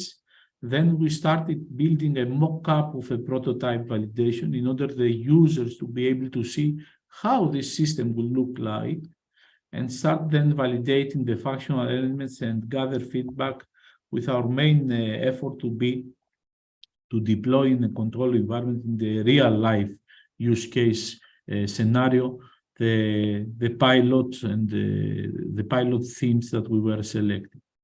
And these pilot campaigns started with understanding the life goal of smart and healthy aging citizens, where the healthy aging citizens, they have specific capabilities, they have specific digital competence that we need to consider when we start to building a system, a digital solution that will interact with them. So this system that has multiple scales creates requirements of how you will trigger and how you will work on authentication, security, and privacy assurance, how you will be able to create a transparent security assessment for them without burdening them with things that at the moment are not, let's say, familiar, or they don't care if it is in a situation that he needs an assistance for care. He will not he will not care if his home care system was hacked or it was not hacked. And at the same time, we are building a marketplace, that this marketplace will gather not only experts in the ICT domain, but also experts stemming from the part of care and assisting living. So based on that, we created, my team created three main elements. The one is an authentication, security, and privacy assurance called the SAPA, where we try to offer an interface that will be able to consider single sign-on, but also provide to the users with a token, a Passeto token, that was globally accepted in the SAFE ecosystem, while on the same time we were not trying to limit the connectivity of any device. And this device can be robots that are there to help them, IoT devices that they are there for releasing the medical dose. This device can be a home care system. So we need to create an authentication security system that was able to accommodate not only the users, but also their live competencies, device and sensors and the medical device and all this system that were able to consider in the part of assisting living. Following, and this was something that stems from the requirement base, we were triggering and transparent to the end user vulnerability assessment and authorization framework in order to be able to identify possible assets, possible also vulnerabilities that can be running in the specific pilot theme. So the security assessment as a service due to the fact that they were not, it was triggered along with the pilot, and it was a transparent assessment for the end user, able to give an overview to the person in charge of the pilot, the live assets and the live vulnerabilities, along with the common vulnerability scoring system, in order to be able to see if this alerts that we are able to identify if they were there and how we can overcome. And at the same time, to be able to certify these entities, the entities coming from 36 countries, as we saw, inside the platform of SAFE, in order not to create a breach stemming from all these pilot teams that we were running, and we are running as we are now in the last phase of SAFEs inside the system. Finally,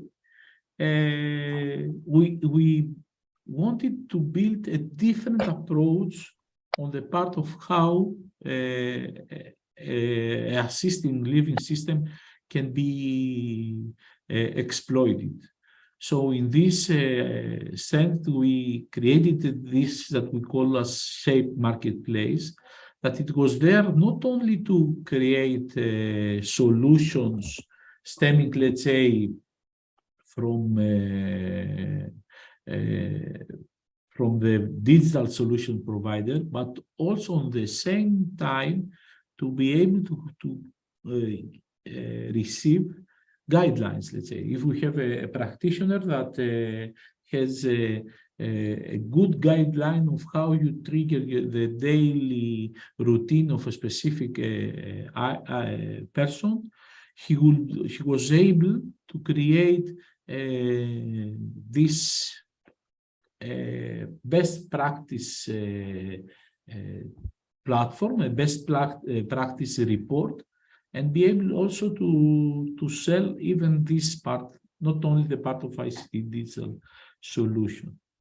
So the SAPES as a ecosystem was trying to unite, let's say, this ICT elements, is trying to unite ICT elements stemming from ICT providers, but also at the same time to create, let's say, a dialogue, a common, let's say, space for sharing knowledge on the area of assisted living. I went as fast as could. I'm happy to answer any questions, and that's all from me.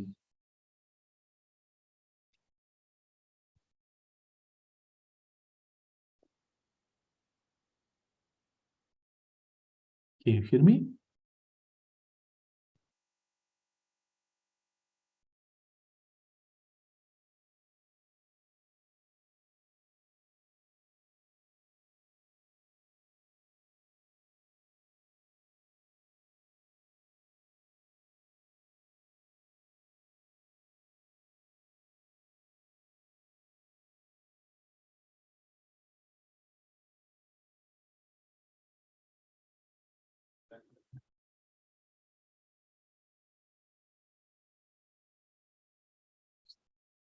Yes, we don't have the connection.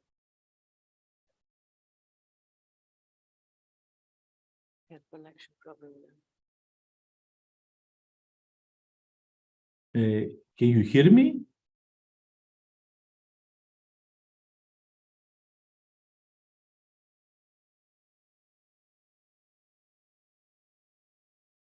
We don't have connection.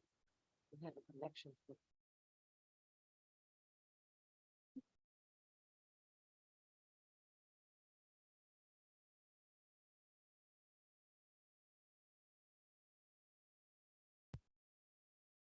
Now I have one, so we are waiting to get access.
Mr. Markakis, can you hear me? Yes, now I can. Did you hear me? Or I was Mr. presenting? Markakis, can you hear me? Yes, I can hear you. Can you hear me? Yes, we can hear you. We apologize. We had a connection problem. You can continue from the point that you can continue your presentation, please. But I don't know which until which part you will hear. So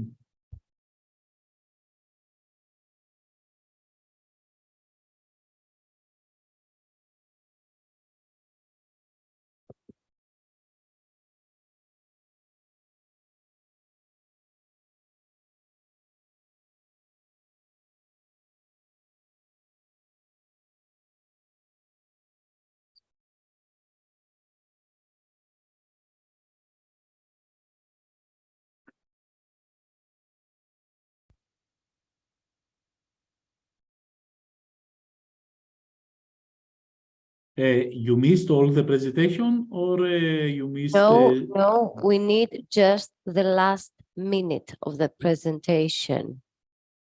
Okay, let me see if I can. Okay.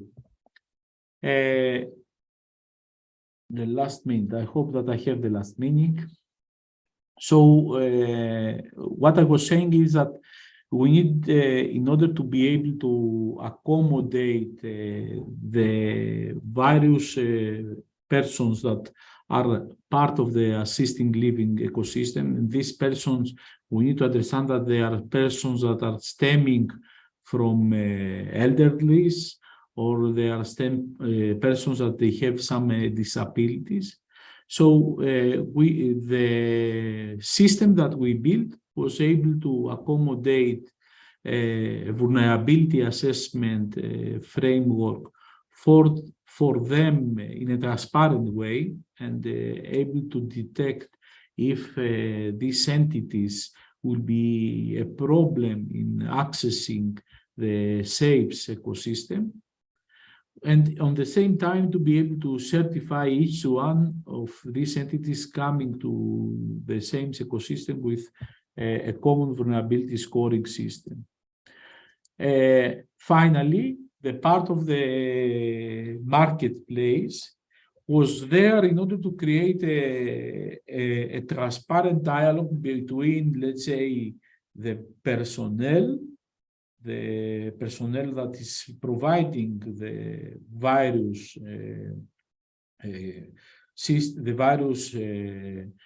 persons that are involved in the part of assisted living. So the SAPES marketplace was there in order to create a dialogue through all the stakeholders, meaning that the end users, the people that are in need, the nurses, that they are providing their help on specific platform, the digital providers, the digital solution providers, but also the personnel, doctors, and providing a place that they were able to join their digital solution and sell the digital solution. The nurses were able to sell, let's say, a medical protocol that they were creating. The e-care systems were able to provide a place where their knowledge, the best practice acquired through the SAPES platform, were able, let's say, to create a common ground for collaboration. I'm really sorry that you didn't listen the whole talk. My email is there in order for any questions, and maybe I can be here more 2 minutes because I have another appointment started 6 minutes ago.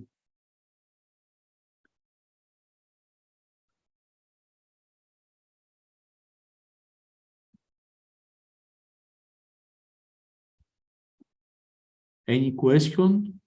Mr. Markakis, Yes. thank you very much for your interesting presentation of Shapes Horizon project.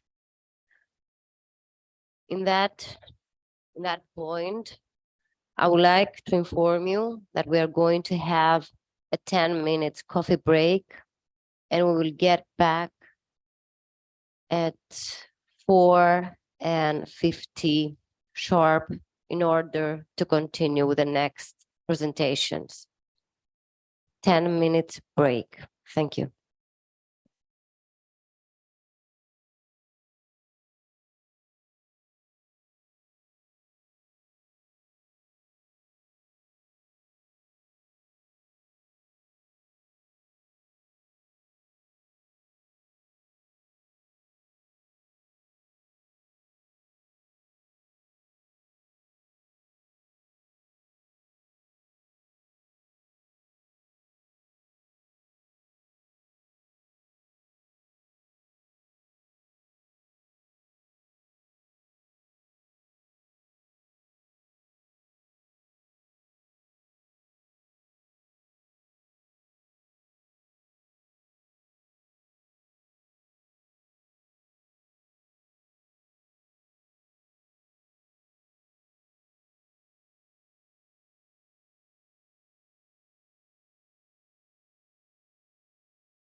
Bir.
Bir, ses.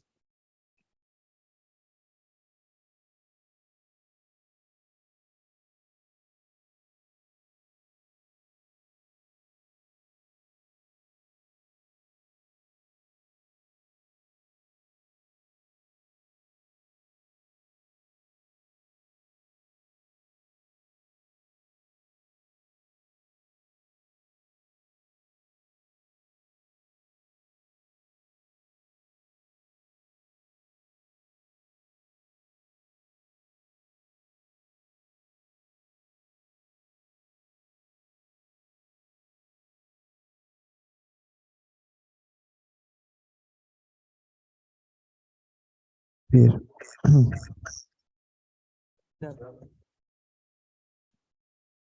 Are you ready? Abi iyi. Bir. Bir. Bir. Bir.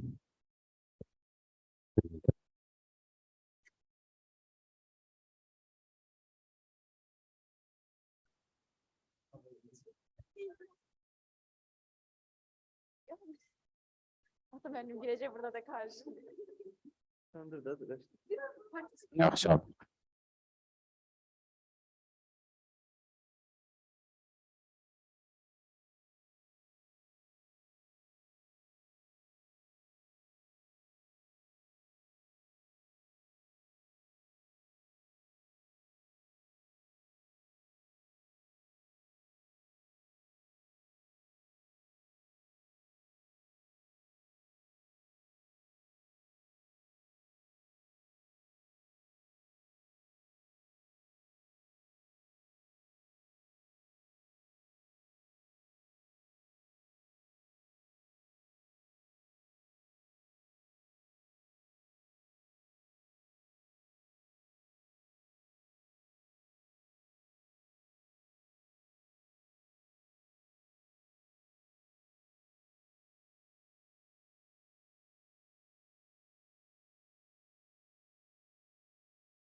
Bir test ses.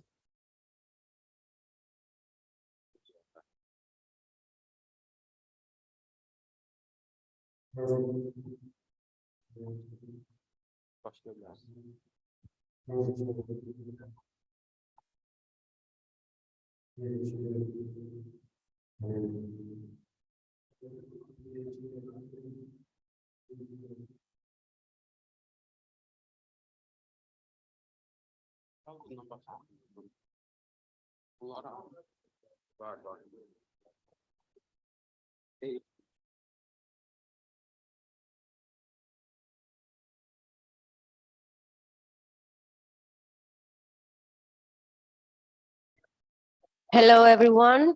We are back from our break. Now we are going to proceed to the last session of the presentations of the Horizon project. I would like to invite Mr. Stelios Trevlakis to present Talon Horizon project, an autonomous and self-organized artificial intelligence orchestrator for a greener industry. Mr. Trevlakis, please welcome.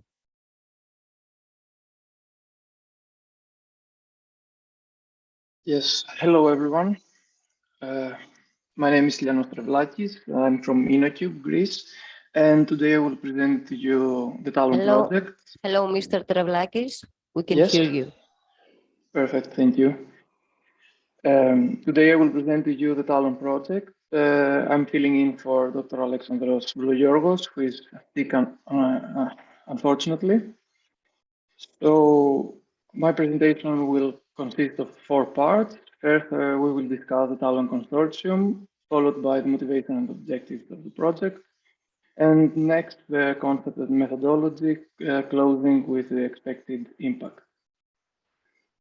So as far as the Talon consortium is concerned, it is comprised of 4 universities, 4 technological corporates, 7 SMEs, and 1 research institute, which are spread among 7 countries in the EU.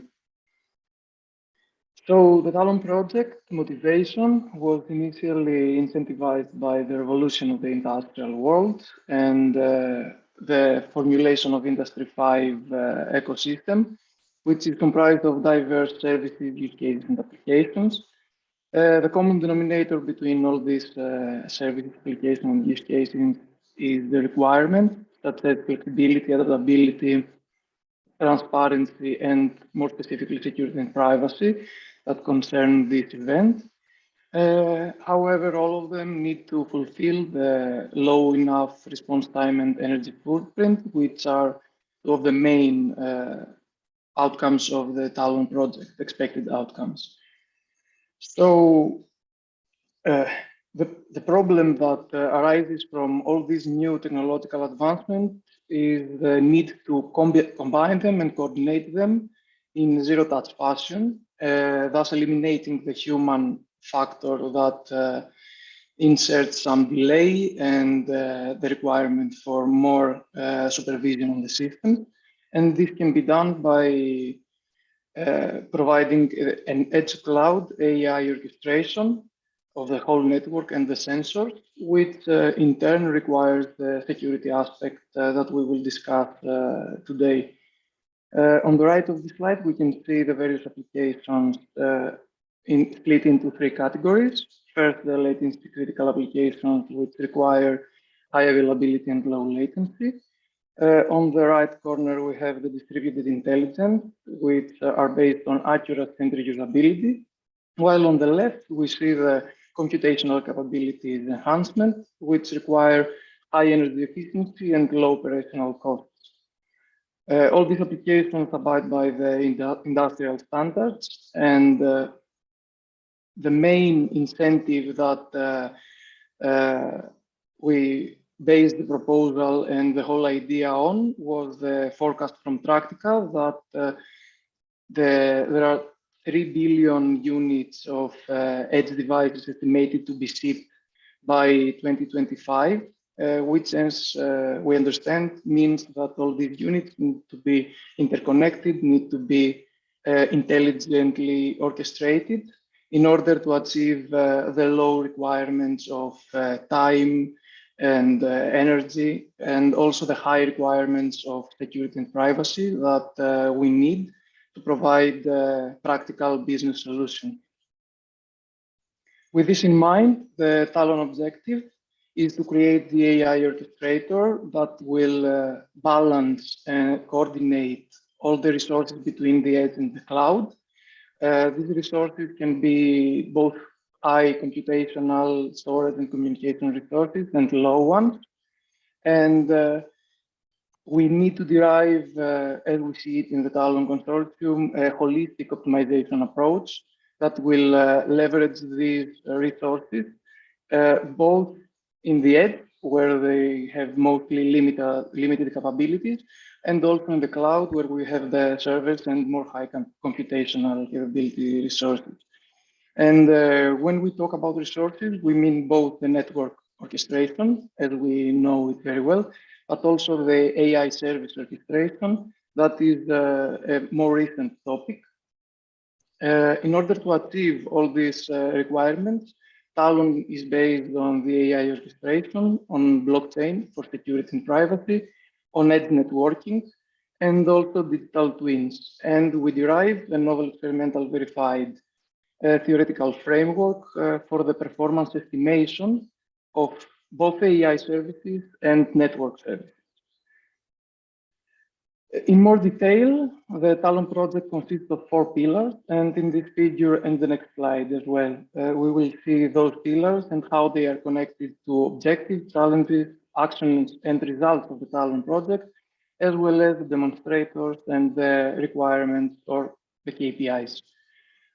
Starting with the test beds, which are common between all the objectives, are the automatic UATV coordination, the Industry 5 automation and planning, AR and VR for training and maintenance, and human-robot collaboration. So based on this test bed, we have both specific use case KPIs, but also generic ones that characterize the whole system performance. And starting with the first pillar, which is the AI orchestration for autonomous and dynamic scaling, as well as the greener AI networks, it is split into 2 objectives. The first one handles the zero-touch deployment and operation, while the second one ensures that the energy consumption on the network is relatively low enough in order to meet the requirements. And Talon has as results for these objectives, first, the orchestration mechanism for all AI procedures and algorithms, also the slicing of the network into application-specific slices, and moving forward, mobility management, social-aware caching and offloading mechanisms, as well as intelligent self-healing recovery and configuration of the network. However, when we consider the energy efficiency, we will use in the Talon project federated learning and featured learning approaches to limit the data usage of the devices, and mostly we're referring to devices with low computational capabilities that are connected in the edge, where most of the data collection happens. And we will optimize the placement of such algorithms into the whole edge to cloud continuum. The second pillar is more related to this event, which handles the security and privacy as well as trust problem in heterogeneous environments. And in order to achieve the appropriate requirements, we need to develop low latency consensus mechanisms for the blockchain applications that we use in Talon that are decentralized and hierarchical, as well as have authentication and anonymization mechanisms and anomaly detection ones. Moving forward to the third pillar, we have the almost zero latency and high computational capability requirements to tackle. And on objective 4, we efficiently assess and boost the edge-to-cloud performance of AI procedures, while on objective 5, we ensure the reusability of the dataset, the metrics, the algorithms, and the AI models. And to achieve this, we need firstly to derive novel KPIs that quantify the performance of AI framework in order to be sure and to predict the performance of these networks, and afterwards give this input to the orchestrator to place them in the appropriate place in the edge-to-cloud continuum. And moving forward, we have novel optimization problems that will be created by this and need to be solved by implementing theoretical optimization algorithms. And next, we have the digital twins to enable fast online and offline learning, as well as semantic to enable reusability of those of the collected datasets. The final pillar of the Talon project has to do with digital twins and human-in-the-loop approaches that are used in order to boost the explainability and trustworthiness of the entire ecosystem. And it will develop an AI theoretical framework that will be experimentally verified in the testbeds of the Talon project.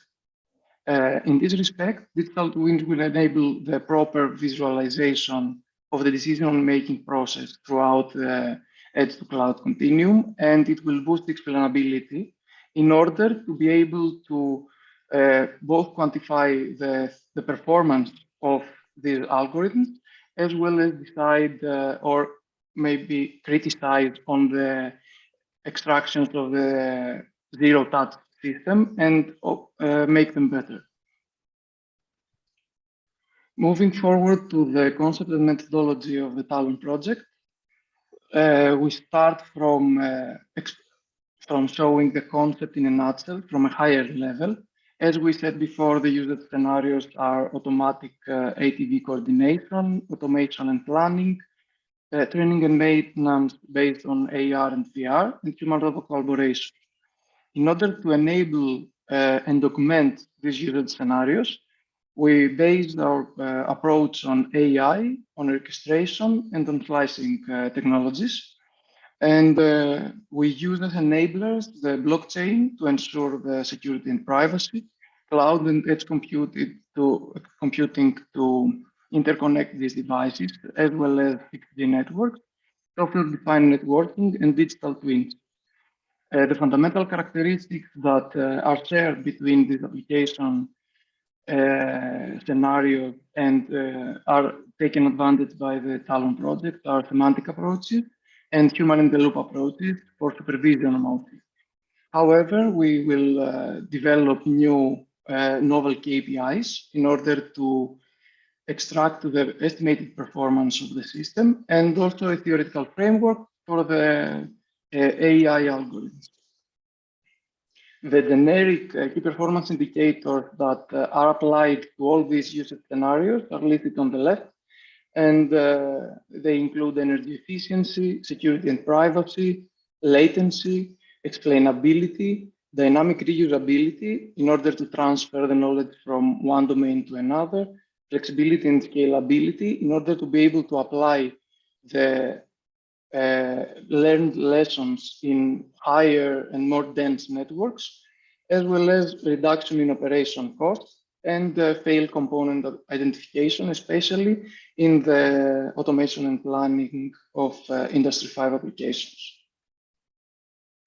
To this end, to achieve all this, Talon will approach the solutions presented based on technological advances and innovation. 10 technological advancements have been identified from the Talon consortium, and they are realistic decision-making process modeling, as well as the AI fundamental analysis, which is linked to the second one, and it will derive new AI-specific KPIs.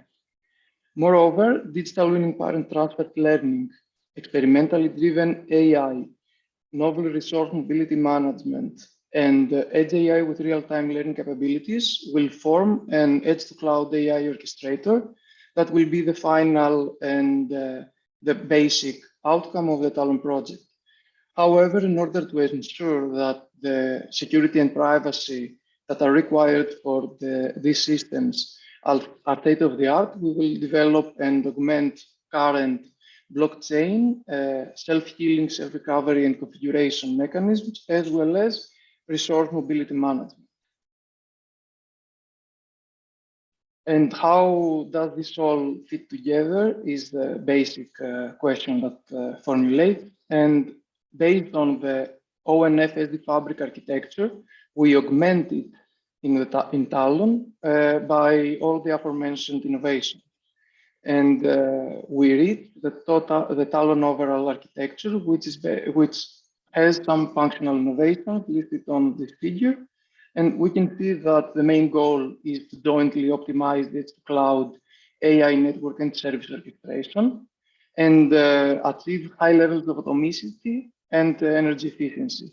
In order to do that, we need to create mobility management functions and ensure fast adaptability along the way, while to ensure security and privacy, we will develop blockchain and anomaly detection functions. However, in order to enable human-in-the-loop approaches, XAI functions will be used for transparency and trustworthiness, such as LIME and SAP models, and also novel KPIs will be extracted at this point, so we can explain how these performance gains and security is ensured throughout the network. Finally, in order to ensure reusability, we will develop semantic approaches that enable the transfer of knowledge between all these demonstration environments that are namely the ATV coordination, automation and planning, training and maintenance, and human-robot collaboration. As we can see, not all of these functional innovations apply to every demonstrator.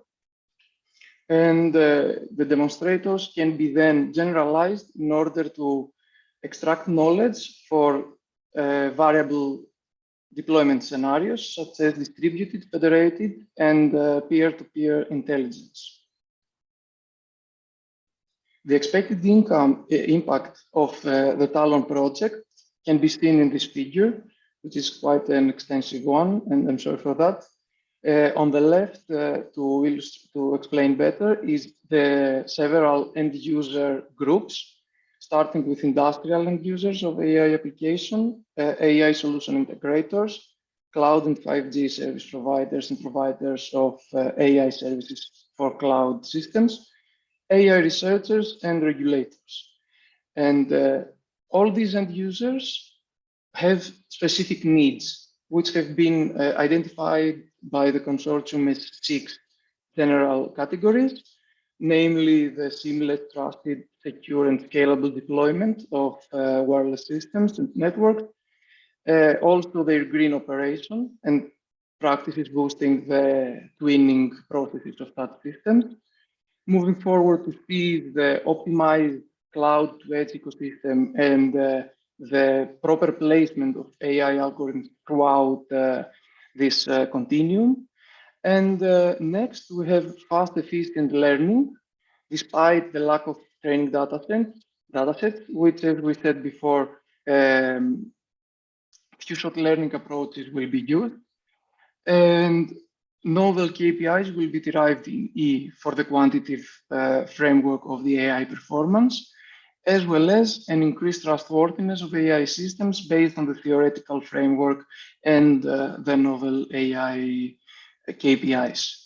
Finally, on the right, and based on the hexagon in the center, we can see how all these needs are fulfilled by the Talon project, and the processes are optimized based on the results that are shown here. That will be all from me. Thank you very much for your attention. And if there are any questions, I'm happy to answer.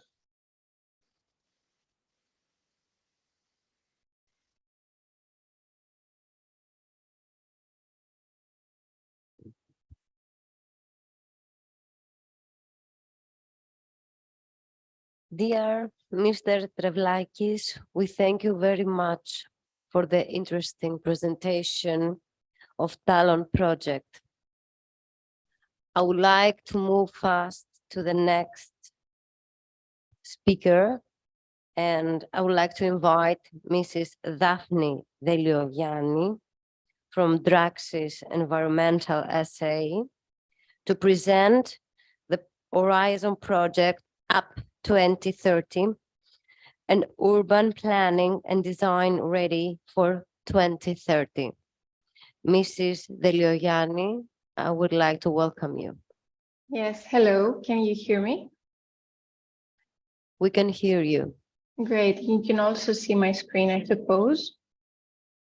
It's now in presentation mode. Could you please confirm before I start? Yes, we can see the sharing file. Great. Hello, everyone. My name is Daphne Delioglani. I'm a project manager at Draxis Environmental SA. We are an ICT company in Northern Greece. And today I'm going to present you our new project at 2030, urban planning and design ready for 2030. So here are some project facts. I already mentioned the name. The type, it's an Innovation Action Horizon Europe project funded under the call regarding the missions of smart cities on the topic of urban planning and design for just, sustainable, resilient and climate neutral cities by 2030. The coordinator of the project is Fraunhofer, and more specifically the urban planning department. And the project will last for 36 months, starting from this January. Here we have placed the wrong year. It's 2023 until December 31st, 2025. We are in total 47 partners. With various expertise from various disciplines. We have urban planners, we have ICT companies, universities, and also, and most importantly, 10 cities in the consortium. So what is the challenge we are trying to address? We know that cities are responsible for approximately 75% of global emissions, which has opened the floor for some new directives and initiatives such as the European Green Deal that aims to reduce emissions by 2030 and 2050, and also gave the floor to the mission for climate neutral and smart cities funded by the Horizon Europe project, which aims to accelerate the transition of cities towards their target of meeting climate neutrality. So the challenge at the moment is to achieve an intensified decarbonization, as the pathways to meet its targets are not yet laid out. And most of the time, cities follow a project-by-project decarbonization approach, typically described in their climate action plans. What is needed now? It's a shift towards a strategy-based approach anchored on South projects coupled with supportive policy development in order to identify barriers that hinder upscaling solutions and address them with multi-level and cross-sectoral collaboration. So there are two actors that can contribute to this. One are the cities, which need to rethink how all infrastructural systems such as mobility, buildings, waste can all contribute to reduce the emissions. And then also citizens need to contribute by becoming themselves agents whose everyday decisions and behavior shape the city, ultimately determining its carbon footprint. The solution we are proposing in Up 2030 is a renewed urban planning and design practices and policies, coupled with social innovation that can all play a pivotal role by redirecting the urban interactions towards desired outcomes. In general, Up 2030 aims to support cities in driving the socio-technical transitions required to meet their climate neutrality targets. And more specifically, the following items that I will present are the specific objectives of the project. So we started by saying that we wish to engage the city stakeholder ecosystem in the mapping of their needs and baseline assessments, to co-design neutrality visions that synergistically deliver on the values of justice, resilience, sustainability, and neutrality. We also aim to develop implementation roadmaps, customized tools and methods for the delivery of prototyping actions in the testbed neighborhood environments, make neighborhoods more livable, inclusive, and equitable by leveraging the neutrality transition, guarantee citywide upscale of solutions by shaping the enabling governance arrangements, updating policy instruments, and promoting relevant financing mechanisms. And finally, we wish to share broadly the lessons of success and levers to overcoming implementation barriers. We will support replication beyond the project scale in collaboration with the mission, while demonstrating how the solutions contribute to European policy and strategy implementation. In order to address all of these objectives, the UP 2030 project promotes and proposes the 5UP approach, which aims to accelerate the implementation pace in cities to upscale solutions and respond to climate emergency.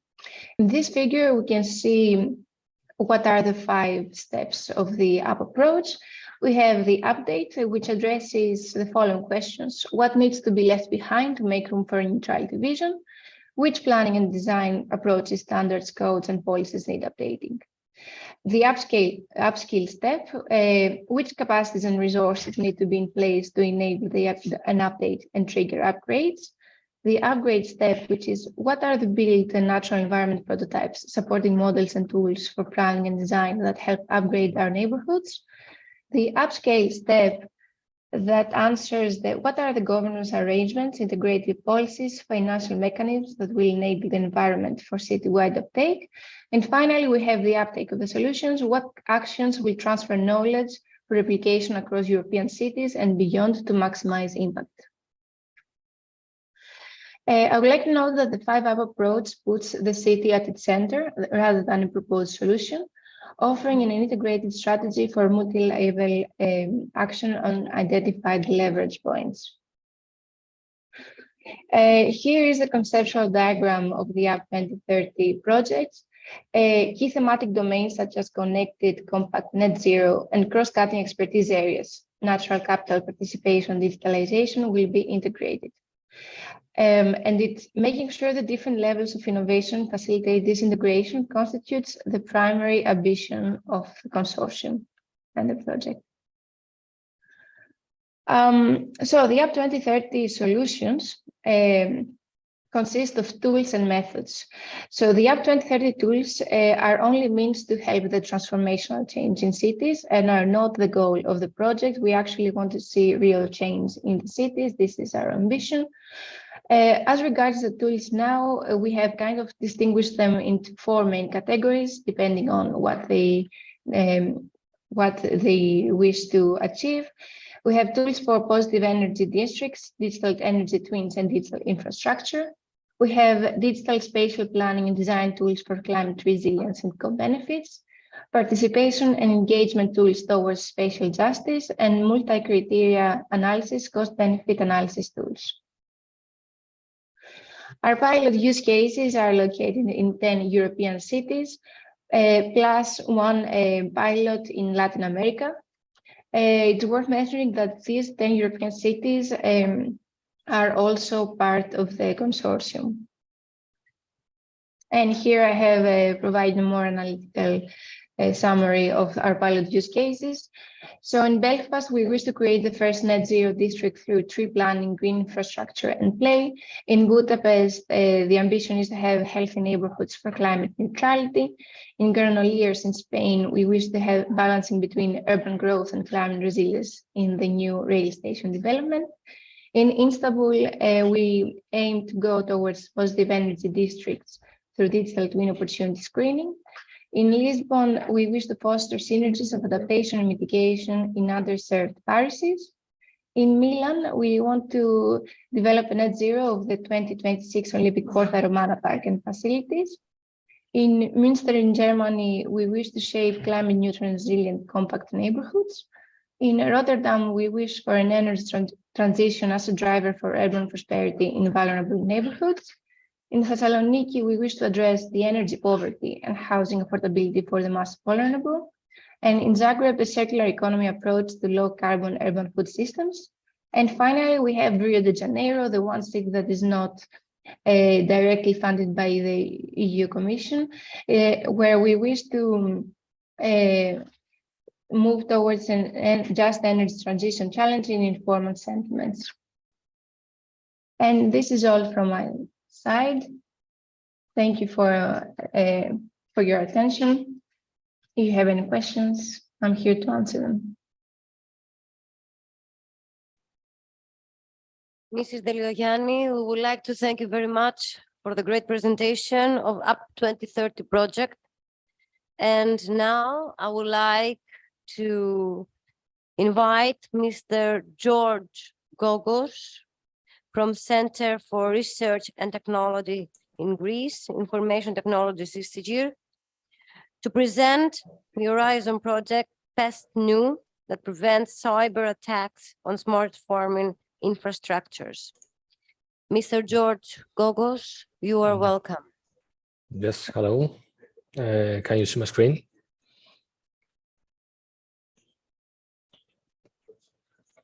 Can you hear me, first of all?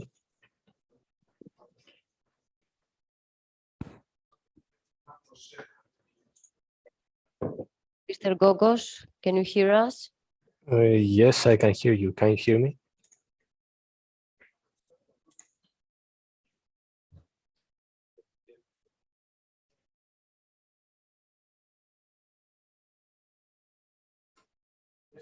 Can you hear me now? Yes, we can hear you. Okay, perfect. Can you see my screen? Yes, we can see your share file. Perfect.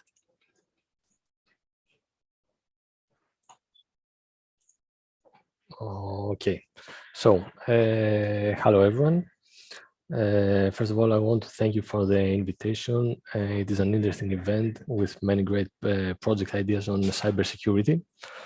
My name is George Gogos. I work as a blockchain developer at CERT, and I'm here today to give you a small introduction in our project named PESTNU. It is a project focused on field testing and demonstration of digital and space technologies with agroecological and organic practices in systemic innovation. And I will show you how it tackles the challenge of security in agriculture.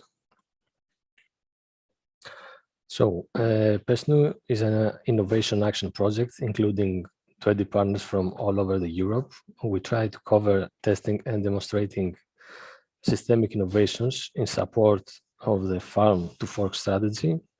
We try to achieve this goal by reducing the dependence on hazardous pesticides and reducing the losses of nutrients from fertilizers towards zero pollution of water, soil, and air, and ultimately zero fertilizer use.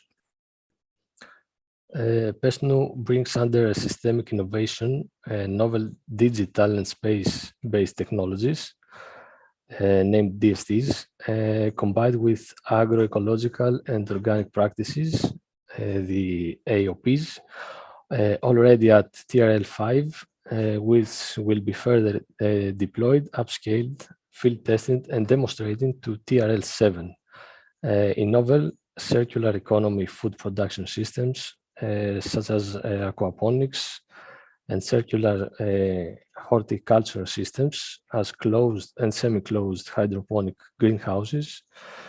And of course, in open fields, vegetable cultivation under different conditions, soil and crops. Now, the main objectives of the project are the following. We have an in-depth systemic analysis for improving sustainability, food resilience and safety, and affordability for all. Deployment and upscaling of novel digital and space-based technologies, deployment and upscaling of agroecological and organic practices, pre-pilot setup of the above in circular economy food systems for field testing and optimization, field testing and demonstration of these innovations in an aquaponic plant and open field vegetable farms, and evaluation of their systemic performance in daily practice. open science and innovation actions under a multi-actor and cross-sectoral approach, and of course, all the above under the cooperation with European Commission services. Now, starting from the Green Deal area for farm to fork, regarding pesticides, the European Union target is to achieve 50% less usage of chemical and hazardous pesticides and 25% increase of organic farming by the end of 2030.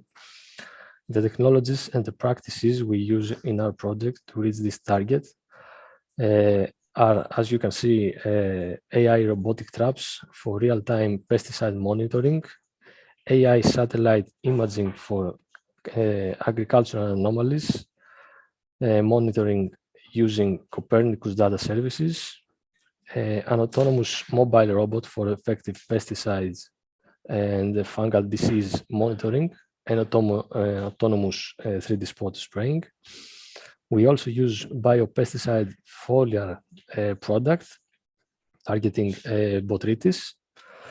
And finally, we combine all the above to create a decision support system as a user-centric cloud-based farm system for integrated pest management. Now for the nutrients, the target is to reduce mineral fertilizing with at least 20%, reduce loss of nutrients with at least 50%, no loss of soil and fertility, and 25% increase of organic farming.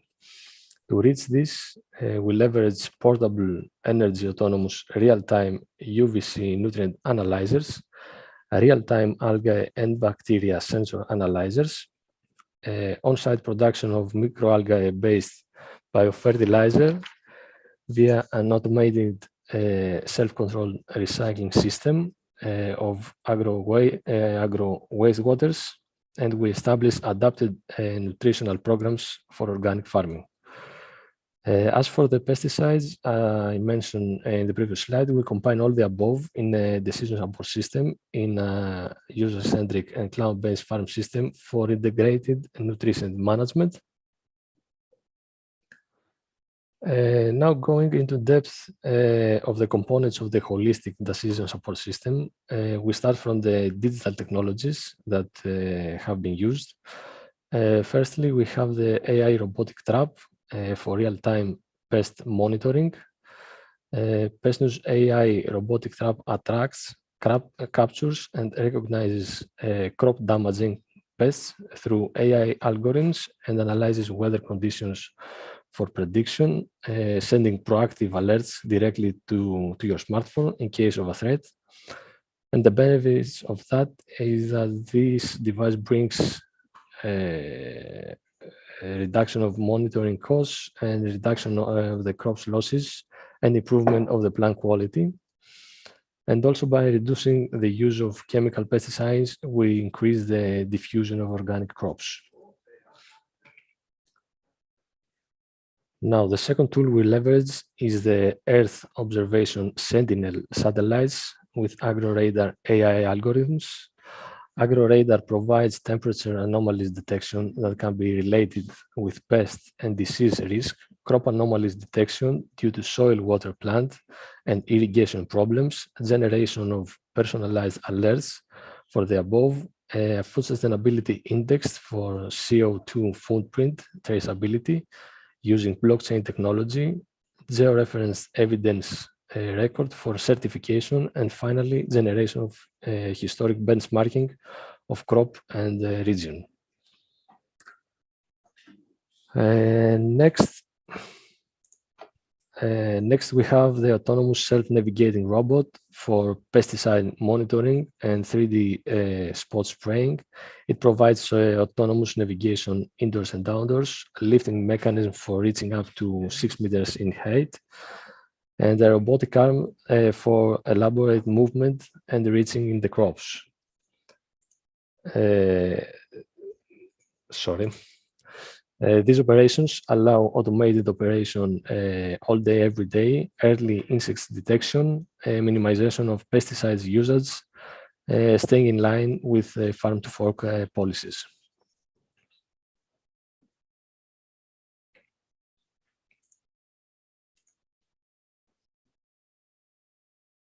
Okay.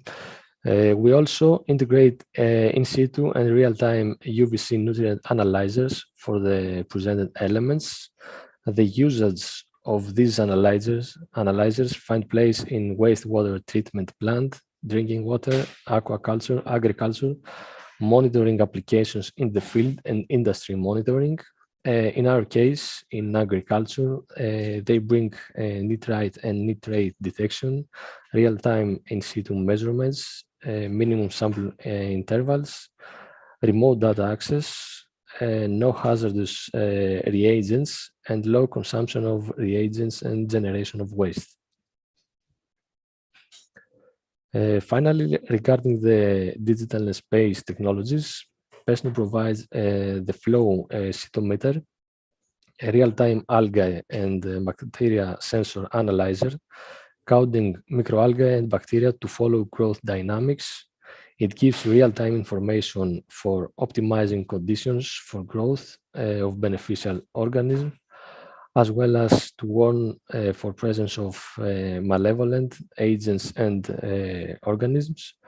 For PESNU, flow cytometer will implement microalgae detection. It will aim to register the number, size, and possible clustering of algae, and it will provide information used to follow growth and status of the culture. As I mentioned in the beginning, we also leverage agroecological and organic practices to reach PESNU goals, starting from an automated circular economy system for agro-waste water treatment. PESNU enhances circularity in nutrients management by producing on-site biofertilizers. The main innovation will develop an additional tank to transform the biomass in biofertilizer. This is a sustainable technology with a low environmental impact, and it will remotely monitor and control the production of the microalgae biofertilizer. Next, for the microalgae-based biofertilizer production from waste streams, we are talking about a biostimulant from microalgae produced with wastewater from hydroponic cultures.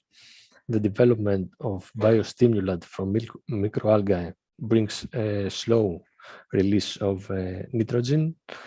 It is a source of active compounds such as phytohormones. Wastewater can be harnessed as calcium media, providing circularity and sustainability, CO2 capture while biomass production. It enhances sustainability and optimizes agriculture of traditional crops, and finally reduces use of chemical in agriculture. PESNU also uses biopesticides for vegetable disease management in organic farming. PESNU's biopesticide intends to bring to market a biopesticide which will have a nutritional component for the plant, in addition for the pesticide effect. Utilizing byproducts from other industries. The main target is the reduction of affection by botrytis and other phytopathogens, and increase quality of crops.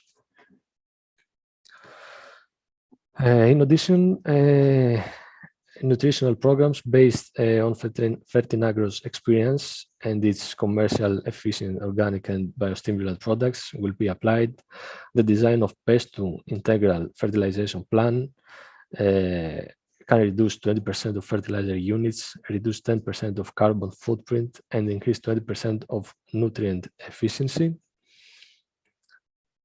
Moreover, PESNU's digital platform is designed and developed to look as a digital platform that will provide agro advisory and business services and field coaching through online courses. PESNU aims to connect its digital platform with several EU relevant digital platforms to ensure accountability and harmonization. Now, in terms of security, our first approach is blockchain-based data and AI models verification network for the DSTs, for the digital space technologies.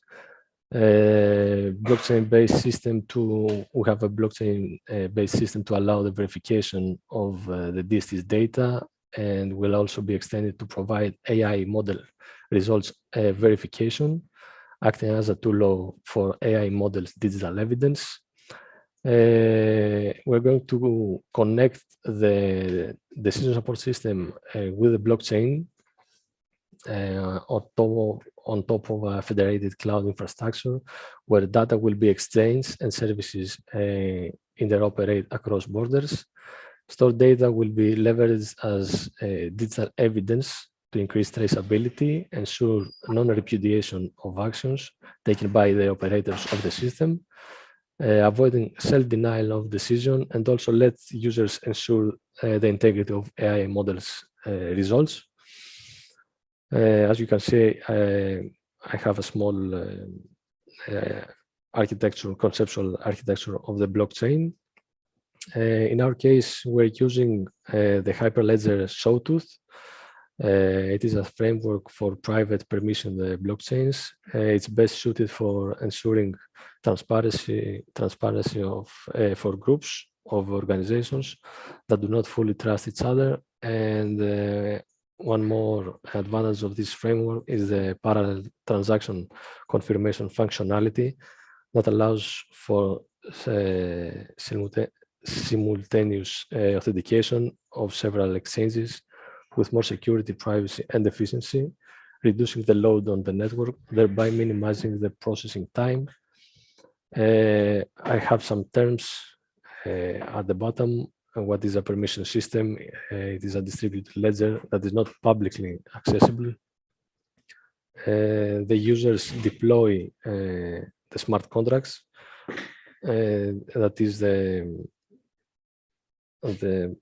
the main functionality of the blockchain. Validators evaluate the effect of the transaction and reach consensus over the new version of the ledger. The ledger is the total order of transactions with some extra security aspects, and also we have some consensus protocols to come in agreement for the transactions. Also, we're using network traffic security. We have network traffic anomaly detection, distributed data verification components. We have an administrator for the security, and we deploy third-party communication APIs, which are password protected. We also deploy unsupervised and supervised classification algorithms for anomaly detections. And finally, we are going to integrate security middleware for secure communication between the digital and space technologies and the decision support system using protected channels. And that's all from my side. Thank you very much. And if you have any questions, let me know.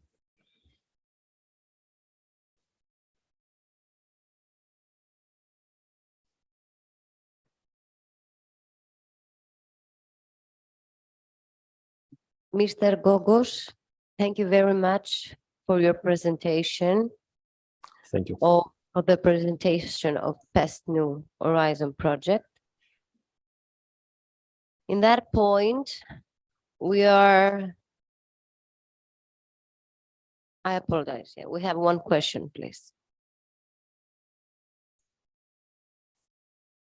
Thank you very much for interesting speech. Can you please open 11th slide?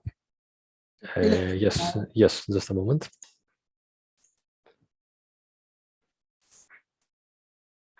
11. Is that correct? 11 is develop. Given human factor. No, develop, please open that. No, 11, develop.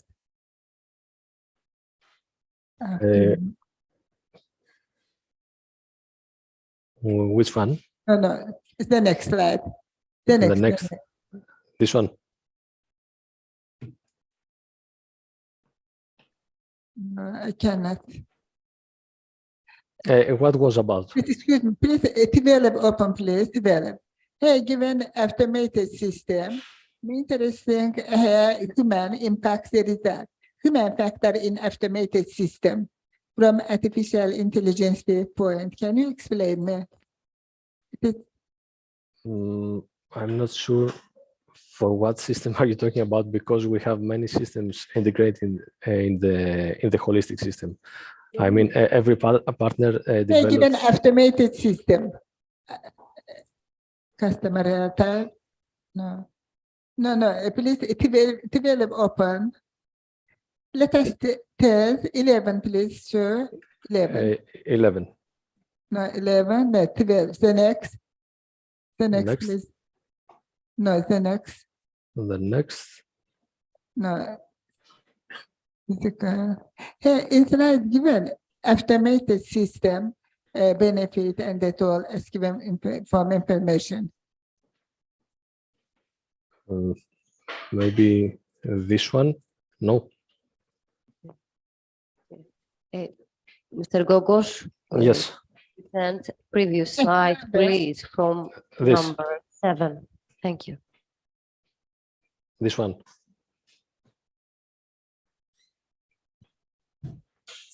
From the beginning. From number 7. Here. Okay, no. Here, a slide I show develop. Develop or 11 slide, hey, given automated water system. Automated water.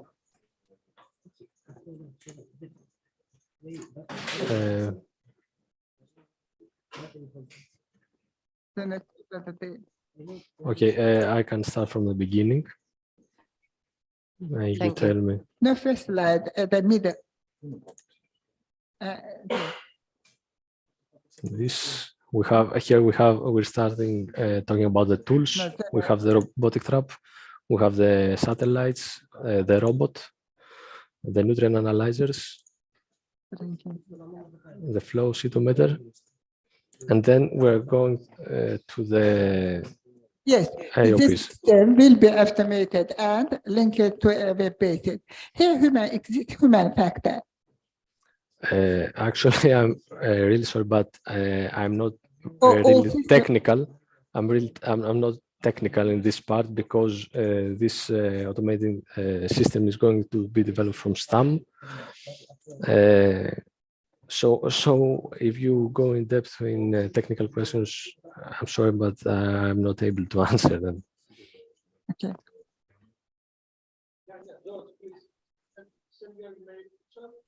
Yeah. Okay.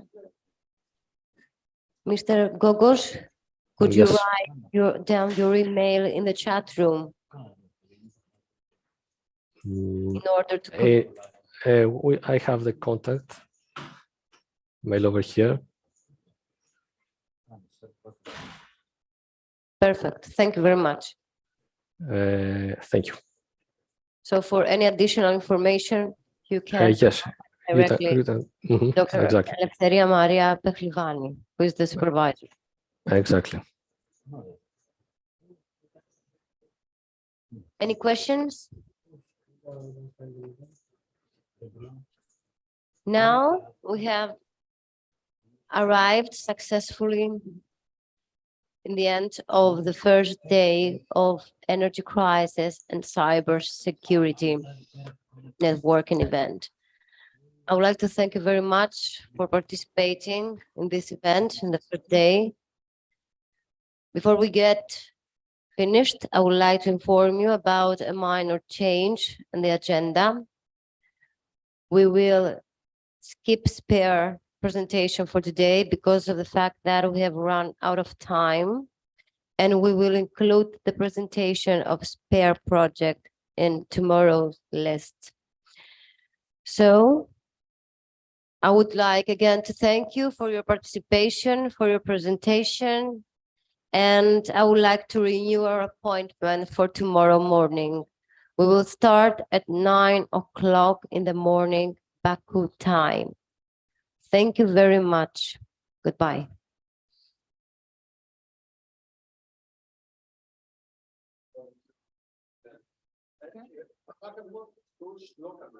Yes, yes. Can I give maybe information, short information about on very more questions?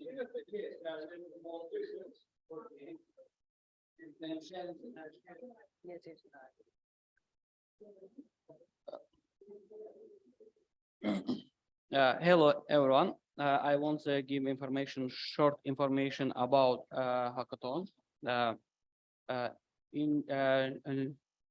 Now we start. 1 minute. Sorry, I start presentation. Okay.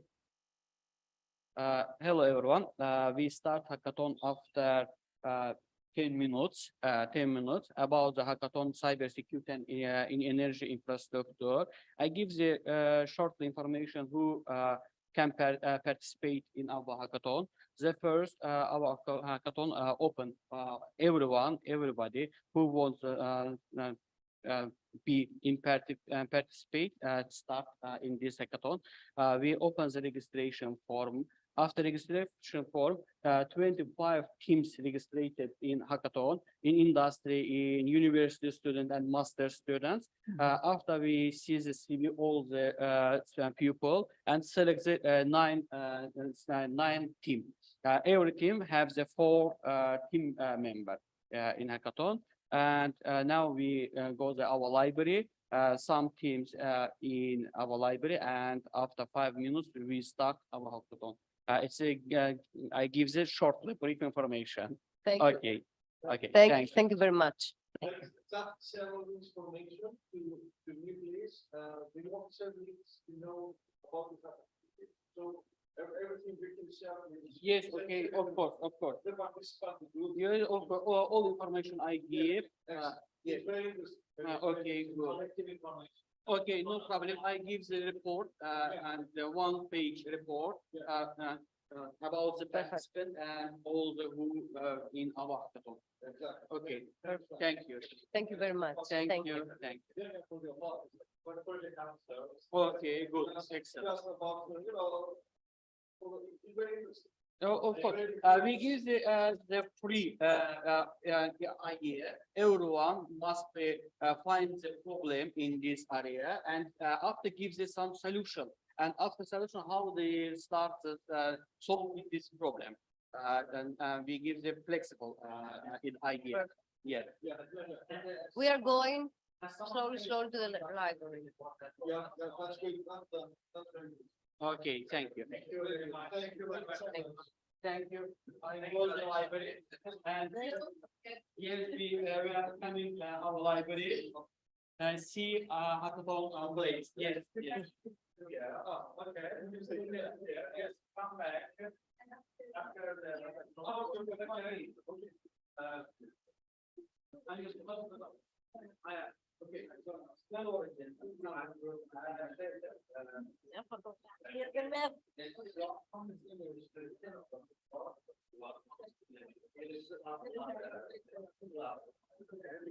Thank you very much.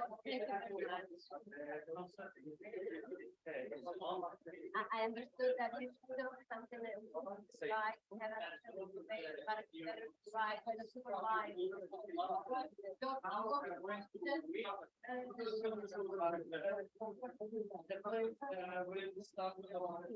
Okay.